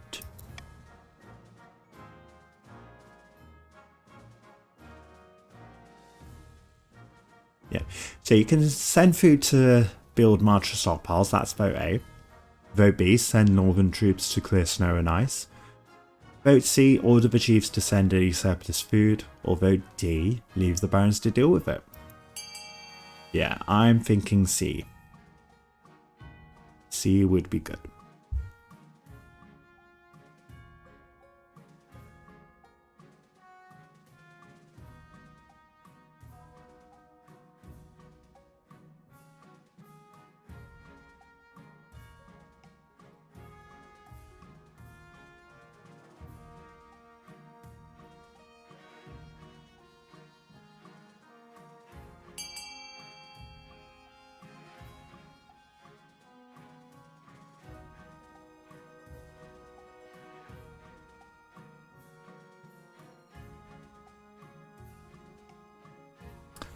$10%.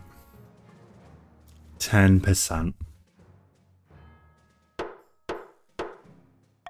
And I just lost some money doing that.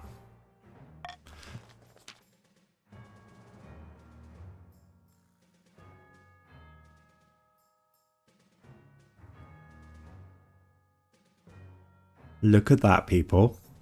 Look at that. Oh, indeed. Oh, indeed. Lol. Despite being used to cold, they're freezing and grumpy. Oh no. They melt some ice using a cunning mirror array, but it quickly freezes again, making the roads and march into slippery death traps. Baron Crown Bishop demands that they leave before they do any more damage. Rebels next season. End the season. Call for unity, the only way to stop you. And I didn't even pick it. Barons can rebel as well. Rebellion. At long last, the patricians have reached their boiling point. You are confronted in your throne room by Lord Patrician Gebacken, his smile gleaming in the light of the bright braziers. The patricians of the coast will bring you down, presented to the throne. We will rise up and fight for Denari, for true monarch. This is a formal declaration of war. The next time we see each other will be on the battlefield. One day I will see your head on the spike. There will be many heads on spikes before this war is over. Mine will not be among them. Lord Patrician Gebacken strides from your throne room without looking back. I didn't expect them to move so boldly, Your Majesty. How did things get this bad? The leader of the rebellion is Lord Patrician Johnny Test. He's citing your past transgression as reason for the uprising, forcing the patricians to waste food on the holy northern bear, letting the chiefs steal the bear from Gebacken. Really because of that? Well, that's their excuse. In reality, it's not about you. It's a power grab. What are our chances against the rebels? Pretty good. The patricians aren't exactly a military powerhouse. I hope they don't persuade any other regions to join their rebellion. That would be disastrous. So this is it. Civil war. That's right, Your Majesty. The kingdom is divided. There'll be a lot of death and suffering before all this is over. Can't wait. I'll go dig out the trebuchets.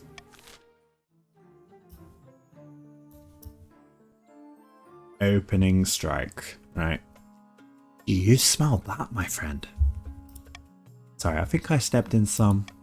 That's freedom you can smell. Freedom from the mad tyrant monarch RiiYENNA. At long last, we've risen up and against their oppression. But if we want to keep our freedom, we must fight for it. I ask you, my fellow patricians, what will be our opening strike against the monarch? We can launch a preemptive strike against the chiefs to cripple their military capabilities. If we suspect the barons may join our cause, we can call them to war. They'll be more likely to join us if the monarch's authority is low. We could also call upon the church to condemn the monarch. Or finally, you can send off an assassin to nip this in the bud. So, patricians, are you going to launch a preemptive strike on the chiefs? Are you going to call upon the barons to join our cause? Are you going to petition for the support of the church? Or are you going to send an assassin after me?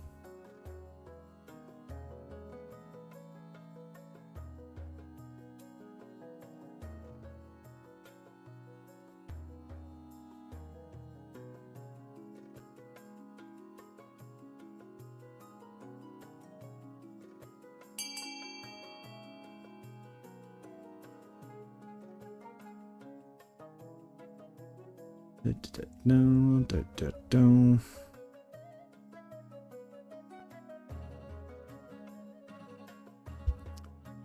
I'm going to count down from a 5, 4, 3, 2, 1, and 0.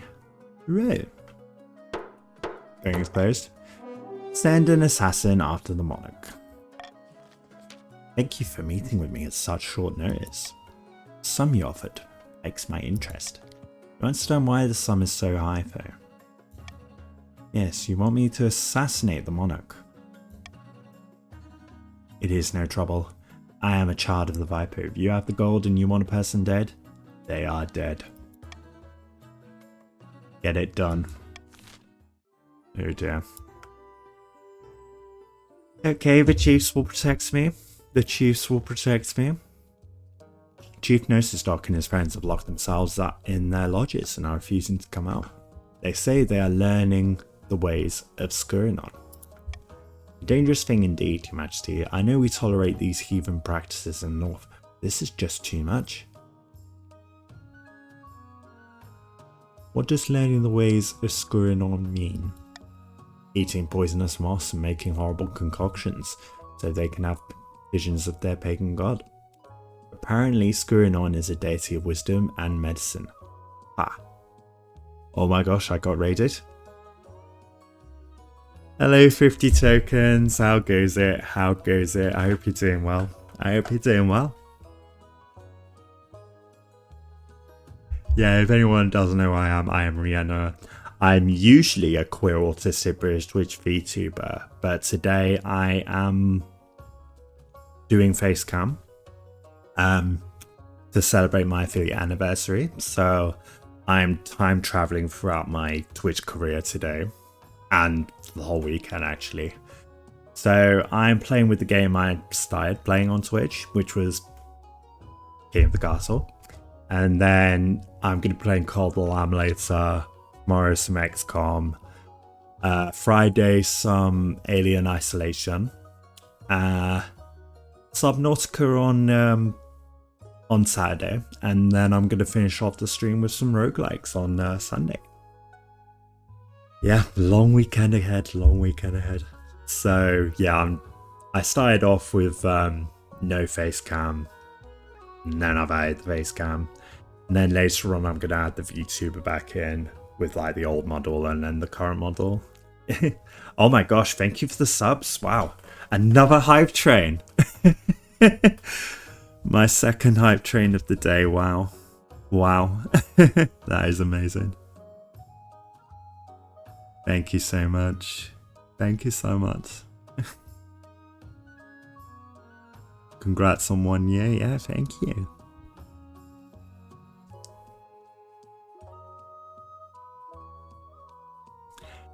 And I've hit the sub goal of 10, so that's one extra emote as well, I think. Maybe 2. And also, thank you for the follow. They are anonymous.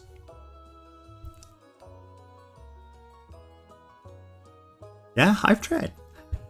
I am going to give you a shout out. But yeah, thank you so much for 50 tokens. What game were you playing? What game were you playing? We're currently in Rebellion right now. And Chiefs are very close to winning. Very, very, very close to winning.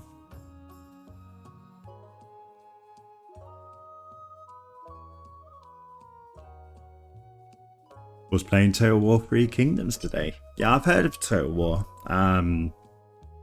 Not 3 Kingdoms one though. Loads of fun, glad to hear it. And if anyone needs to raid and run there, go do that. Self-care is really important. But otherwise, you are welcome to join in on the stream. Right. Let's proceed. What can be done about the reclusive chiefs?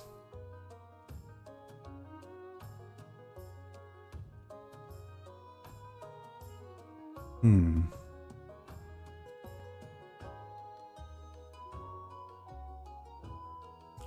going to put Monarch's vote on C, I believe. Yes. So, vote A, allow the chiefs to do whatever they want. Vote B, ask the chiefs to share their knowledge once they emerge. Vote C, send in church missionaries to debunk these heathen myths. Or vote D, have the bear quietly assassinated. I'll be lurking while I sort dinner, but have a great stream. Thank you. Thank you so much for the raid.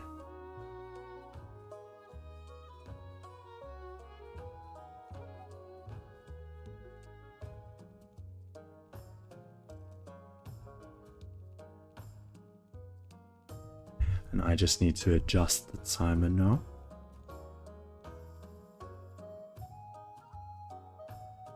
One, 2, 3, 4.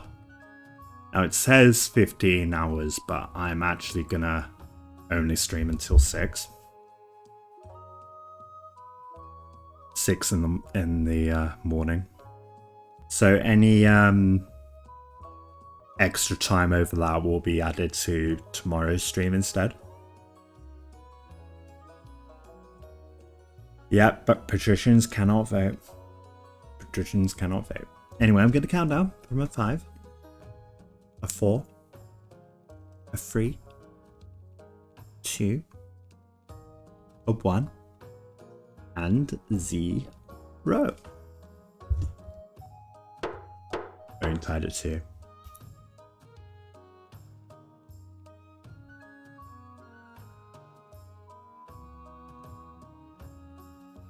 Have to just stay in the game.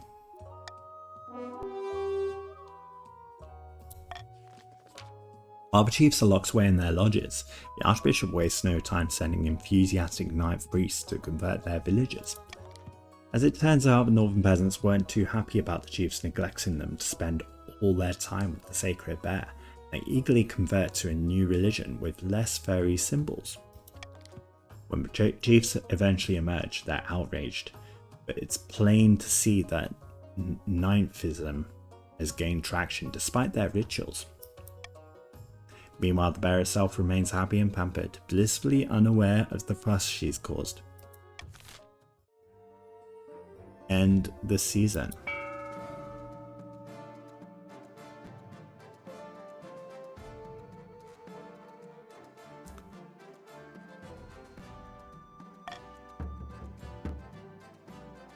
Two regions rebelling now. 2 regions rebelling now.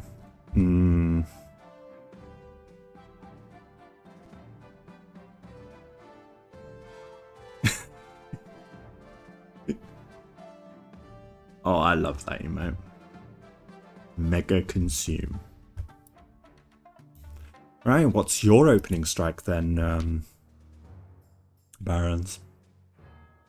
My dear Barons of the March, thank you for joining us in our righteous war against the tyrant monarch RiiYENNA. I never thought I'd be fighting alongside a Lord Patrician. And I never thought I'd be taking up arms with a Baron. But before you join the fight, you must decide where to direct your opening strike. We can launch preemptive strike against the chiefs to cripple their military capabilities. If we suspect the chiefs may join our cause, we can call them support. They'll be more likely to join us if the monarch's authority is low. We could also call upon the judge to condemn the monarch. So, what should be the Barons' opening move in their rebellion? You can launch preemptive strike on the chiefs, call upon the chiefs to join our cause, or petition for the support of the church.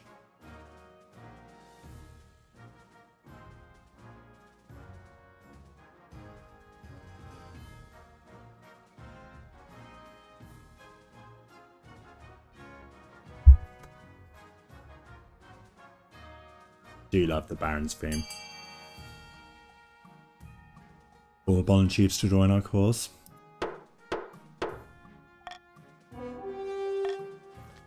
Barons smuggle a secret message to the chiefs. Brave chiefs of the north, too long have you suffered under the yoke of the crown's tyranny. The monarch refuses to acknowledge your faith. Come and join us in war. War! He speaks truly. Why did we never think of things this way? The chiefs are emboldened by the call to rebellion. Of course, they can only act on it if their defiance is high enough. It's very close. More treachery. Dire news, Your Majesty. The Marchers sent a battalion of their finest soldiers to support the patricians in the field. What does this mean? Barons have formally joined the rebellion, declaring you a tyrant. As the reason for the uprising, they're citing your past transgression, mainly forcing the Barons to waste food on the Holy Northern Bear. I won't lie, Your Majesty, the odds are stacked against us now. Quite. Vast armies darken the landscape like the shadows of clouds. Flags are flying, drums are pounding, in rhythm with the marching of boots. The kingdom is gripped with civil war. At least, that's what you imagine. Most of your time is spent in the safety of your palace, poring over a giant map with your marshal. Your Majesty, the army of the coast, the coast, is trying to link up with the army of the march. If we take them both on at once, we're in real trouble. Our only hope is the chiefs. Against both armies at once, they'd be outnumbered, but perhaps they can take one of the rebel armies by surprise before the two join forces. We have no choice but to strike one or the other before it's too late. What are your orders, Your Majesty?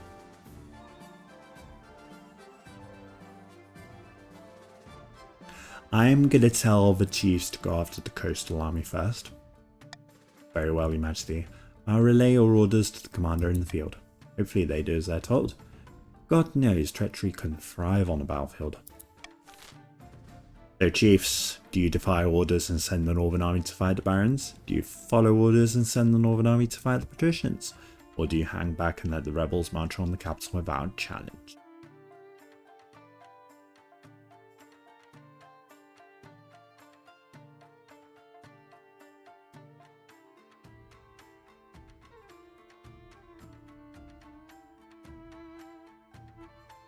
Well, if they take down the patricians' army, then they'll have a much easier time fighting the Barons.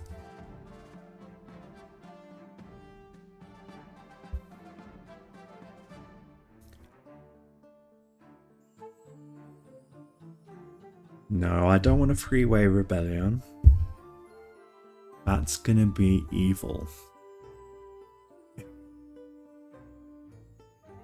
It would be funny. And I don't think I've got that achievement yet, actually. Oh dear, Alexa. Oh dear. Anyway, I'm going to count down the vote from 5. 4. It's just Blobsy to vote now, I think. 3. 2. 1. And the row. Voting is closed. See. Oh dear. I see. The whole city holds its breath. You stew in your palace, waiting anxiously for your marshal's return. Finally, she bursts into the throne room. Those damned cowards, cravens, treachery, yellow, bellied, lily-leathered, chicken-hearted goits. Marshal report. Instead of engaging the enemy, the Chiefs told their army to just hang back, do nothing. They sat pretty in their camp and scratched their asses while the entire coastal army walked on by. What, but why? A healthy mix of cowardice, self-interest and a lack of confidence in your abilities, I assume. They're hedging their bets and waiting to see who comes out on top. Idiots. We're defenseless now, Your Majesty. The armies of the patricians and the barons will be camped outside the city walls in a matter of weeks. Chiefs just hanging back, petting the fluffy squirrel. If we want to see the year's end, we must build up fortifications, stockpile food, train up a citizens' militia. It's time to pray to the Ninth, Your Majesty, because apart from him, we're on our own. Okay, goodbye everyone. Our torture. No monument. It's over. Going on is so fluffy. I'll be back 1 second, guys.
Alright, I am back. Bear with me 1 sec. Hello.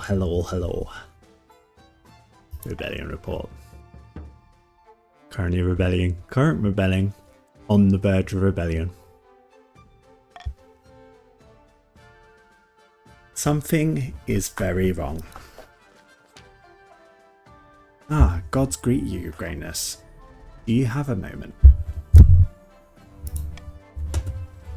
Can this wait? The rebels are at the gates. Unfortunately, Your Majesty, nay, it can't wait. I've spoken to my fellow chiefs, and we are all in agreement. You are not capable of leading us to victory in this war. We think it would be best if you step down before the realm suffers any further. Are you suggesting I abdicate? Not a suggestion, Your Highness. We've already sent word to Lord Patrician Johnny Test. He's agreed to a truce if you step down. I'm sorry, Your Majesty, but this is your only choice. You've lost the confidence of your vassals. Abdicate or face a kingdom united against you. Fine, I'll abdicate. The next morning, every noble in the kingdom turns up to see you sign the abdication papers. The stands are packed to the brim with Lord Patrician Johnny Test sitting front and centre, smiling smugly. You, on the other hand, turned up to abdicate with grace and dignity. You ignore the snickers and the whispers. You're nothing if not dignified, and sit down to sign. The Chancellor offers you a sympathetic look as the paper is placed before you. The ink has barely lifted your quill before Lord Patrician Johnny Test whisks it away to hold up before the council. A cheer goes up. The civil war has come to a peaceful, mostly bloodless end. Now who's to be the successor? Council dissolves instantly into a massive argument. Slink out the back door. Alright, who's winning that round? Who's winning that round?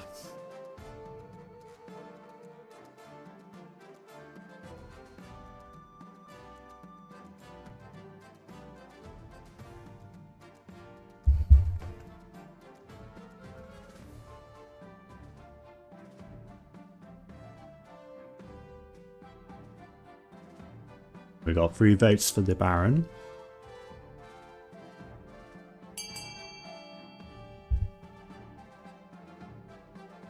Okay, I'm gonna count down from a 5, a 4, 3, 2, 1, and 0.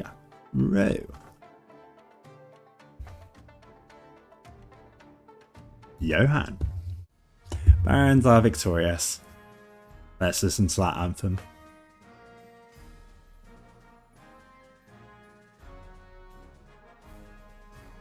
During a rebellion, the loyalists decided the rebels had the right idea about Monarch RiiYENNA. They were forced to abdicate and fled across the Ghost Sea. The patricians, led by Johnny Test, launched a rebellion that accomplished nothing besides further eroding the monarch's authority. The chiefs decided that the time must not have been ripe. The prophecy was quietly forgotten by all except the God Speakers, who waited for the right omens to arise again. With the monarch's credibility in tatters, Johan of the Barons seized the moment and seized the throne.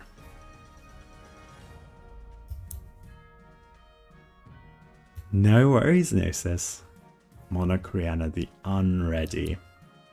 I was very unready for that rebellion.